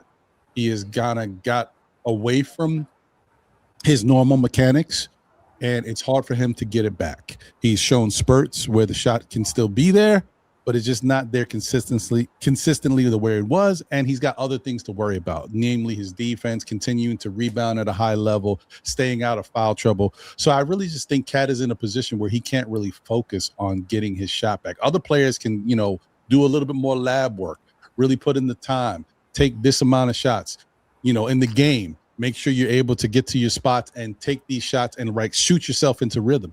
Cat can't focus just on that. Cat's got to stay out of foul trouble and worry about other things. So I think that's part of the reason why he hasn't gotten back to where he was, because he's got so much else on his mind, right? But anyway, either way, I'm going to say it again. I appreciate Cat's play. I definitely appreciate his play over the last 4 games of the 8-game winning streak. I think he has showed up big time with just doing whatever the team needs. And I think in those 4 games, even in the Denver game, staying out of foul trouble for most of the game until the 4th quarter when it got a lot more hectic with Jokic and stuff. I appreciate Cat. I want to give him a lot of props and a lot of credit for the way he's played in those last 4 games. So, and hopefully it continues going forward when he comes back onto the court. That's it. That's all I got to say about that. But I appreciate it, David. Thank you. But I do think they both need each other. But as I said earlier, when you said what you said, Mike Brown needs to find ways to make Cat useful out there on the court. That comes from the coach. I will say that he has not done the greatest job at that, and he needs to do better. Shout out to APAP once again. We got Jay Boogie. Detroit has Kid Rock. Damn, I should have read this before he left. But he knows where your heart is, Joe. And we know how everybody loves Jay Boogie, man. Appreciate you, my guy. Thank you so much for the generous super chats today.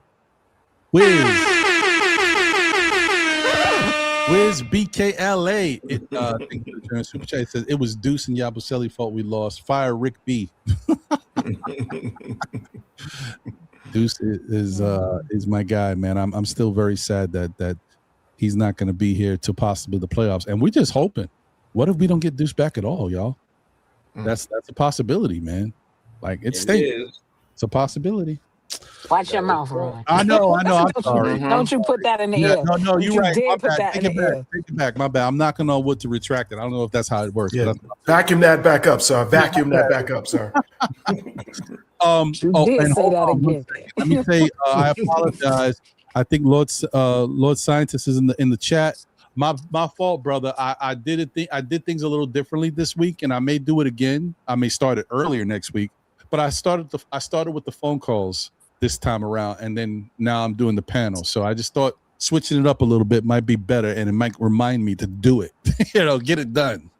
So I'm sorry, my brother, but I'll have the phone lines open on Monday night at 9. So tune in if you can. All right. Okay. You got another one from APA. Oh, shoot. Hold on. Let me see here. Thank you, my brother.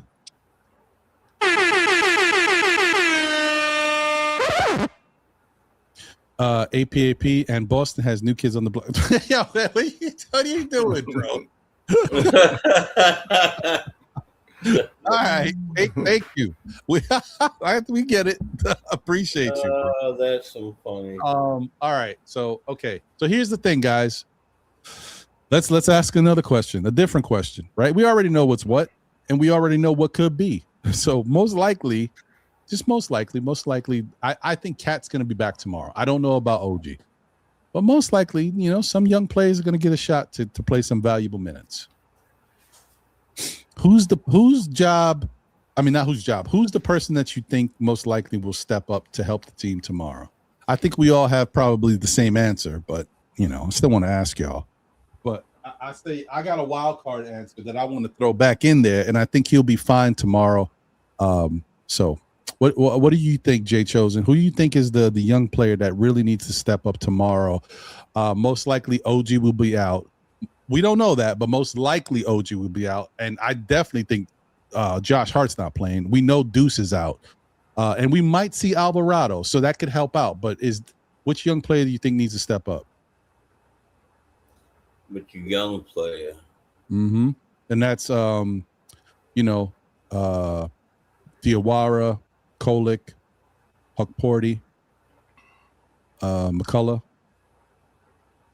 Well, if Cat's out still, then we're gonna need Huck. But if I had to put money down on it, like I'm doing right now, I would have to go with Diawara because we need his athleticism. We need his foot to the pedal, shadowing the guy no matter,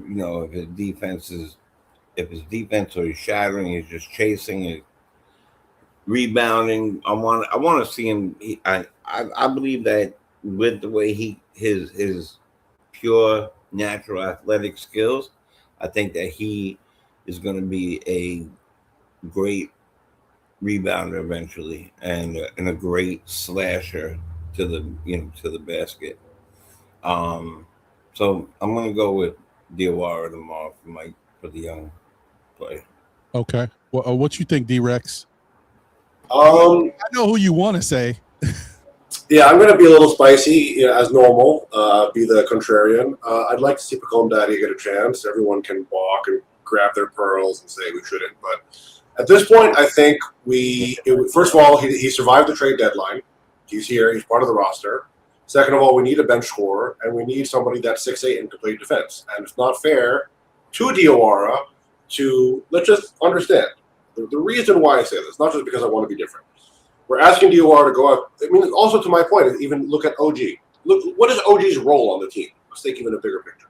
His role is go out, get 20 points a night, play the best defense of maybe anybody in the NBA, top 10 level defense, cover up for everybody else's defensive lapses. Mm-hmm. I mean, his role, OG's role, it's a miracle he's not injured before now. You know what I'm saying? It needs to cover up for the lapses of Cat, JB. McConnell is no type of real defender. We can all agree at this point. When it comes to people that really matter, Landry Shamet, I know we have our narrative. He's a great defender, but what happened in the Pistons game last night? Reality check. Jordan Clarkson is worst defender in the NBA. You know, the guy he's like Atlas, like literally. You know, I think when people were talking, I mean, Ron, we had this conversation before. Oh, people talking about trading OG. I'm like, why don't you just trade the franchise at that point? Like, the guy's doing so much work to prop up this team. You know, it's unbelievable. I think he doesn't get anywhere near enough credit, which is why even when he's slumping, I have to give him more slack than other players. So I think, you know what, the real answer is all of them. The real answer is all of them. Because at this point, we don't have the depth and the luxury to say, no, we're going to rock the rest of the season only playing Jordan Clarkson and Landry Shamet off the bench.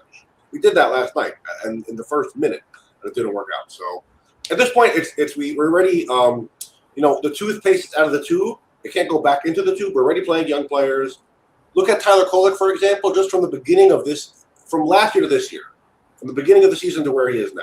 Yes, he still has issues, but is he a better player? He's 10 times better of a player. Mohamed Diawara, from the beginning of this year to now, it's 5 times better of a player. If he had been playing more, maybe more, you know. And I don't think we really have the luxury of saying we can't play any of these guys or this and that. Like, our guys are dropping like flies over here. You know, we're in a really desperate spot. We look small. We looked unathletic versus the Pistons last night. One of the big problems of Boston we're gonna face tomorrow, that kid Hugo Gonzalez has been giving us fits every time we play them. That 19-year-old rookie that they got from Spain that's like locking up JB. He's a menace. You got to be honest. He's the highest plus minus of any rookie in 2025. So, I mean, you know, you have to look at some of these players and see that why can't we get a similar value out of these guys? It's incumbent on us with Deuce out, OG out, Cat out, Jalen Brunson injured, Josh Hart injured. Who's even left? Right. Who's even left at this point? You know? Oh, like JB got hurt.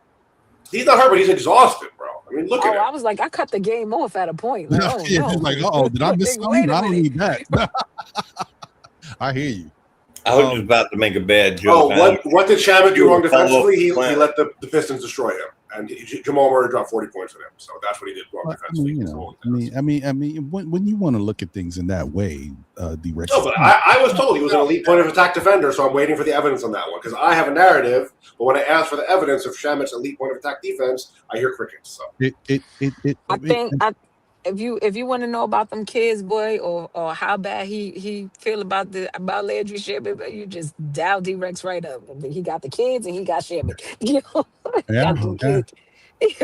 You're not a real Knicks player unless you have haters. So you're welcome, Landry Shamet. It's true. So let me say this real quick before I move on to Nick Nation. I want to say two things. Well, let me say this first.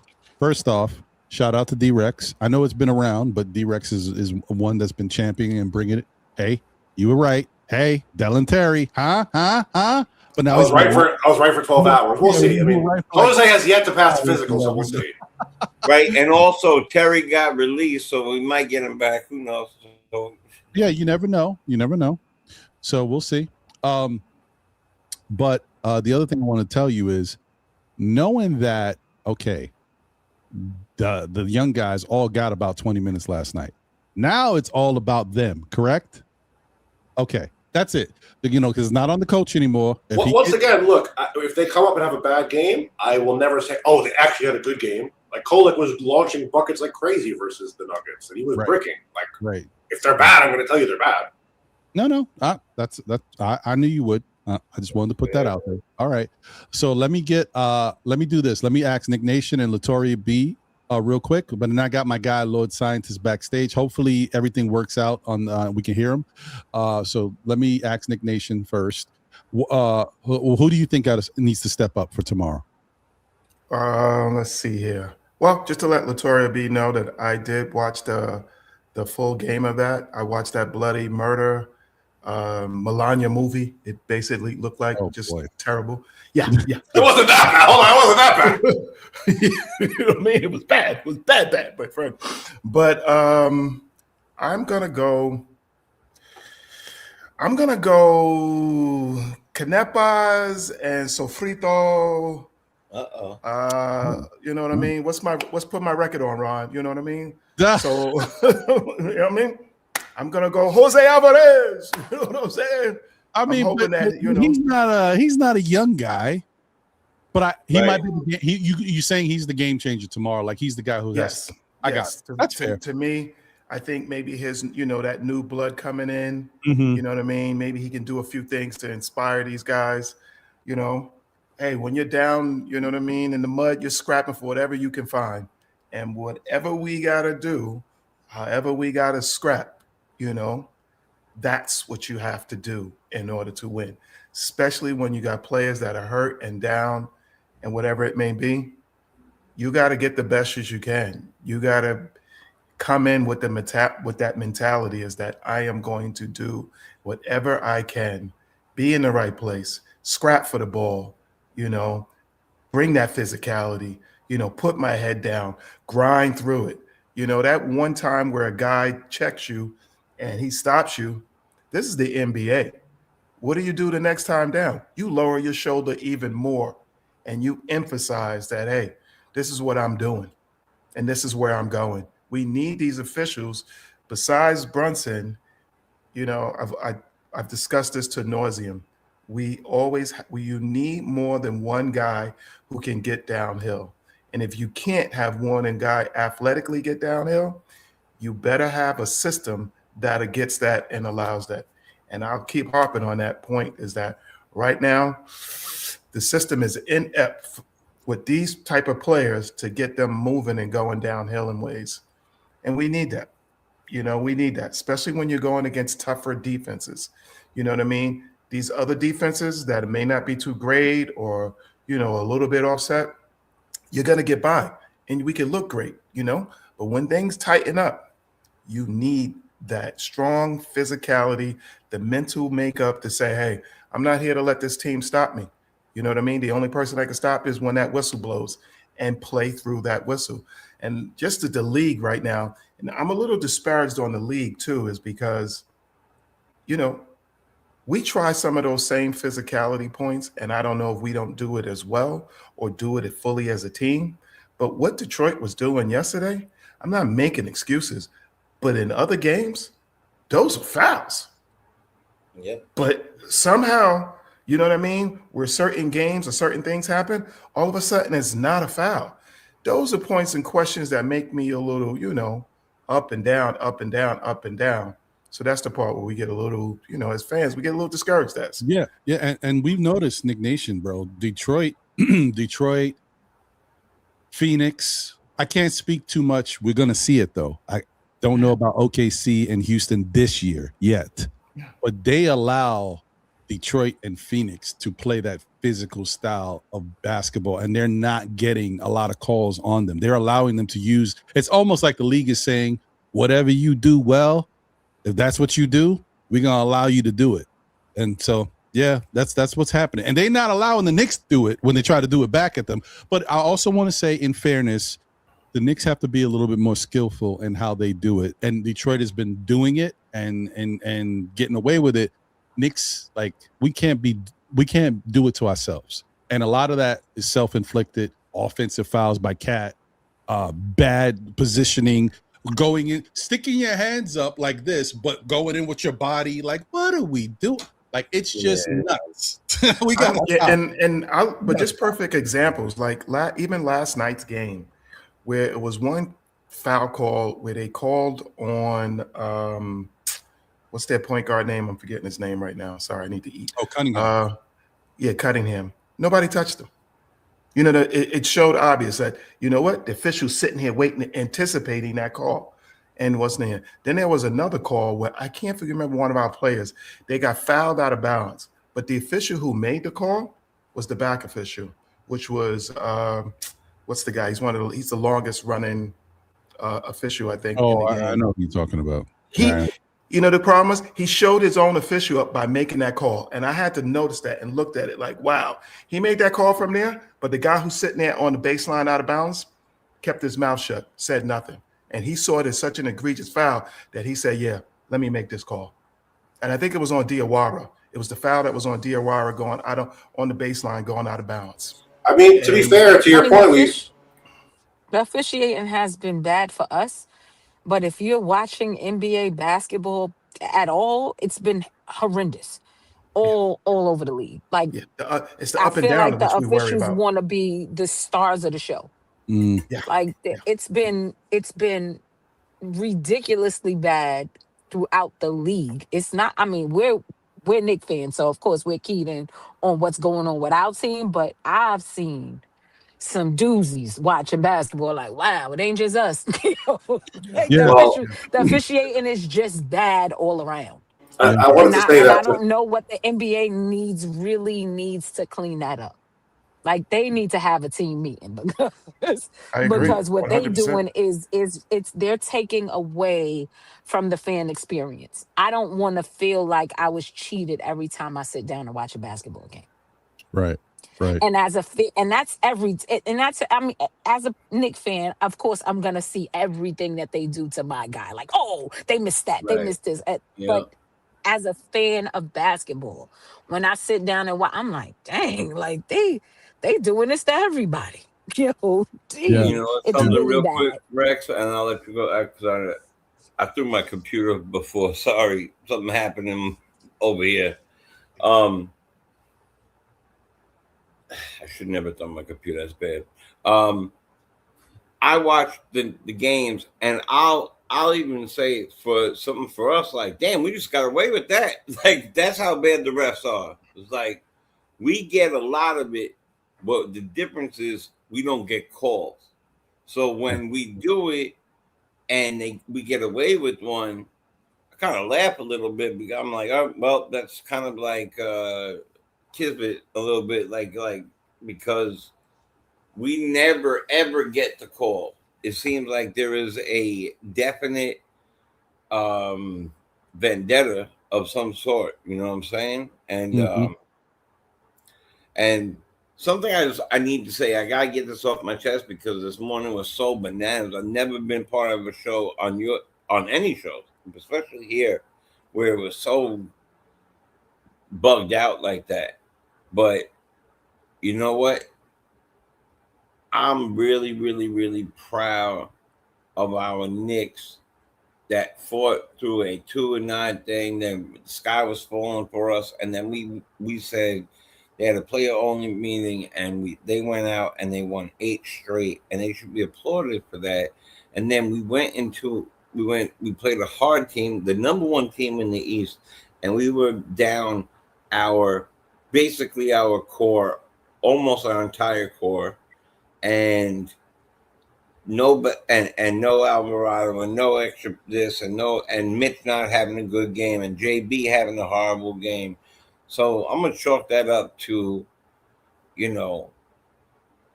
just being a lack of people on the squad and not having good games from the people we needed out of them. But I'm gonna tell you this: I don't even think if JB dropped 40 yesterday, because of what happened around him, I don't think we're winning that game. No, I don't think we would have won either. I agree. Even we would have made the game more fun or more close. Yes, we wouldn't I agree have with won. that. I don't think Nobody else could do anything. So yeah. Yeah. Right. So like, you know what? We need to take whatever. I wish they would have sat JB. I wish they would have sat Hart because it would make no sense. What's the difference between losing 37 or 87? There's no difference, right? I mean, you're ready to look ridiculous. We should have rested those guys. In my opinion, we should have rested those guys. It kind of, I just want to say, Jay, that's an interesting point, and I think you said it earlier, or someone else said it earlier too. I mean, that it's a real judgment call. I don't know how Knicks fans. I don't know if we haven't been in this situation before, so I don't know how Knicks fans would receive that if last night no one played. Like if we just said everybody's going to get a day of rest, we got people out injured. It doesn't make sense to throw Jalen Brunson out there and these guys and try to salvage where we're so underhand, like so down. You know what I mean? Behind everything. Right. But I don't know if the Knicks are. I've seen. I think I saw another NBA team do that. I saw them do it twice last year. I haven't know if I've seen it this year, but I don't know if the Knicks are able to do it yet because I don't know how the fan base will receive it. Well, coming from a man listen, on his Dolan birthday, was sitting there. You know that yesterday, right? Dolan was sitting I didn't notice him. Okay. Dolan was sitting in the front seats in those stands, and Mike Brown does not have enough cachet Yeah. with this team yet to do anything like that, brother. I wish he did, but he definitely and coming doesn't. from a man who been to a game on his birthday after I went to a bar, then got taken out to a restaurant, then we went to BBQs and had them big drinks with the extra shots, and then we did all this other stuff. And I get there, and Melo and KP are in their suits. Remember, and they had to wait. And I'm like, what? Yo, I had 7th row seats. I was right there. I'm all excited. And that game, we lost by 1 point to Indiana. Robin Lopez went off. So I can understand that now. That way you put it, it makes a lot of sense to me. Because, that's the tough part about it. Yeah, All right. Well, let me do this because I want to get to Lord Scientist, because normally he would call in, but like I said, I already did the phone thing. But let me just ask Tori B real quick. Tori, who's your young player that you think needs to step up tomorrow, or that you expect to step up? Yeah, Tori. For the whole entire season. Yeah, D-Rex. I'm kidding. No. For it's not just tonight's game or tomorrow's game. I feel like for the season, I don't think you could take all the kids along, but I think that Diawara and Kolek should definitely be the two that go along for the rest of the season. So I expect good things out of them. Okay. Like I expect them to play well. Whichever one of them it is, but I expect those two to play well to actually answer the call when it's their turn to get out there on the court. But I expect that for the entire season because I think we need them. I agree. Like going forward, 100%. and I don't know who said that we don't have much depth. I don't believe that. I just think that we're down too many people to say that we don't have much depth. We down a lot of people right now, but I think we have depth. I just, being down 4 players is a lot for any team. It is. For any team. So I'm with you. I agree. I agree. I think Diawara and Kolek definitely need to be big parts. I probably expect a little bit more from Diawara because I think Diawara is going to get an opportunity to shine a little bit more, especially with guys out. He's going to be really good. Yeah. I think we really lucked up with him. I agree. But I'm actually looking for McCullough to step up tomorrow. I think last night, Ron, I always forget we have him. I know, and you guys know if there's a like I got my favorites. You guys know Deuce and Hart are my favorite guys on the team, but my favorite young dude is McCullough. He's been from day one. And he's a dog.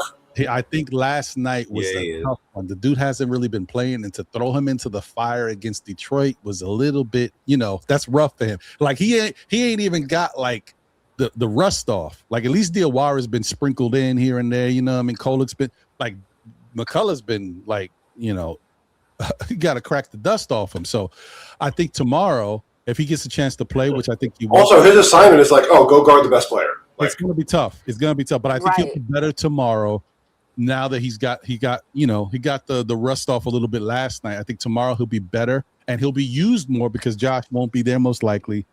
So I expect that McCullough might be a difference maker in his actions and what he can create defensively. Because a lot of the thing. Okay, you guys can correct me if I'm wrong, but when I look at these young guys, this guy. When I look at these young guys, Diawara, no offense. I like him. I like what he can do. Yeah. Pac home. These guys are really supposed to be, defense guys, and they are. I'm not saying they're not. But when I see somebody out of the young dudes that can actually make something happen defensively, it seems to be McCullough. Like he's the one that when he gets locked in, he starts really affecting stuff on the court defensively. That's why he was drafted. That's his main advantage over Josh Hart. We need McCullough to kind of do some things tomorrow. If he plays, and I think he will, he needs to do some stuff. So we'll see. Anyway, Lord Scientist, are you with us? Yeah. I don't know. Hold on. I'm gonna give him a minute because I know that he may not have heard me as soon as I said it. And so he may be away. There he goes. Microphone. There he goes. Yo, mic check 1 2 1 2. We hear you. You with us? Hey yo, salute to the panel, man. Listen, I just love what y'all be doing, man. Listen, yo, shout out to my man Jay Boogie. Hey yo, Queen, listen. Everything you've been saying, I'm over here listening to the whole thing, and the rationale of a sane Knicks fan is priceless right now. Everything you've been saying too, Knick Nation. Like, listen, I love the maturity of your show. Like, you have a cute panel. Everybody with a different perspective, but everybody at a mature level as far as Knicks fans and being reasonable and rational when it comes to, you know, how, you know, we are right now, what's to be expected. So to your whole panel and you, Ron, I gotta really give y'all flowers and big y'all up. And Jay Boogie and everybody, you know what I mean? The Queen from Dope Soul, her panel, like between y'all two, you know, there's others, but I'm just saying because I calls in with y'all, you know what I mean? It's like, yo, I salute y'all for y'all maturity as Knicks fans, and you know what I mean, not, you know, as they would say, jumping out that window unrealistically. You know what I mean? Looking at it from a basketball point of view.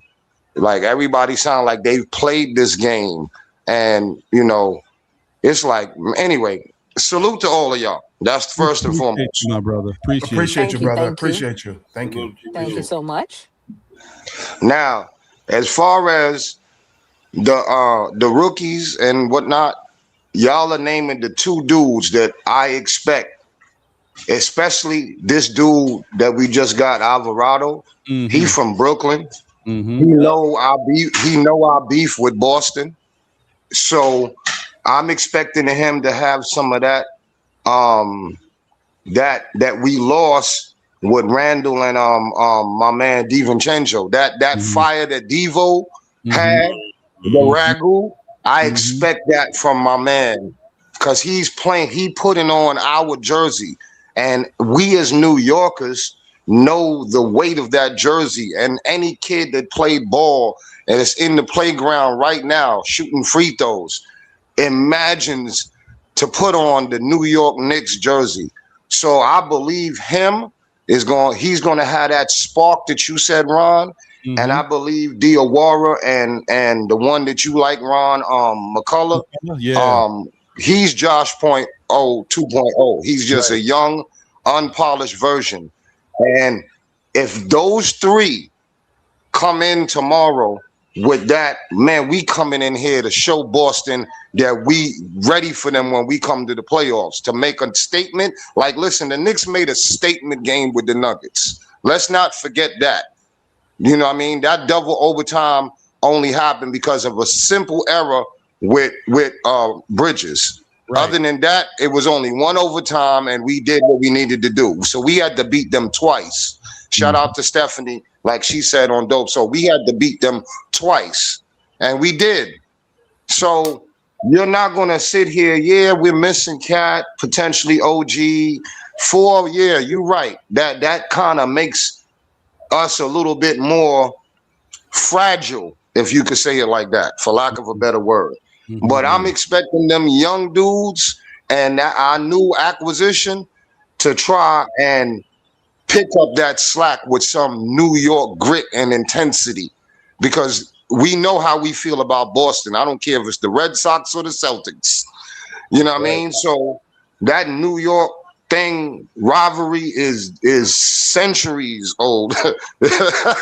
So on that note, I'm in agreement with you. I believe Diawara and McCullough, and like I said, Alvarado, however you say, Brooke BK, baby boy. I believe them three, if we're going to win this game, they're going to be the reason why. I'm with if you we lose this game, okay, we lost. Lick our wounds and get ready, you know what I'm saying, and finish out to, you know, the All-Star break. Just do what we can do as best as we can to the All-Star break and get that rest, because that's what it is. And I agree, like they should have went ahead and pulled Josh and Jalen, but like you said, how would have the Knicks fans responded? But I'm like, that game was already out of hand. Ain't no need for them to stay out there and keep doing what they doing. You know what I mean? So I agree with that too. Yeah. No, you're right, man. Like, it's just one game. And this is not even, this ain't a playoff seeding game at the end of the season. This ain't a playoff game. This is a regular season game. And if you already going at it from a point of not having your players, and it came out the gate, it already lets you know what type of team it was. They came out the gate putting their foot on the gas. If it looks that way, sometimes it makes sense just to say, let's ease off. You know what I mean? Let's fold it up and move on to the next one. We got a big game on Sunday versus Boston. Let's make sure our guys are right for that. Play these young guys, give them a little experience, and go from there. I mean, he kind of did it, but he did it at a point where, I mean, like Jalen was in there fighting, and we were down 28. It's like, I felt bad in a way. I was like, get Jalen out of the game, yo. But it is what it is. It's tough. You don't want to lose the battle and the war. Lose only one. Right. Yeah, man. Well, we go from there. We'll see what happens, because the bottom line is, I'm hoping that some people are able to play tomorrow, but I don't like is that, I feel like we as an organization, we getting a little desperate. Like, we should not be hearing from Josh Hart or whoever that Josh Hart might have been rushed back too soon. And this is not from last night's game. This is when he came back before that they were saying that he rushed back. So I'm like, we don't got to do that. I mean, what are we doing? I get it. We're trying to stay neck and neck with the other top teams in the East. We want to be there, but you gotta be smart about it. I mean, we in a situation now where, we lost Duke. We hope to get him back. But what happens if we lose Josh for the rest of the season because he has to get surgery because he injured his ankle worse than it was? Like, we can't afford to be doing this right now. We got enough quote unquote young players that are getting a chance to play, that we feel like there's a reason why we didn't trade them. They still here.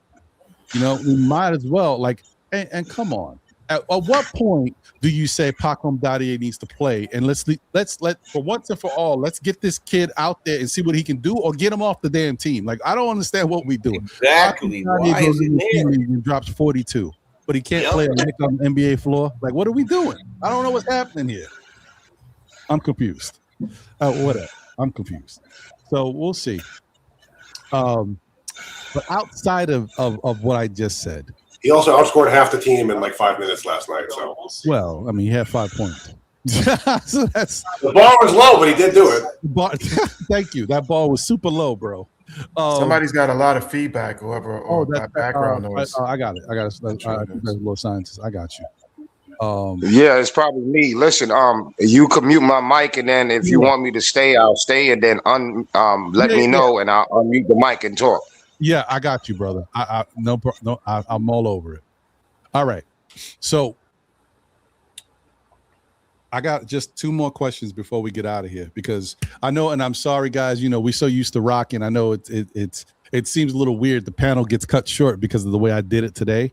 But hey, man, when you think about it, we've been rocking panel wise for 2 hours and 22 minutes. That's just how crazy these shows be.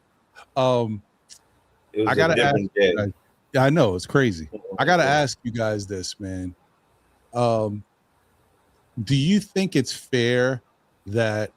Well, I mean, I don't know how to phrase this. Do you think it's fair that right now, especially because of last night's loss, do you think it's fair to blame Mike Brown for that? What you think, Jay? All right. So, and let me help y'all. Let me bias it up a little bit. Keep in mind, we won 2 games, and throughout that 11-game stretch, we lost 9. Then we go on an 8-game winning streak, playing the best we've looked. Even though we had some turnovers and other stuff we had to clean up, this is the best we've looked all season as a team on offense and defense. And then we get blown out by 38 to Detroit last night. Once again, do you think it's fair to blame Mike Brown for all of that, for what happened last night? Well, for last night, just last night? Just last night. No, because I want to give the credit to Mike Brown for the team turning the corner. It's the players had a lot to do with it. Excuse me, but also Mike Brown and the rest of the coaching staff. To win 8 in a row it's a collective. It's a group effort. So, right. I know. So as far as yesterday, I don't think it's fair to point fingers at anybody. because we were just down. So can I blame Mike Brown for yesterday? No. But as far as everything else, I know it's not part of the question. I just want to sneak this in real quick. Some of those victories are in spite of or despite whatever the thing is. The players got together and they played together. Whether or not that's a coach or that's coaching, or I don't know whether how much that counts towards it. But last night is injuries, and it's not on the coach for me for last night. Okay, and I thank you for bringing that up, Jay, because I think if you remember last Saturday, I mentioned. Was it last Saturday? Yeah, I think it was last Saturday. I mentioned that what upset me about the losing that the Knicks were doing is like we were losing games just to lose games. I said, I was like, we're not even winning the game for ourselves. Like the players didn't just say, you know what, screw the coach. Let's win this because we want to win it. Like that's how bad they were. They weren't even winning those. But throughout the streak, it looks like they might have won a couple games in spite of other issues. They just came together and did it. But I did want to say, once again, we overlook it. I'm telling y'all, it kicked everything off. That Brooklyn game, they got right against Brooklyn. Y'all might laugh. Brooklyn was terrible, but we didn't just beat them. We destroyed them. That 50-point victory really helped the Knicks come together and start going from there. It wasn't always pretty, but I think that kicked it off. So I give credit. That's a fact. And let's hope that the reverse is the same from last night going forward. I'm with you on that. If you know what I'm saying. I'm with you on that. D-Rex, what you think? Do we blame Mike Brown for last night's loss? Wait, I think I might have been on mute. I said, D-Rex, do we blame Mike Brown for last night's loss? I heard you. Oh, wait. We hear you. On mute. Maybe. Sorry with eating. Sorry. I said, D-Rex, do we blame Mike Brown for last night's loss? Sorry. Oh, yeah, you did hear me. I can hear you. Look, okay. I'm going to be. I'm going to be completely consistent because, look, I was very critical of Tom Thibodeau, always, and I do think that Mike Brown does. I mean, look, it takes two to tango, right? You can't only blame the players and say the coach had nothing to do with anything, right? That's not rational. So I think for me, the thing that I've realized is that he comes from the Steve Kerr school, right? That's like his ethos of coaching, right? I think when his back is against the wall, what does he do? He likes to shoot his way out of it. Tibbs is like, okay, we're in a bad spot. Got to go with my vest. Got to lock it down. Full on defense. Like get some size on the court. That was Tibbs. Oh, I'm scared. That's what I got to do. Mike Brown is the exact opposite. He said, oh, we're in a bad situation. Got to have 4 guards on the floor. We're going to shoot. Everybody's going to shoot and have max spacing, and then we're going to win. You know. So I feel like what happened is, if you look at the game last night, again, we don't like to look at the games that were traumatizing for us, but Mikal Bridges came out hot, hit his shots, great. We're cruising, or maybe we'll win this time. Once it got to like 8-8 and they took the lead, we never got the lead ever again. What happened is that it was a lineup of Shamet, Clarkson, I think Hart, McCall, Huckporty, something like that. That lineup, in like 1 minute, they went 13-2, the Pistons. And it was their bench that killed us. It was Dennis Jenkins, Ron Holland. Like, those are the guys who actually killed us. Cade shot 4 of 11 from last night, so we didn't even have such a good shooting night, but their bench Dennis Jenkins destroyed us. And even to that point, like I felt like, Dennis Jenkins was raining down shots on us. A very important stat from last night. Nobody on the Pistons took more than 11 shots tonight. Not that night. And D-Rex, I just wanted to say one thing that I didn't want to forget because I was thinking about it earlier and I forgot to say it.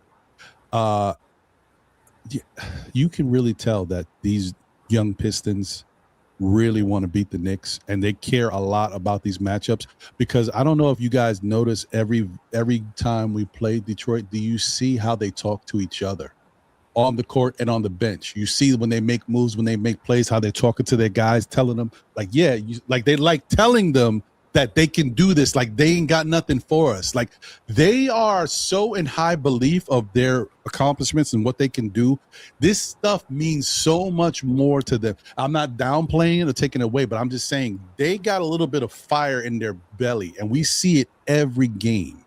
So I hope the Knicks like take that into account because Thursday is around the corner and look at that and say, you know what, we're making these young guys feel really good about themselves. We need to quiet the noise. I mean, that's kind of been my point from even before the season, is like that when it's a young guy in there who's been in the NBA a year or two, their hunger is completely, every minute they're hungry. They're not going to be slacking. Even if they're tired, they're not going to slack. It matters to them a lot. And so I do fault Mike Brown for a few things. I do think, first of all, the fact that Jordan Clarkson is even on the roster after the trade deadline, Leon Rose should enter for that.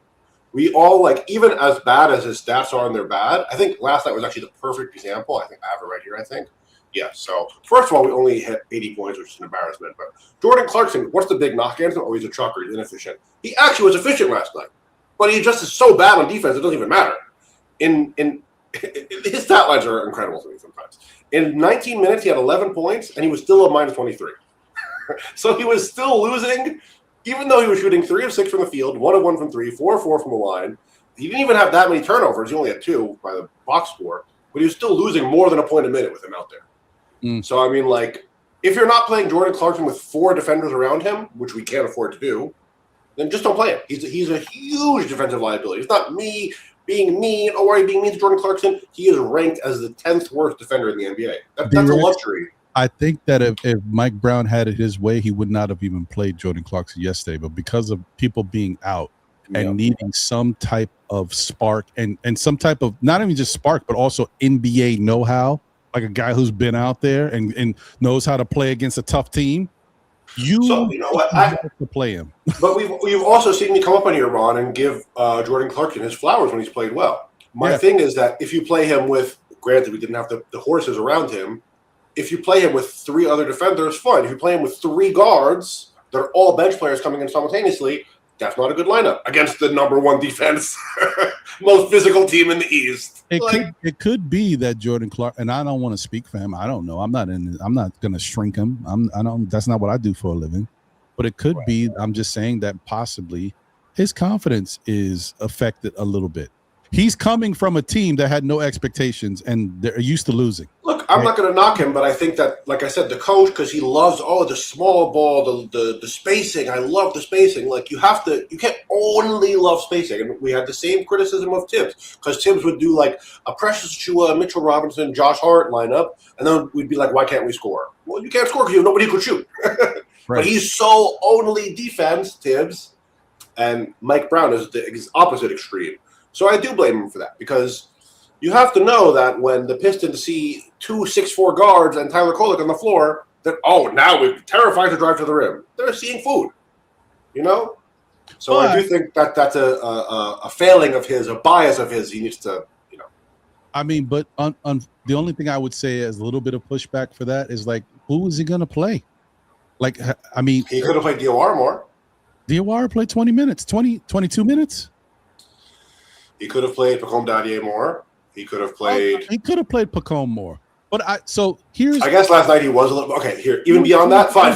You know what? I understand. Even you don't want to play Pacome, fine. Don't play Jordan Clarkson and Tyler Kolek and Landry Shamet all together in one lineup. Right. And Brunson and don't put them all on the team. He was in a really weird situation last night. I agree. But there was a way of organizing the minutes better so that all those 3 guys, because he was thinking, we're down in a hole. I've seen him do this before, that we need to have maximum spacing. That's how we're going to get out of this hole. Well, there's more than one way to skin a cat. You know what I mean? Well, and I think the other problem too, but I think you're right. I'm not going to take anything away from what you're saying, D-Rex. I think you're right. The matchups last night and the rotations didn't all work, and they weren't really necessarily conducive to something that's going to be positive for them. Can I give you the exact perfect opposite example from the Pistons? Go ahead. So their second highest plus minus of the night after Paul Reed, inexplicably, was Ron Holland. And if you look at his stat line scoring wise, you'd say, this guy had a terrible night. He had 5 points, 1 of 4 from the field, 0 of 3 from the 3-point line. He had 5 points, nothing, right? Mm-hmm. He had 3 assists, 2 steals, and 6 rebounds. And you could feel his defense. You know what I mean? So even though his stat line was... Wait, how many minutes did he play? 21. So in 21 minutes, he was a plus 28, and he had 2 steals. Ron Holland played 21 minutes, had 6 rebounds. Freaking Mitchell Robinson played 20 minutes, had 3 rebounds. God. Is that true? Oh, my God. Oh, my God. He did have 3 rebounds. Oh, my God. Oh. Hey, pardon me for 1 second, Nick Nation. I just want to say two things real quick, and I'm giving the floor. Huck 40 out rebounded Mitchell Robinson. That's crazy. Mm-hmm. Number one, that kid Jenkins is from St. John's. He is also a New York player, yeah. Ticket holder, but my boy got me into him. I watched him play. He's a baller, and we watched what him shoot the lights out of us yesterday. Not only that, but St. John's, who's 22nd in the country, beat number 3 UConn yesterday. So I have to throw that in the air too, because I'm a hometown guy. That, and I threw my computer because I just found out that my oldest daughter, who's from a different marriage, I'm having a grandson. So congratulations! Wait, Mazel tov. Why'd you throw your computer? Was that a good thing or a bad thing? Because when they call, I got a call and we were talking, and something was going on at the time. And thank you for that, by the way. But I appreciate it big time, Nick Nation. Sure. I got in. I went to turn it off, and I just kind of like did what, and I couldn't hear it, and so I got. You got a little frazzled. I got you. Well, guess son and two daughters, my marriage, and then I have my other daughter in Florida, and we're having a boy, and they're talking about naming it after me, and I'm like, what did you say? Say it again. Oh man. And I'm like, what? You're all the chosen one. Yeah, I'm feeling it. I want him to call. I want him to call him chosen. Period. That's what anyway. Anyway, I'm done. Jenkins, let's go St. John's and let's go grandson. Congratulations, brother. That is fantastic. Congratulations, Jay. Yes, Thank you. Blessing, Thank you. That is a blessing, a bundle of joy coming to your life. I appreciate that. And my birthday's in March, and I'm be 50 in March. So it happened before I turned 50, and I always say I don't want to be a grandfather before I turn 50, and now I don't care. Nah, you know what? That's great news, though, man. That's good stuff, man. Yeah. Happy for you. Happy for the whole fam. Yes. Tell my family here. Well, yeah. Thank you. Yeah, of course. So I shoot. I'm sorry. No. It's okay. What was it about? Whatever. It'll come back to me.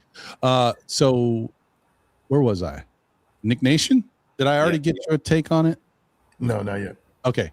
You are up. And what's your thoughts on how do you feel? Do you think Mike Brown could Mike Brown have done something to put us in a better position to win that game last night? What's your thoughts? The original point of the question is I'm gonna say no. I can't fully blame Mike Brown for it. If I got to point to anybody, you know what I mean, it would be Leon for not equipping him, with certain sources that we need. We tend to forget that we sent two dogs out and then didn't bring any back. You know what I mean? So that's a tough thing. That projection point of how it amplifies to the team, because the big Ragu, he was a dog. Yep. You know what I mean? Damn right. You may not have liked Randall, but Randall was a dog. You know what I mean? He had his issues, but he was still a dog. You know what I mean? He was not taking any, slack or back steps from that. Mm-hmm. And right now, certain points is, he's a coach. He's going to try to work his magic. Not that I'm giving him full, autonomy to say, hey, yeah, no. It's just that sometimes when you're ill-equipped, what can you do? You can't show up, to a gunfight with a knife. It don't work out for you. You know what I mean? So I think last night, being short, not being at full strength, not being even at 80, what were we at last night? 60, you know what I mean? 60% in strength. So at 60% of strength going against the number one, team in the East, that doesn't work out for you. If anything, what I blamed Mike for last night was not shutting it down earlier and bringing in these young cats and saying, hey, y'all gonna learn today. Here, grind it out, figure it out. You know what I mean? Call a couple of timeouts and say, hey, just put your head down. You know what I mean? Run somebody over. So I blame him for that, because when your team is hurt already, you've got to somehow learn and know to protect your team and say, here, I'm going to dial this back. Let's pull this in, because we can't really at this stage, take on and be suffering injuries, because, hey, as you can see, Brunson took some hell of a shots last night in his nose, in his face, in his body, and other things. And sometimes, you know what I mean? We're all, if anybody here has ever been an athlete, your competitive spirit does not shut down like that. And you will give it your all and give it your everything to the detriment of yourself. And at that stage of point, as a coach, I think, you know what I mean? You got to recognize it. Or one of the assistants on the bench, hey, Mike, maybe tonight's not it, and I know this is a pro level, these people are getting paid, but there's a time where you got to say, hey, yeah, I lost this battle, but I want to win the war. So don't put your people in danger.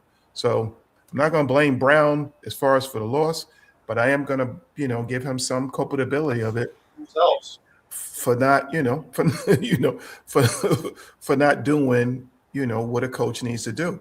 Even in some of those wins that we had, even in the Denver game, I didn't agree with how he did things at certain points. Not calling those timeouts, not setting things up. And I get the illusion point about having a team, you know what I mean? Because if you call a timeout, you get the point of a team setting up their defense. I get that, But there was a couple of times at that game where you're being paid as a coach and you're here to coach that game. You should call that point of a timeout. And you should be able to come out of a timeout, which I have not really seen this year too much, and have a scripted play that you're running, not the read react. Oh, great point. There comes a time where you need a play, and a play that you can get to and that that's a high success. And I don't see that from him at times. So there's a little bit of that I'm going to push toward him. But overall, it's a loss. Pick our boots back up and, hey, grind it out tomorrow. Well, yep. So I will say I could kind of that's a really good point, Nick Nation. I can agree with the fact that, sometimes it is required, and it's time to call a play. It is time to call a play that you think can be run and worked. Sometimes everything shouldn't be read and react, especially in really tight situations. In tight situations and end of game moments or out of timeouts where you need a basket, you may not have the chance to really read and react. You know what I mean? So you need to think about calling a play that people can just run. And I just want to give them a little props. Once again, I will say one thing I did notice over the last 2 years, not this year, the last 2 years, Tibbs had some really good out of timeout plays. I will say I noticed he had some. I was giving him credit for that. That's one of those things that you gotta, think about. If I'm Mike Brown, it's something I got to think about. And one of his 45 coaches behind them, somebody need to say, hey, maybe we should put together a list of plays that we can use in these moments. And let's not leave everything up to chance and read and react. Especially with those two dogs that he mentioned. Right. Exactly. That makes sense. Yeah. Tori, you back with us? Yes, I'm here. Okay. What do you think? Do you think Mike Brown should be at fault for last night's? No, you can't be at fault for injuries. He didn't hurt his players, so you can't be at fault for that. I do agree with Nick Nation. I think he should have pulled the plug on the rest of on Jalen and them a lot sooner. In the second quarter, I'm like, he should just sit everybody. So I agree. I agree, because you don't want those guys, the rest of your guys, to get hurt. But I have no idea what Dante and Julius Randle getting traded had to do with any of this. I just don't. I feel like y'all is never gonna let that go. I don't care how many times y'all say it. Carl Anthony Towns is an upgrade from Julius Randle. Period in the story. He is a better player than Julius Randle. So I don't know why every time something goes wrong, y'all bring that up. You know, it's hilarious to me. I I love think y'all, but I swear y'all will drag Dante and Julius out for everything. Oh my God. I think it's I had no idea. those moments that you wish you had some of that fire that you just don't get from the players on this team. We're very finessey. We're a finessey team. Very finesse. Mhm. And I think we miss having some of that fire with the players that can be like, if I had a choice, I'm just being honest. Don't get me wrong. I like Julius Randle.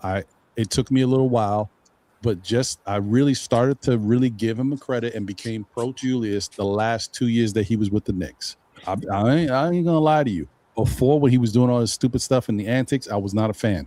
All right, but towards the end, those last 2 years, I started to become a really big fan of Julius, and I do miss him being here for what he was. But I will say, if you told me, Ron, you got a choice. You need a little bit more firepower on the team, or a little bit more energy and fire pit in the belly, I'd much rather have Dante here or Hartenstein, like guys who play but also have that fire. Like with Julius comes other stuff. So that's why I agree with you. I do think that Cat is an upgrade over Julius Randle. I do also think that I keep saying it. Julius Randle was one of those that played through everything. Everything. Right? Even in college, we found out he played through a freaking broken ankle or broken leg or something, whatever. Like, that's crazy. But he played through everything. He played hurt and got beat up all the time. Guess who else plays through injuries a lot and doesn't get the credit because of his mannerisms? Cat. Cat plays hurt a lot. And even like Cat is a weird dude, man, because Cat will go up awkwardly, come down, and you're like, damn. He hits the floor hard and he rolls over, writhing. 2 seconds later, next play. He has his moment. He's got to work it out, but then he's right back at. I keep saying it, guys. These Knicks players are not soft. Individually, they are all strong, really tough players. They just don't have the rah-rah on the court that maybe some of us want. They don't got that. There's no doubt about that. Even the pit bull Josh Hart is not a rah-rah dude on the court. He may rah-rah with the refs, but he don't go back and forth really with players because everybody likes everybody. It's all kumbaya in the NBA. We do need a rah-rah, and maybe Alvarado is a rah-rah. So we'll see. Yeah, but he can only bite ankles. I mean, he can jump up and punch people, maybe, but right, yeah. That doesn't win you basketball games. It doesn't, but you know what? It just doesn't. I mean, everybody has their own opinion, right? And I'm No, not just I hear where you're going. yours And I'll or let Nick you speak on Nation's it. or anybody's. That doesn't win basketball games. I agree. But what I will tell you, you know what it does? It creates a level of it's chemistry is not the word I'm looking for. And confidence is not the word I'm looking for. I'm looking for something in between those two words. But basically what it does, it energizes the players, right? It gives you it's the same thing that Josh Hart did with his play when he first became a Knick. We were missing something, and Josh Hart came and said, "Oh, okay, well, you guys see the ball on the floor, y'all. I'm gonna get down on the floor and get the ball. All right, I'll do it." Like, it's just something about it. Oh, hey, there's Creates a an rebound right edge. there. I gotta give you just a tiny bit of pushback, Ron. Oh, no, go ahead. Oklahoma City Hold on, Thunder won the NBA. No, wait a minute before I lose my train of thought. The Okay. Oklahoma City Thunder won an NBA championship, right? Mm-hmm. These dudes are as soft as you could be. They Right. wearing tube tops, painting their nails, doing TikTok dances, and they won an NBA championship. What y'all talking about? Don't win basketball. It's just familiar. We're used to our teams being rough and tumble basketball players. That is what everybody likes, the familiarity of us having those type of players. It doesn't bring anything to the team other than nothing, other than something that we all like to see. I'm a 90s Knicks fan. I enjoyed it too. but it doesn't win basketball games. It doesn't bring this edge that we're missing. It doesn't bring anything because it doesn't put the basketball in the hole. It just doesn't. And it's not like you haven't seen this team be tough when it needed to be, because the Detroit Pistons were manhandling us in that series. And you know what we did? We started manhandling them right back. And we beat them in 6 games. So it's not like this team lacks some kind of toughness. We just don't have that outward bark that everybody is used to seeing from those 90s Knicks teams. That doesn't exist anymore. And looking for it, it's not going to win us basketball games. That's my whole point. Like, I hear it so much. Oh, we need a dog. We need people who can score. We need people who can defend. I don't care if you're loud about it, because that doesn't win basketball games. But it's a constant conversation. Oh, we need a dog. We don't have no dogs. Like, what is that going to do for us? You bring OKC has 3 in the dogs. old dude from huh? OKC has 3 dogs. OKC has 3 dogs, and I think you're completely off on this one. Doing little dances after games. These dudes ain't dogs. Well, I mean, hold on. I don't know what y'all looking for. One second. Let me give you a little bit of pushback too. And before I want to get the Lord Scientist, I know what you're saying. Don't get me wrong. I get what you're saying, Tori.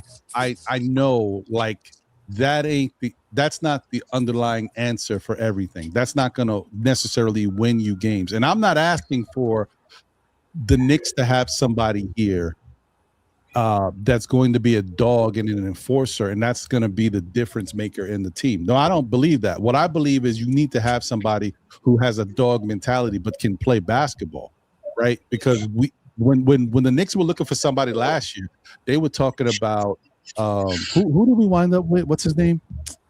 He retired. We just had him. PJ. PJ. PJ Tucker.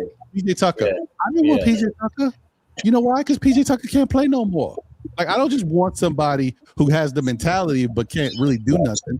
I didn't want, when Patrick Beverley was available, I was like, Patrick Beverley's washed. I didn't want somebody with a dog mentality that they can't play no more. I need somebody who can play and have the dog mentality. Now, to what you're saying about guys being soft and playing and being a certain way, I get it. But OKC won the championship with Isaiah Hartenstein on the team. And I saw Isaiah Hartenstein get into some scraps with OKC last year. So I see that mentality still translates. I'm not saying, that's what this team is missing. I'm just telling you that I would be nice to have it, because when we play these tough teams, it feels like the Knicks have a lot of bark and they don't always bite back. They have the bark. They don't always bite back sometimes. And you would think, by the way they carry themselves as individuals, when you just look at the makeup of the team, guys who play through injuries, guys who never miss games, guys who talk all types of stuff, will get on any, like, Josh Hart is a prankster, but he will tell somebody if he feels a certain way, he'll tell you in your face. Like, but we don't seem to give that same type of rough and tough thing when it comes on the court, when we're getting bullied sometimes. We did it against Detroit in the playoffs, but let's not forget who Detroit was missing. Do I know if things would have went the same way if Isaiah Stewart was on the court in last year's playoffs? I don't know, because Isaiah Stewart is all of that. And so that's the difference, that I don't know what we can expect going forward with them, because they're a tough team. They play very physical, and they do have dogs on the team. And even the guys that you don't even like, Jenkins, for example, the way these guys were talking is what I miss. And I know that we got a lot of that level of familiarity. No, That's what it is. No, forget the 90s Knicks, because the 90s Knicks didn't win anything either. We were a perennial playoff team. And that was my whole point. I know what you're saying. What I'm trying to say is what I really miss goes back a little further, but not as far as that. I'm talking about, I miss the team that we had when we had Elfrid Payton here. You know what I mean? When we had Elfrid and the other dude who was controlling the defense, I forgot his name too. My memory is trash. I need some ginkgo biloba or something, some vitamin B12. I'm starting to feel the same thing lately. Like, I just said something. What did I say? I'm looking for my glasses the whole time. They're right here.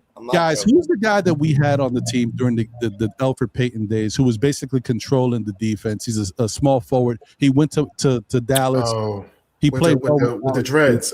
What's the name of the dreads? Nerlens Noel? Nah, No. He was better than Noel. No. Yeah, about to say. Him and Bobby Portis played together. Reggie Bullock. Yeah, Bullock. Yeah, Bullock. Man, Yeah. my memory is trash, yo. Reggie Bullock. Yes. So that's what I want to go back to those days, like Reggie Bullock and guys who are playing tough defense. Tyler Quinn. Yeah. Yeah, they didn't let guys get in our face. Yeah, that's a good one, brother.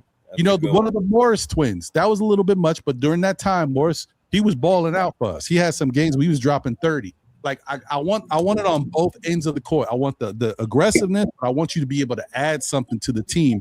And I just feel like even Mitch, who's a dominant defensive player, Mitch is a bear. I mean, he's a teddy bear. Like he don't get crazy with nobody out there. So, that's all I'm saying. I get it though. Right, but does that stop him from being one of our best defenders and grabbing 12 and 14? Right, and that's the only thing I'm getting at. I hear that word all the time. We need a dog. We need a dog. We need a dog. No, we don't. I hear you. We need people that can play basketball. You bring up. I agree with you. I think two things could be right at the same time. We need people who can play basketball, and we also need dogs. I think that could be both at the same time. We can agree to disagree on that. All right, let's stop. Let's stop. Yeah, no. Yeah, we can just agree to disagree. Let's stop. We need tough players. I'm not saying that we don't need tough players. I'm not saying that. Injured in 24, we weren't fighting people, but we were fighting back. And sometimes when you lack defense, but you don't lack aggression, it makes up for that. And you will get in the face. There are plenty of people on that Detroit team last year that couldn't even stick with our guys, but they would grab their shorts, they would pull on them, they push them around, and that did something to us. And we don't have players like that. So yes, we need people that can score. Hold on, you talk. We need people who scored. We need people who scored, right? And we need people who have heart. And it doesn't seem like it seems on many nights we are going without the heart. Going without the same team that you talked about, right? That played the Detroit toughness is different than what we're not talking about fist fighting. I'm not talking about. I know that you're not talking about that. I'm just talking about. I'm just talking about, and I'm not even talking about the 90s. I'm just talking about. You talked about last year's tough. Toughness. Okay, I want to get to Lord Scientist because I know he's waiting to speak. But what I want to say is, like, okay, from my standpoint, and I think that maybe my words a little bit misconstrued a little bit. When I'm talking about toughness, I'm not just talking about like physical toughness or what. Okay, all right, I got it. This is a better example of what I'm talking about. And I'm using the Pistons just because we played the Pistons last night. I know the Pistons fans in the chat will love this. I'm talking about the thing that I was saying that they were doing. They were getting themselves hype and talking and saying stuff and whether or not they're projecting whatever, but they were doing it and it was fueling them. Our Knicks team is very finessey and our young guys are French. They're from different places and they carry themselves a little. They're not very rah and like the whole point that I like about Dink Pate is that Dink Pate is a kid that I'm when I get hype, I'm in the game and I'm letting y'all know, like, that's the type of stuff. Like sometimes when you beat teams and when you have great plays and it's because of how excited and up you are for the moment, and like it's a certain level of energy that you're it's not about the toughness is what I'm looking at as far as dog. I'm talking about that aggressiveness that I'm in the game, I'm hyped, this is getting me going type stuff. And we are very blase. Some of our guys are very blase is what I'm basically trying to say.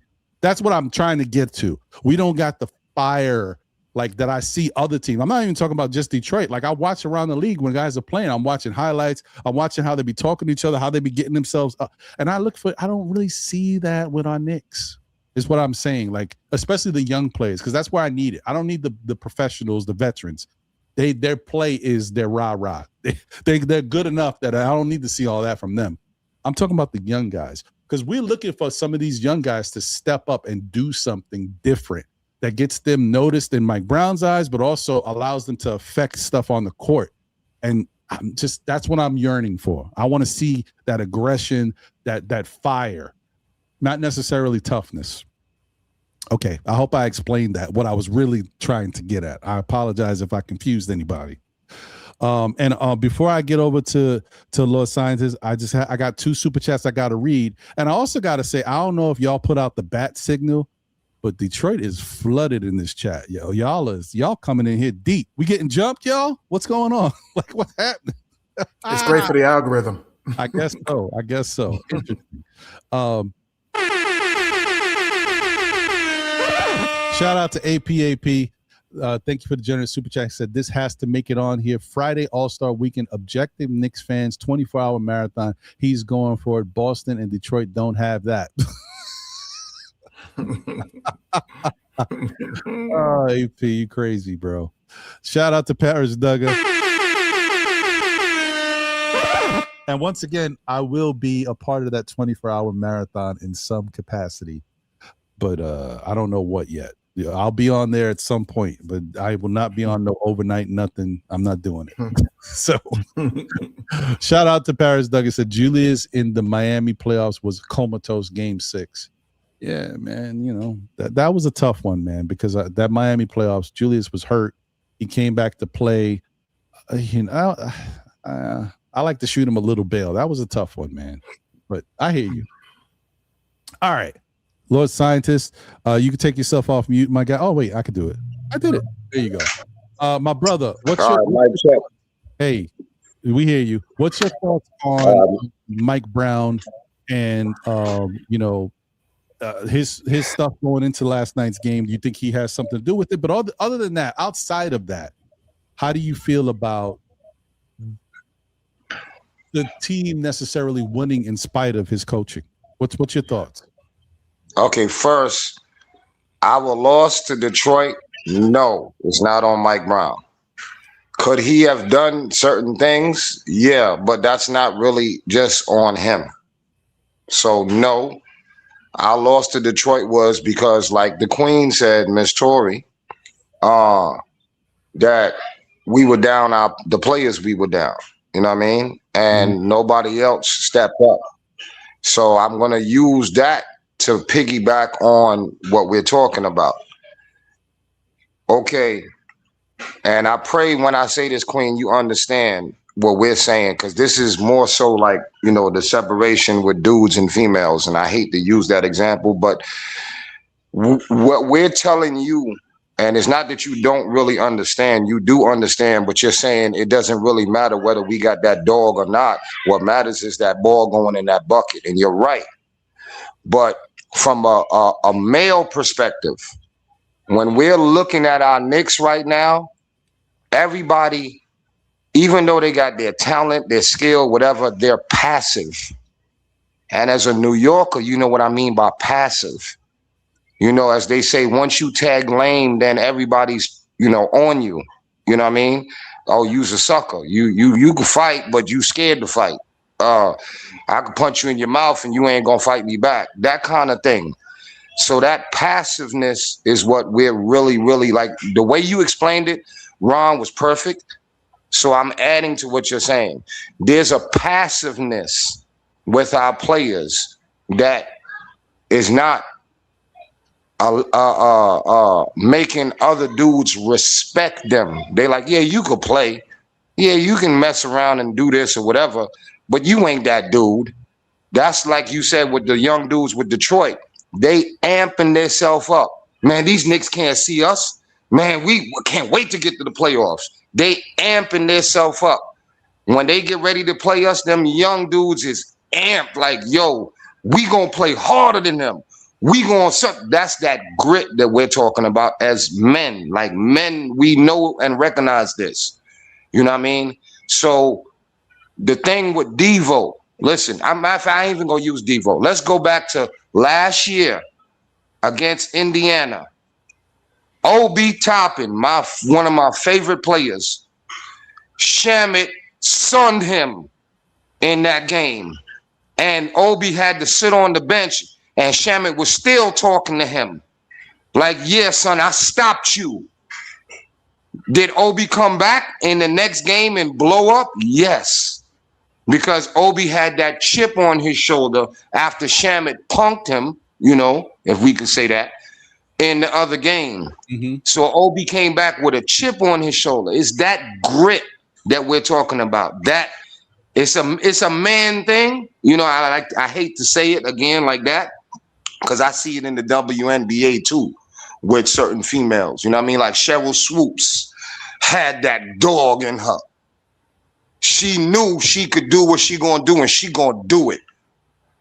And then smile for the camera later. That's what we're talking about. Even with Julius, with his flaws, listen, they knew Julius was a bully. He was a solid, strong power forward. And if he get in his zone, wasn't none of them gonna stop him. His defense would even be good. That dog, when my man that play for Washington now had the nerve to roll dice on the New York Knicks symbol. Listen, we from New York, ma. Ain't nobody gonna come in the garden and roll no dice, and nobody go check up. No, because that respect, they're gonna. I don't care how friendly and buddy they was. Jordan would be cold killer no matter who he played. Then after the game, yo, what's up? Yo, you gonna come out here? We going to dinner? Whatever. But on that floor, that man's eyes was bloodshot red, and that man was busting everybody he could bust, whether he was sick or not. That's that dog.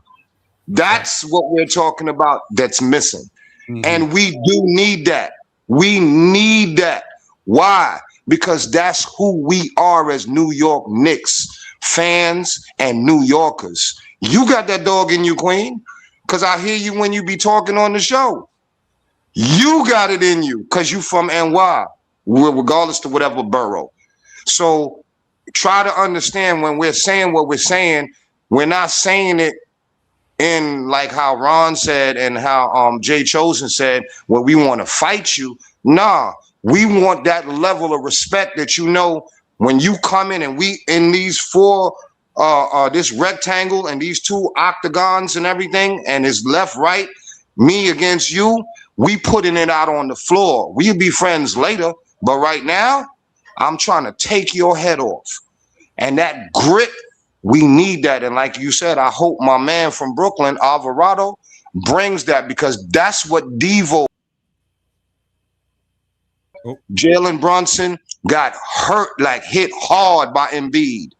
Jalen ain't say nothing when he did it. As soon as the whistle stopped, he walked up on Embiid and spit his mouthpiece out and said, yo, what was that about? What was that?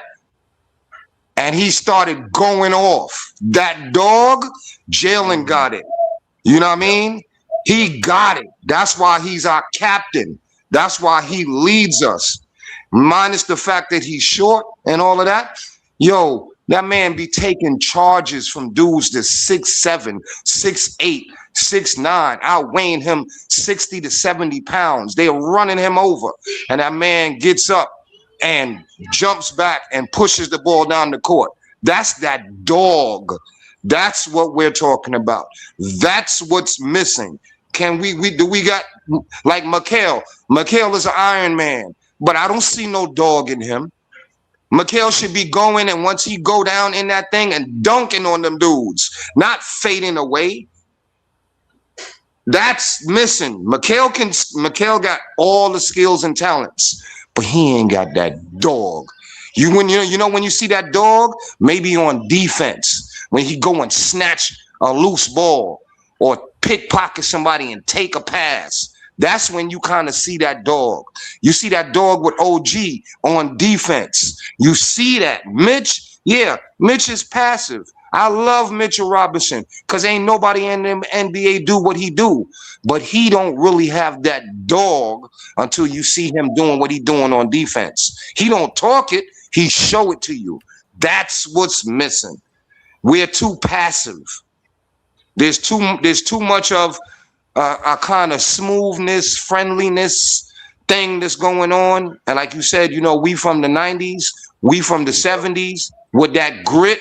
Listen, we know we're New Yorkers. This is why I don't care if they're in China, Japan, Australia. They're still New York Knicks fans. They're still tuning in, listening to all of us. Why? Because we come from the city that never sleeps, 24/7, 365, NY till I die. Yeah, I'm going blind. I'm 92% blind, taking care of my 3 kids. And listen, there be times I'll be so down until I get to hear you, Ron. I get to hear Sim, Tony Crow. I get to hear my man Jay Boogie. I get to hear the Queen Stephanie with Ajay and everybody who in the whole, even the other one that Nick Nation be on. When I get to hear them some, you know, gutter dudes, like, you know what I mean, where I would be smoking a blunt, sitting on the stoop, like, yeah, son, you think Cat's soft? Look, Cat got his eye bust, and then they come back, yeah, you know Cat's soft. He was fronting, blah blah. That's what we are as New Yorkers, and that grit is missing. It's missing. We got the talent, but we ain't got no dog that's gonna be like Kyle O'Quinn or like Charles Oakley and Mason. They come in there, they know their ribs is gonna be hurting the next day, cause they gonna get that bow in their chest when they come. Ain't nobody doing that and giving them dudes no hard fouls. Dudes going to the bucket like it's cool. No, not in New York. And that's what I'm gonna say. And you can mute my mouth. All right, I appreciate you, Lord Scientist. Thank you, my brother. And look, I appreciate those guys too. I'm not taking anything away from 90s Knicks basketball. I loved it. In some points, I thought maybe we chose brute over smarts sometimes, a little too much brute instead of, you know, getting guys that could actually help us and help Patrick Ewing. You know, we maybe went too far the opposite way, but it is what it is. It was still entertaining. It was still fun. And if it wasn't for Michael Jordan, maybe the Knicks would have won a championship or at least made it to multiple finals. But it is what it is. It turned out the way it turned out. I feel the need. No, I know. Let me just say this one thing real quick before you go. But I like I said, I think Lord Scientist said it best early about what he was saying and how I was trying to really come across. It's not necessarily about the toughness factor. It's about the aggressiveness and just this is something I've noticed being a Knicks fan for the last few years. It's about the style of player we chose to get. We chose to get upstanding citizens. You know what I mean? Nothing wrong with that. I actually like that. I like players that I don't really have to worry about on my team. I don't want to see them in the news. I don't want to see them on the back page live at 5. Like, I like that. But I also know that, you know, I said this about football too. Like, there's monsters out there, right? And they play football because they channel their energy, but they are monsters. So I do know that sometimes you lose out on certain players that are very skilled and incredible because of their personalities and their makeup, because it's a little too much. And I think the Knicks have decided to be an upstanding organization, to get good people to come here and hopefully play good basketball at the same time. But I do know that we do miss out on some of that fire. And I hope I'm saying this where you guys understand. I'm not necessarily talking about physicality and aggressiveness. I mean, I'm talking about aggressive, not physicality or fighting type or that. I'm talking about that aggressiveness that goes out there and says, you know what, you're out here playing on the court with me. There's one basketball. You're not any different than I am. I'm just going to go out there and show you what I can do. You're going to deal with it, right? You're going to talk to me. I'm going to talk to you right back. Like, that's what I'm talking about. Like, I've witnessed it too many times with the type of guys that the Knicks bring in here. Quentin Grimes was another one. Scotty Barnes looked him right in his face and said, "You're not him." I was so sick when I saw that. I was like, Quentin, what you doing, man? Come on. Don't let him do that to you. He told him, you are not him. And Quentin was just like, whatever. No, Quentin. That's what I just need the Knicks just to have a little bit of that fire. Like I want some of them young players. I want Mo to go out there like, and one or something, dunk on somebody or get the bench height. I need something. And honestly, you know who was starting to show me a little fire lately? But he's out of here. Yabusele. I've been watching Yabusele on the bench. I'm watching him talk. I've been watching him cheer up his Blaze on the court. Hey, it's called passion, Ron. Passion. That's what I told you about before. Like 2-3 shows ago. They missing that passion. That little boy that was on them courts shooting them free throws. Playing on the blacktop, getting busted nose and still and one. You still can't stop me. Nose bleeding and all that. That passion, that's what's missing. Mute my mic. Y'all just spent a whole lot of time mansplaining to me, right? No, go ahead. And I don't think I needed a lesson in what toughness was. I understood every single solitary thing that y'all said. I just don't think y'all understood where I was coming from. I don't think that this team lacks the amount of toughness that y'all are talking about. And I think they proved that when they went out and they beat the Detroit Pistons and the Boston Celtics last year in the playoffs. This is the exact same team. What y'all are looking for is rah-rah, more noise, more outward emotion. This team don't need that to win basketball games. That's all I'm saying. And he made my point when he started talking about the 90s Knicks. It's nostalgia. That's Y'all why are looking that's for why I said the early part. Right. Y'all are looking for what we used to have. This is not that team. And there's nothing wrong with being a finesse team if they're winning basketball games. Again, I would like to reiterate, I am a 90s Knicks fan. I would love to see somebody catch an elbow to the throat. But this is not the team that the Knicks have. So I root for the team that's on the floor. I'm not constantly looking back for Julius Randle and Dante DiVincenzo to be a part of a team because they don't play here no more. I'm not looking for Isaiah Hartenstein to come back and be a part of this team because they don't play here no more. So I root for the players that are on the team. And y'all keep saying players ain't tough. And that's just not true. They just not loud. So I think that's where we differentiate. These guys are not soft. They go out there and they play every game. Mikal Bridges, for whatever y'all want to say about him, has not missed one game of basketball. And you can't tell me that's because he's soft. That man got to be aching like hell. He has played every single game this season. What y'all are looking for, again, is nostalgia. Y'all looking for rah-rah. And that's not who this team is. And if that's what y'all looking for, maybe y'all not the Knicks fans that I thought y'all was, because this team is not that. Yeah, and this team was a couple of games from going to the NBA Finals last year. And nobody was right talking there that that. does it wrong.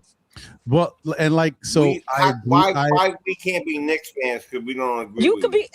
You could be a Knicks fan, Jay. Maybe that's the wrong choice of words, but you're not a fan of this particular team if that's what you're looking for, because that's not what this team is. And we have passed the trading deadline, right? So you know that they're not going to change the outlook of this team. And all you got is a couple of players to pick up off of waivers, right? So you know that the makeup of this team is not changing. Right. And to say that that's what you're missing and that's the thing that's going to get you over the top is not really realistic, because that's not the thing that got you through the games that you played last year. This is the same team. All right. I want to ask you a quick question. Hold on 1 second, Jay. Do you think that we could have won the thing if we didn't get hurt? I didn't hear what you said, Jay. He said in 2024, if we didn't get hurt, do you think we could have won the championship? Yes. I agree. Yes, I do. Was that team built off of everything that was just said? That team was a defensive monster, right? But that's not the same team we have now.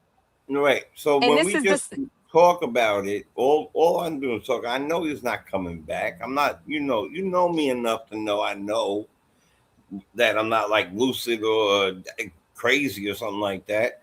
I'm not even talking nostalgia. I'm talking about the fact exactly what he just said, minus the, I know that you understand that, right? Because I know you enough to know that you understand what I'm trying to say.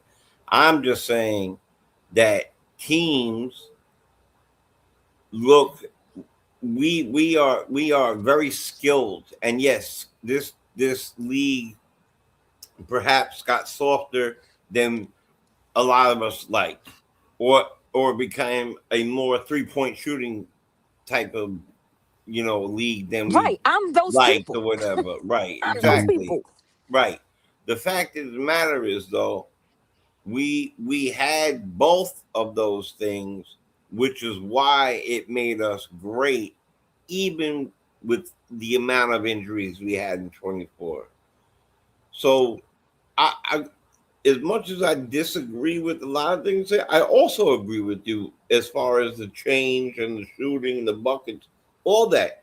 But there is a part missing, and whether we like it or not, we saw it in the first series last year against a team from last night, where, God forbid, one or two moves, we lose that series. But And we we got didn't. and we but we didn't, which is what I explained to the guy from Detroit this morning. But the Right. fact of the matter is, I do believe that we are missing an element that a lot of the great teams out there have. I don't know about the painting the fingernails and the backflips and stuff like that, but there are some definite dogs on that squad as well. Well, And And they paint their nails and they do TikTok. These dudes is not I hear what What do you have against again, painting their nails? Jay Williams and Lou Dort are some of the what you best mean what's wrong defending with painting your dogs nails in colors? the country. Nah, Period. I'm not with that. Right across the board. I hear what everybody's saying. And Defense and being they play great defense, right? They're a good team. I'm not knocking Not on them. the I think 3-point they're a line. great team. They earned every bit of the championship that they won. But that doesn't mean that they're the toughest team in the league. That's Right. fair. This That is the point doesn't that I mean want that to they make. have Please, this please, great please. This is amount the of point I want to edge. make. Like I just, Look, the it's Pacers weird were to not me tougher than us. to The know. Pacers were not a tougher Hold team. on, wait a minute. It's just weird to me for y'all to say that they lack toughness, and the way that this exact same team, the exact team who went through that Detroit Pistons series was soft to y'all. Well, okay. And this is where my gripe comes in. All Oh, right. I know. Well, they're not tough. I hear where you're coming from, Tori, but Like, you heard me say it, and D-Rex, don't forget. You, Ron, but No, not She's the heavily rest of them. misconstruing it though. I No, know. she's misconstrued it. She totally misconstrued what I said, because I never said that those guys weren't tough. The team No, that I we didn't. had. I'm not talking about you. Okay, what we're kind of trying to say to you is that not that they're not tough, because that's not where what's name is. And for when you say things like teams about like OKC does have three dogs. When you say about every championship team that has come, and when you listen to these guys, one of the first references is that they say when somebody joined their team or what's name is that that dude on my team, that dude was a dog. You know why? Because he was able to grind through adversity. We have players right here now that some of them in this system cannot grind through adversity. That's the issue. What we're saying, we're not trying to say about as far as off the court what they do, what they does, what's name. But and I'm not saying that our team is soft, but they don't have that edge point to them, and that edge does drive you. Period. Point blank. Any kind of time I've ever played any kind of sports in that what's name is that one thing that people knew. I am going to focus and give you that dog mentality. Why? Because I know the impression that it leaves mentally on other players. And when you can beat a player, because there's certain things about the game. There's called the game within the game. And a lot of times when we lose the game within the game. And it's the reason why I kind of lean about Cat is because Cat, when he breaks down, it's not his physical skills, it's not his toughness, it's his mental edge in order to be able to drive past certain things and get over it. with officials, with players that's coming at him, cats that's talking about him, and all other kind of things. But there is what we call a dog mentality. That's just the way it is. It's not about a point of lack of their toughness at all. That's not this. Those are two separate kind of things. It's the point that you can say that, you know what? I know I got shot with a bullet, and most people should lay down. Not me. I'm going to finish and get to this goal, to this edge line. That we're missing. So I want to jump in. Go ahead, D-Rex. Go ahead. Say what you're going to say. Because I think both are right and both are wrong in a sense. Because if you really look at it like the Hartenstein, DiVincenzo, Randall, Knicks, admittedly we had a lot of injuries, but the Pacers were not the tougher team in that series. They just weren't. They had some tough players, but it's not like the toughest team automatically wins. The Celtics were not tough when they won. They were like the most finesse team ever when they won. They had some dog, sure, but Jaylen Brown is more of a dog now that the team is not an exact favorite to be a contender than he was when they won. You know? So both are true, but I think that what people are saying is like, be so relentless. They're trying to silence you, D-Rex. They don't want to hear what you got to say. These haters froze you. You know what I mean? The Matrix. It's too real. It's too somewhat real. Of like, it is somewhat of like an immature. It is somewhat of like an immature thing that you're so like pig-headed and stubbornly competitive that even over little petty things you'll be competitive. And I do think that part of it we need to look at what do we expect from our players? What do we want from our players? Because a lot of people I see in the Knicks community say we want a veteran that's poised and has been there before and this and that. But we also want to be physical. Well, can you be physical without being a little bit raw? Because I've made this point before. Like, you think that the Pistons were getting on Ron Holland's case? Like, oh, you were fouling too much, Ron Holland. You have to sit. You fouled too much. They don't give a crap. He was out there being physical, being a monster, being intimidating, shutting down passing lanes, and being an imposing, intimidating physical bully. He was raw, yes, but he did his job, which is to be an enforcer and be physical. But I think you have to ask yourself a little bit of what do we tolerate and what do we like. For example, I think that we as a fan base, we like more passive mistakes than active mistakes. And what I mean by that is if a guy goes out there and fouls a bunch, okay, it's a mistake, but it's an active mistake. If he doesn't foul, doesn't make that effort on the defensive play, but he's in the technical right position, oh, well, he did the right thing. You know what I'm saying? There's a trade-off there of like you want the physicality and you want them to be poised at the same time. You can't really have both. You know what I'm saying? And I think the fan base needs to be a little bit more they need to tolerate a little bit more of that type of mistake if they want that, and they say that they want it. And it doesn't need to be everybody. It needs to be one guy, two guys that keeps the energy level high. I would say Josh Hart maybe the last playoff series before now, a little bit more beaten down. You know, he's struggling with a lot of injuries. And also, you can't have the only dog in your team be shorter than everybody else on the other team, you know. And now we're going to Jose Alvarado. I don't know what that's going to do. Yeah. But I'm just saying, like, you need to tolerate that level of rawness to get that physicality and toughness that you want. But it also doesn't automatically mean you win. Right. I think the level of competitiveness that people are saying they lack, it does seem like the team currently this year rolls over and dies sometimes and doesn't have that fight and doesn't have that stubbornness. That's what I'm kind of talking about, D-Rex. I'm not talking about, like I said, I'm not talking about necessarily, it's not always. I don't want to punch people, but in those situations like last night was a perfect example. Yes, we're injured, we're ailing, we're limping along on one leg, but they looked defeated within themselves. That's the opposite of what we're talking about, you know?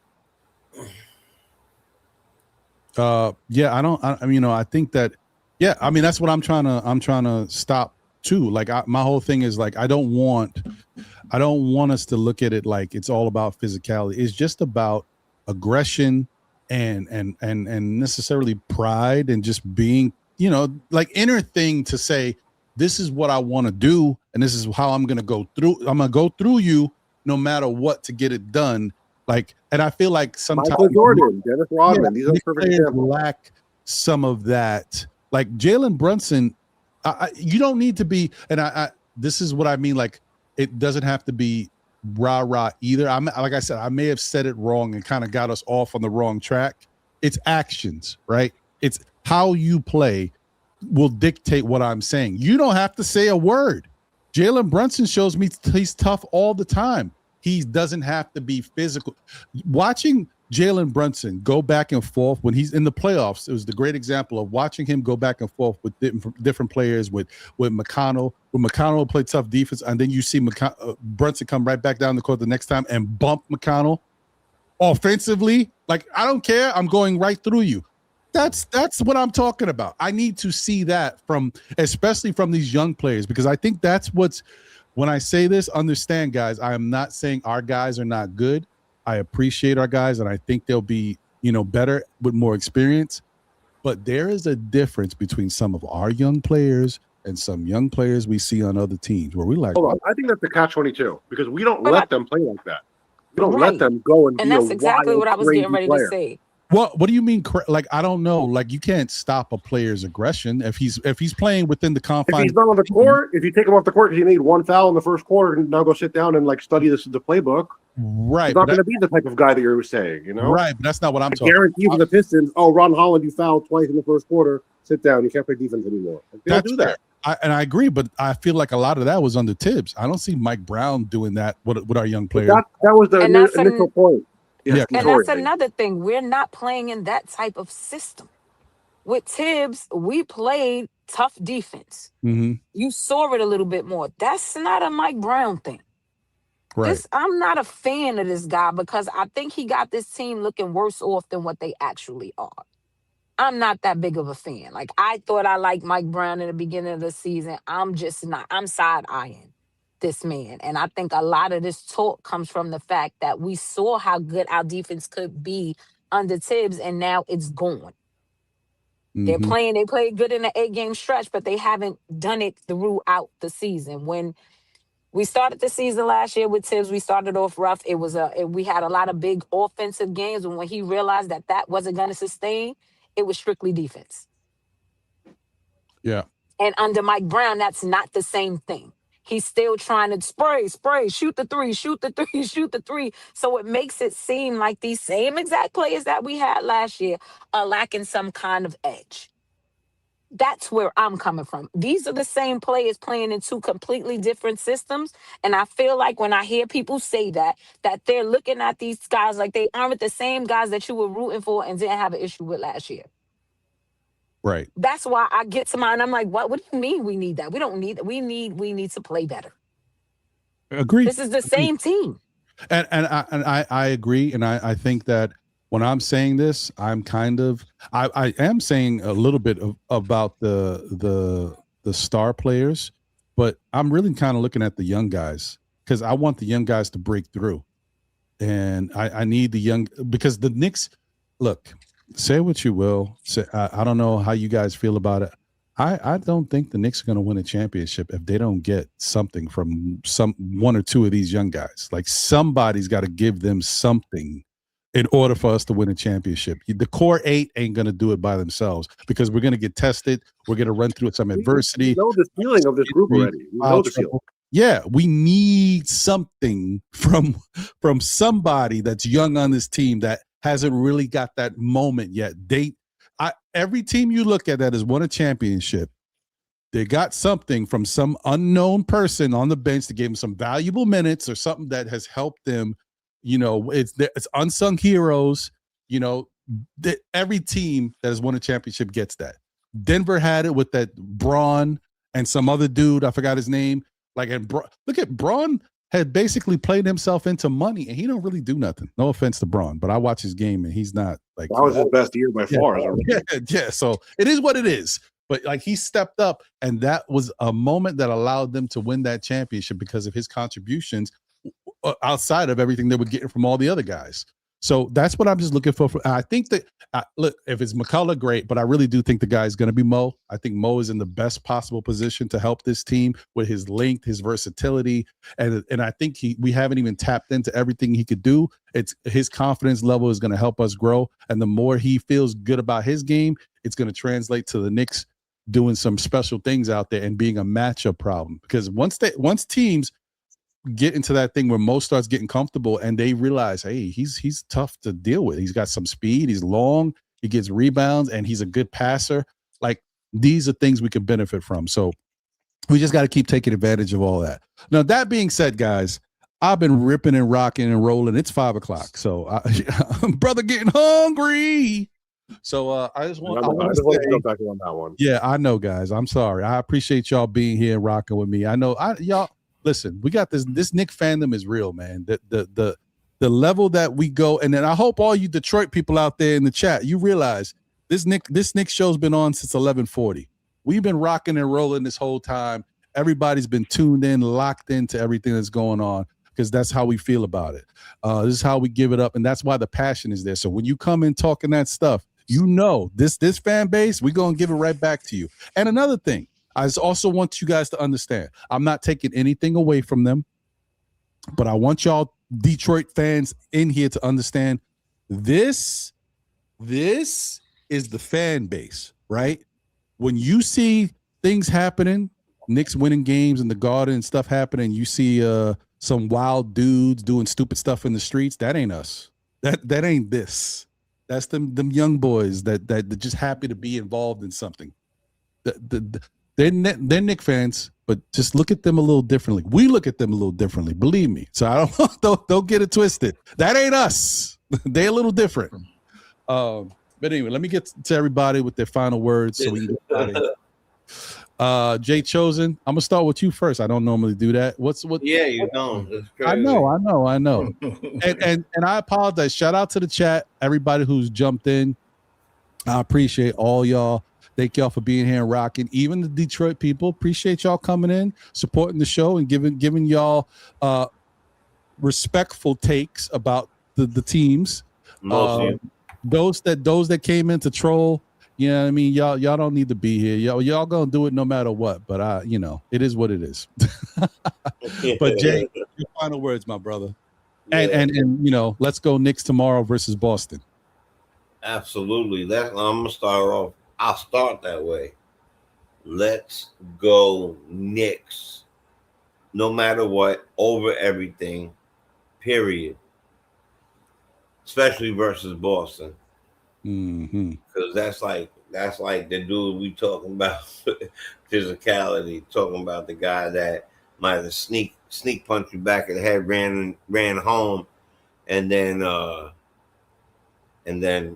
got behind his mother or something like that, and then gave you the finger and then shut the door. Like we hate Boston. You know what I'm saying? So we could do the opposite of what happened to us when we took Brooklyn and put our foot on the neck. By the way, and a weird note, the Wizards are going through this whole big thing of change now. All the people they brought in, they used 7 people today. The Nets had 80 at half. The Nets. So 80 to like 47.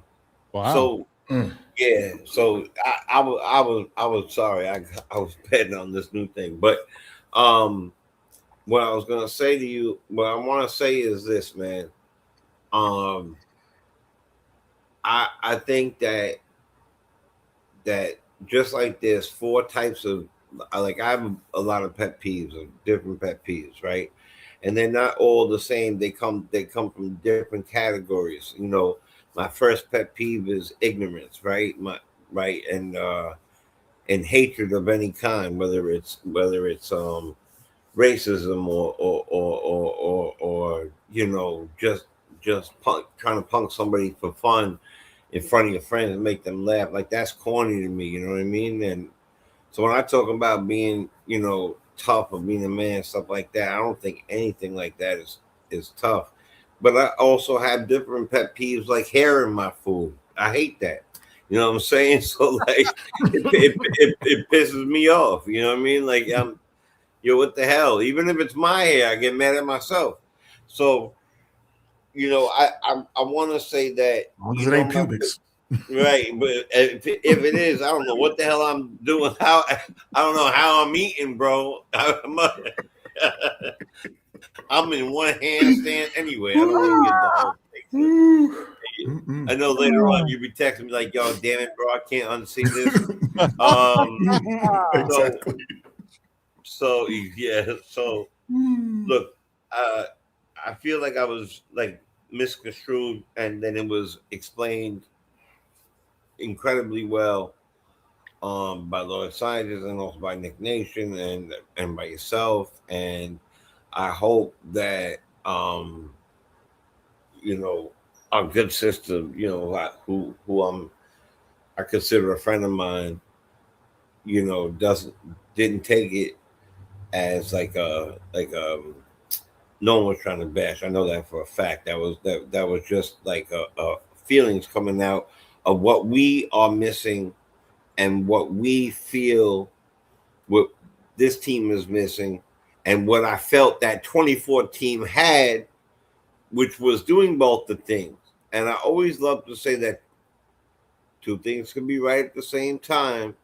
So yes, we need people who can shoot and acquiesce to a new style of basketball that I may not like as much anymore, because it is more of the 3-point shooting, more of the stuff like that. But back in the day, if you try to hit the lane, you might get your collarbone broken. Yes, I know we'll never see that again, and I miss it. But that's what YouTube is for. That's what having it on tape is for. That's what memories are for, right? So, but we still need that type of energy, whether or not we're going to do certain things. Like, yeah, for a fact, what he said about Trae Young with the dice on there, somebody should put a knee in his nostril. Take a 3-game suspension, and Dolan should have paid the fine if there was one. Because when you do something like that, what we're saying is it's cool to come into my house and put your feet up on my effing furniture, and I ain't gonna say nothing to you. But we just met today. I'm not with that. It's so true. you know what I'm saying. So like, but in the end, Jay, in the end, it worked out great. They haven't been able to win anything since, and he's out of there now. 100%, 100%. So and I'll wrap. And that was a good way of also helped me get to my rap. I will say that yes, I'm tired too. I thought it was a great show. I did. I hope that we can learn from our mistakes. And no matter what happens tomorrow, I would like to see this coach draw up some new plays. I would like to see our kids get a lot of rhythm. If there's no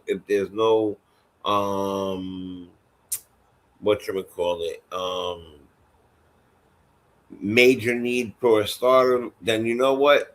Let them chill for a minute. Let them come. I know for the people paying tickets, let them play for a little while. But if it gets out of hand, let the kids play the whole damn thing.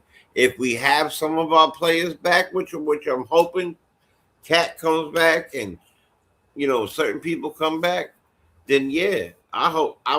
If we win by a half a point, I just want to beat this team so bad. And I agree with what he said. There's two places that I despise: Massachusetts and Philadelphia. That I cannot deal with either one of those on any sport level. But no matter what happens tomorrow, no matter what ever happens tomorrow, I am still a Knicks fan. Thank you, brother.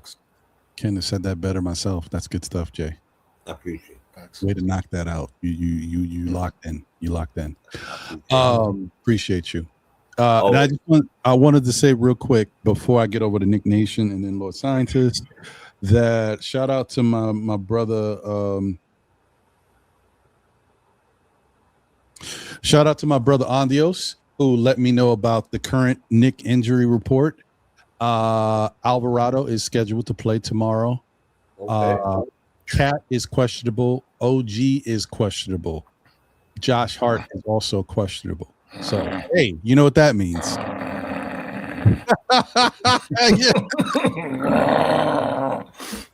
Yeah. Sorry. Alvarado and Brunson both getting 48. No, I don't know. Got it. Yeah, we'll see what happens. But that questionable thing, you know what that means. So, all right. Final words, my brother. Well, final words is I want to thank you. You know what I mean? Always being a great host. You took it to a new level today, and I definitely appreciate, you know what I mean, the strength and the restraint and the understanding that you have. It's a level above mine.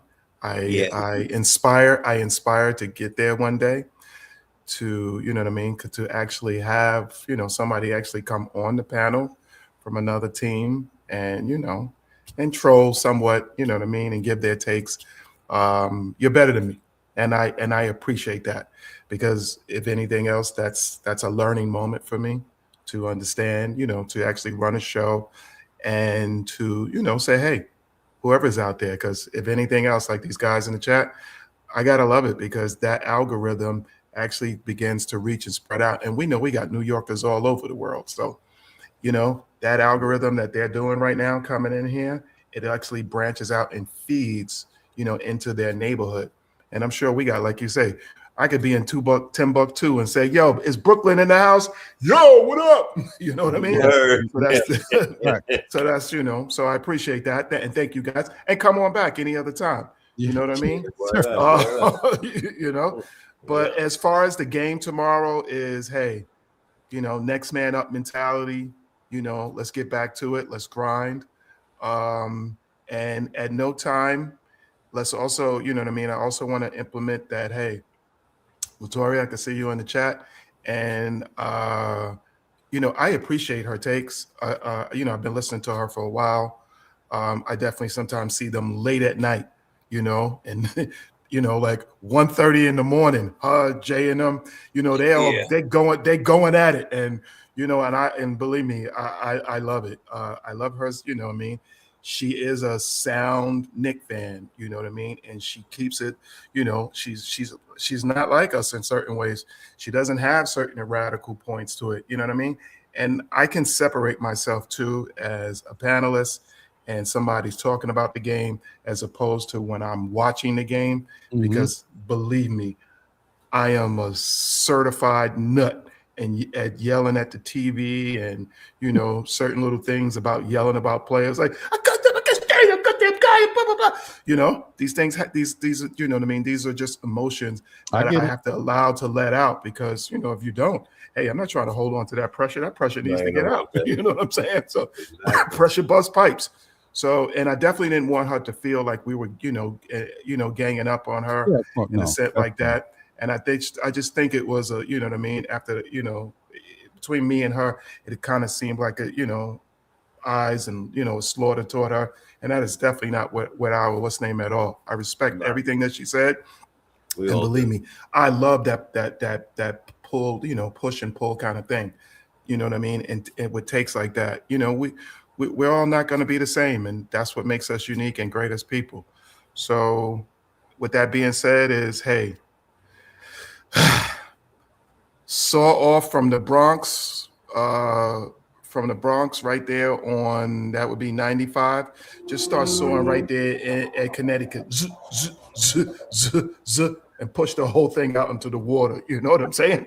Nuke that area. You know what I'm saying? I'm sorry. I don't know how that may not be patriotic of me, but hey, those people up there, I don't even like the way they smell. I'm sorry. It all stinks. So, but you know what I mean? Hey, Ron, it's been a great show. You know me, I'm a marathoner and I'm here for the, you know, for the haul. You know, we can go to 8 tonight. Hey, I'll figure it out. But you can go. Ron ain't going to 8 tonight. I'm like, Ron wanted to go 2 hours ago. Ron wants a cheeseburger. Yeah, I'm trying to figure it out, man. I don't even know what I'm going to do, but I'm going to figure something out. Same here. I'm about to go grind something up. But thank you, Ron. And hey, go Knicks. No, I appreciate you, man. Thank you once again. Lord Scientist. Let me make sure you straight.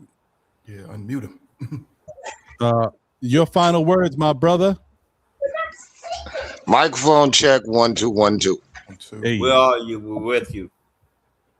All right. Hey yo. Because I want to make this brief, and it's hard to make it brief. Hey, I get it. Man. Please do, brother. Yeah.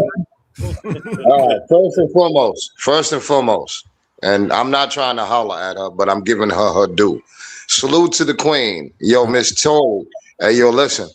I wish that I had a queen like you. You remind me of a shorty back in my high school days from Jamaica, Queens. Shout out to Lundy Trotter, if she's listening, and she should be, because she's a Knicks fan. You make me miss having my queen where we can have our Knicks discussions and have the same intellectual and intelligent conversation that you present. So first and foremost, I want to shout out Tori, your panel member. I want to shout out my OG, Jay Chosen, who sound like Spike Lee. Every time you talk, I'm like, damn, is that Spike? Because I know you're from that cloth. You know what I mean? My man, Nick Nation, I don't care where you at, whether you hear Nick Nation, whether you on Steph and Dope Soul Sports Collective, which I'm begging her to get the phones right so I can call in. And I know she listening to us right now on her way back to Brooklyn. So shout out to the queen. Shout out to Jeff and the whole Dope Soul Sport Collective, Knicks Fan TV. I got to get my shout outs real quick out the way before I forget. You know what I mean? Because I'm about to be 55 in March, right? With whoever else is born in March. We Pisces in the building. Yeah, know that. Yeah, Yeah. So listen, Ron, you are an incredible dude. I thank you for this platform, this marathon platform, like Nick Nation said. Yo, my man D Rex, yo, I love your takes. I would love to be, and I don't know if you do this, but I would love to smoke a blunt with you and me and you go down and just go ahead and build. And if we were the GM, I think the Knicks would be in another position. If me and you were the GM and assistant GM, I think me, you, D-Rex, we could turn our team around and manage this second apron thing. But that's another note. But yo, listen, like my man said, I don't care if we're up, if we're down, we're in, or we're out. We're still Knicks fans. We love this orange and blue through and through, and we represent it to the highest possibilities as we possibly can, and we share our insights with the world, as well as accept, constructive criticism, because you can't be the best if you can't get constructive criticism. You know what I mean? Again, I used to say, and I still stand on it, I'm the Michael Jackson of Brooklyn. And whoever listening to the show, I'm from Flatbush, Clarkson, between Bedford and Rogers. I went to PS 92 and Lefferts, IS 61 on Empire Boulevard. I got stories with Bernard King. I got stories with Patrick Ewing coming to jerk chicken on Church Avenue. I got stories with running in the MC Light at Wingate. I am the hip hop generation from the 1970s, 80s, and on, and I am a Knicks fan.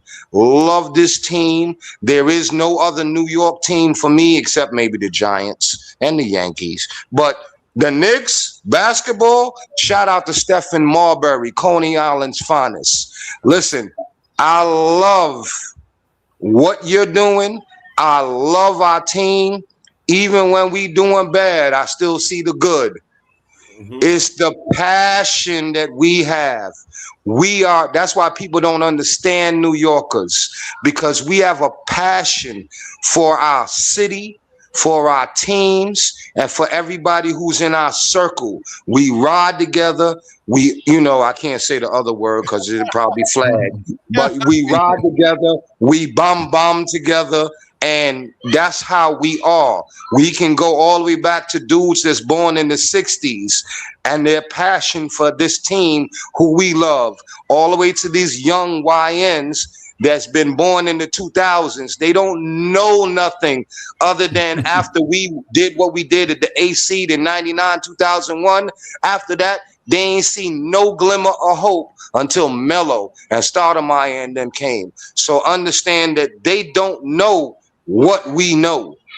And on that note, hey, yo, let's order some Chinese food. Who likes shrimp, egg foo young, and shrimp fried rice, and some shrimp rolls? Who like that? Because that's what I miss about New York. I'm in Texas, and I wish that I have the opportunity to eat the way that we eat in New York. We can eat everything from gyros on, and right now in Texas, I don't have that.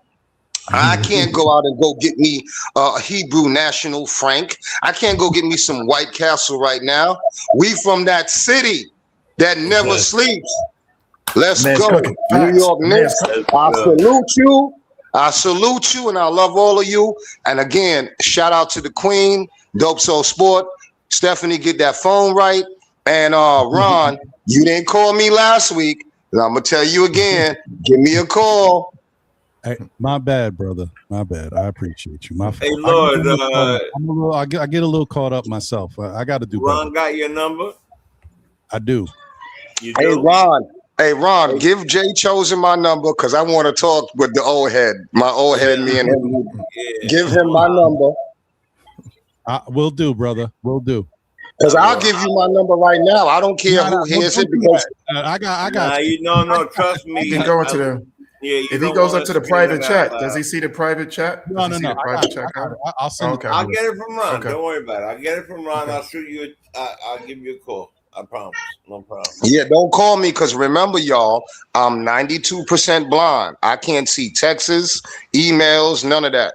My 13-year-old, my 9-year-old, and my 6-year-old help me to read everything and do everything that I do. So shout out to my children who are also Knicks fans.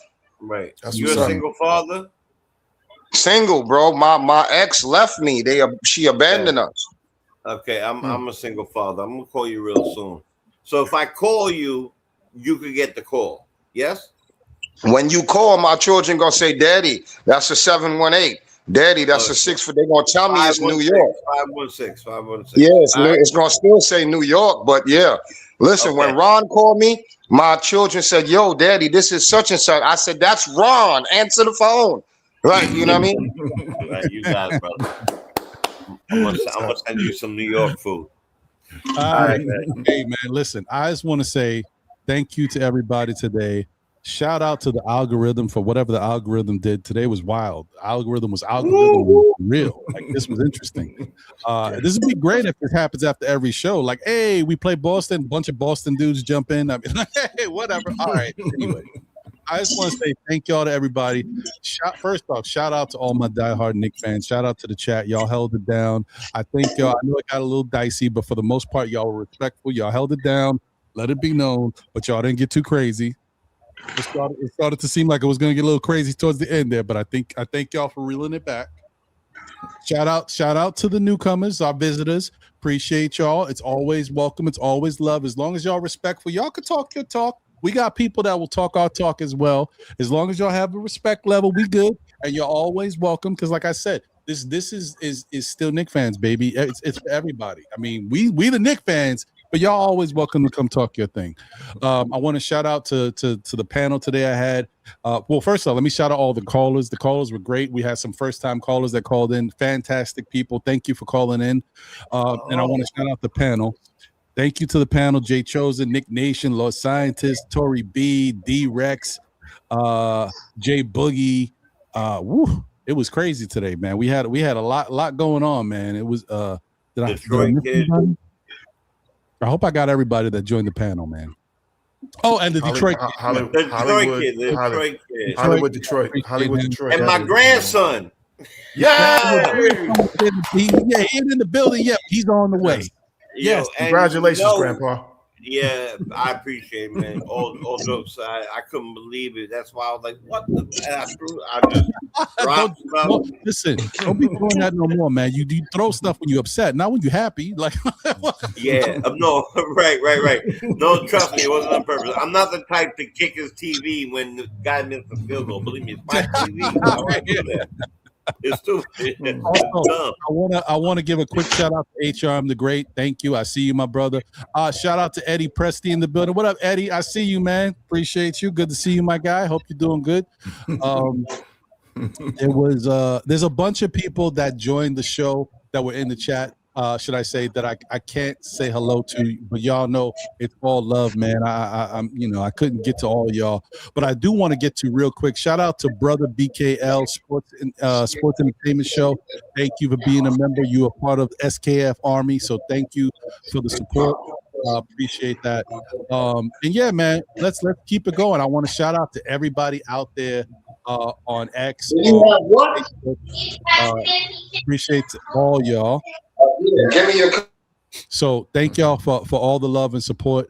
Man, listen, tomorrow, Boston, we got to see what happens. Looks like these guys are all questionable, so most likely everybody's going to play.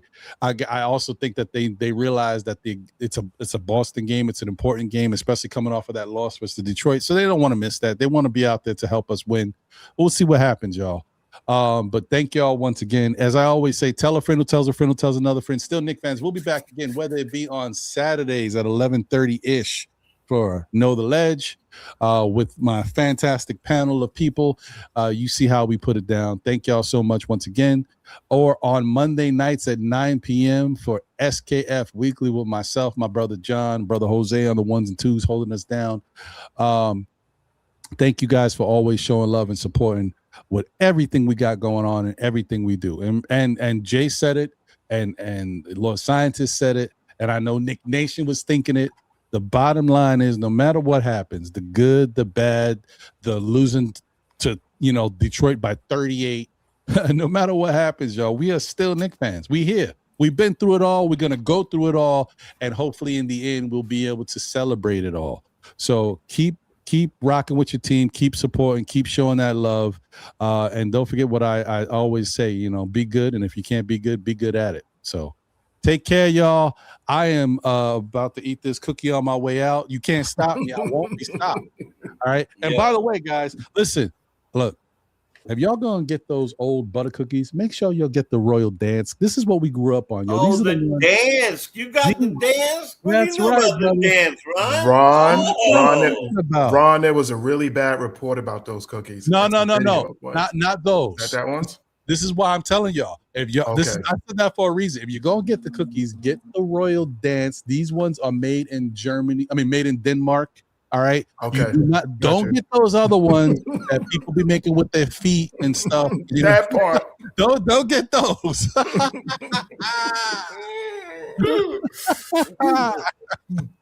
I heard at one time Nick Nation worked there.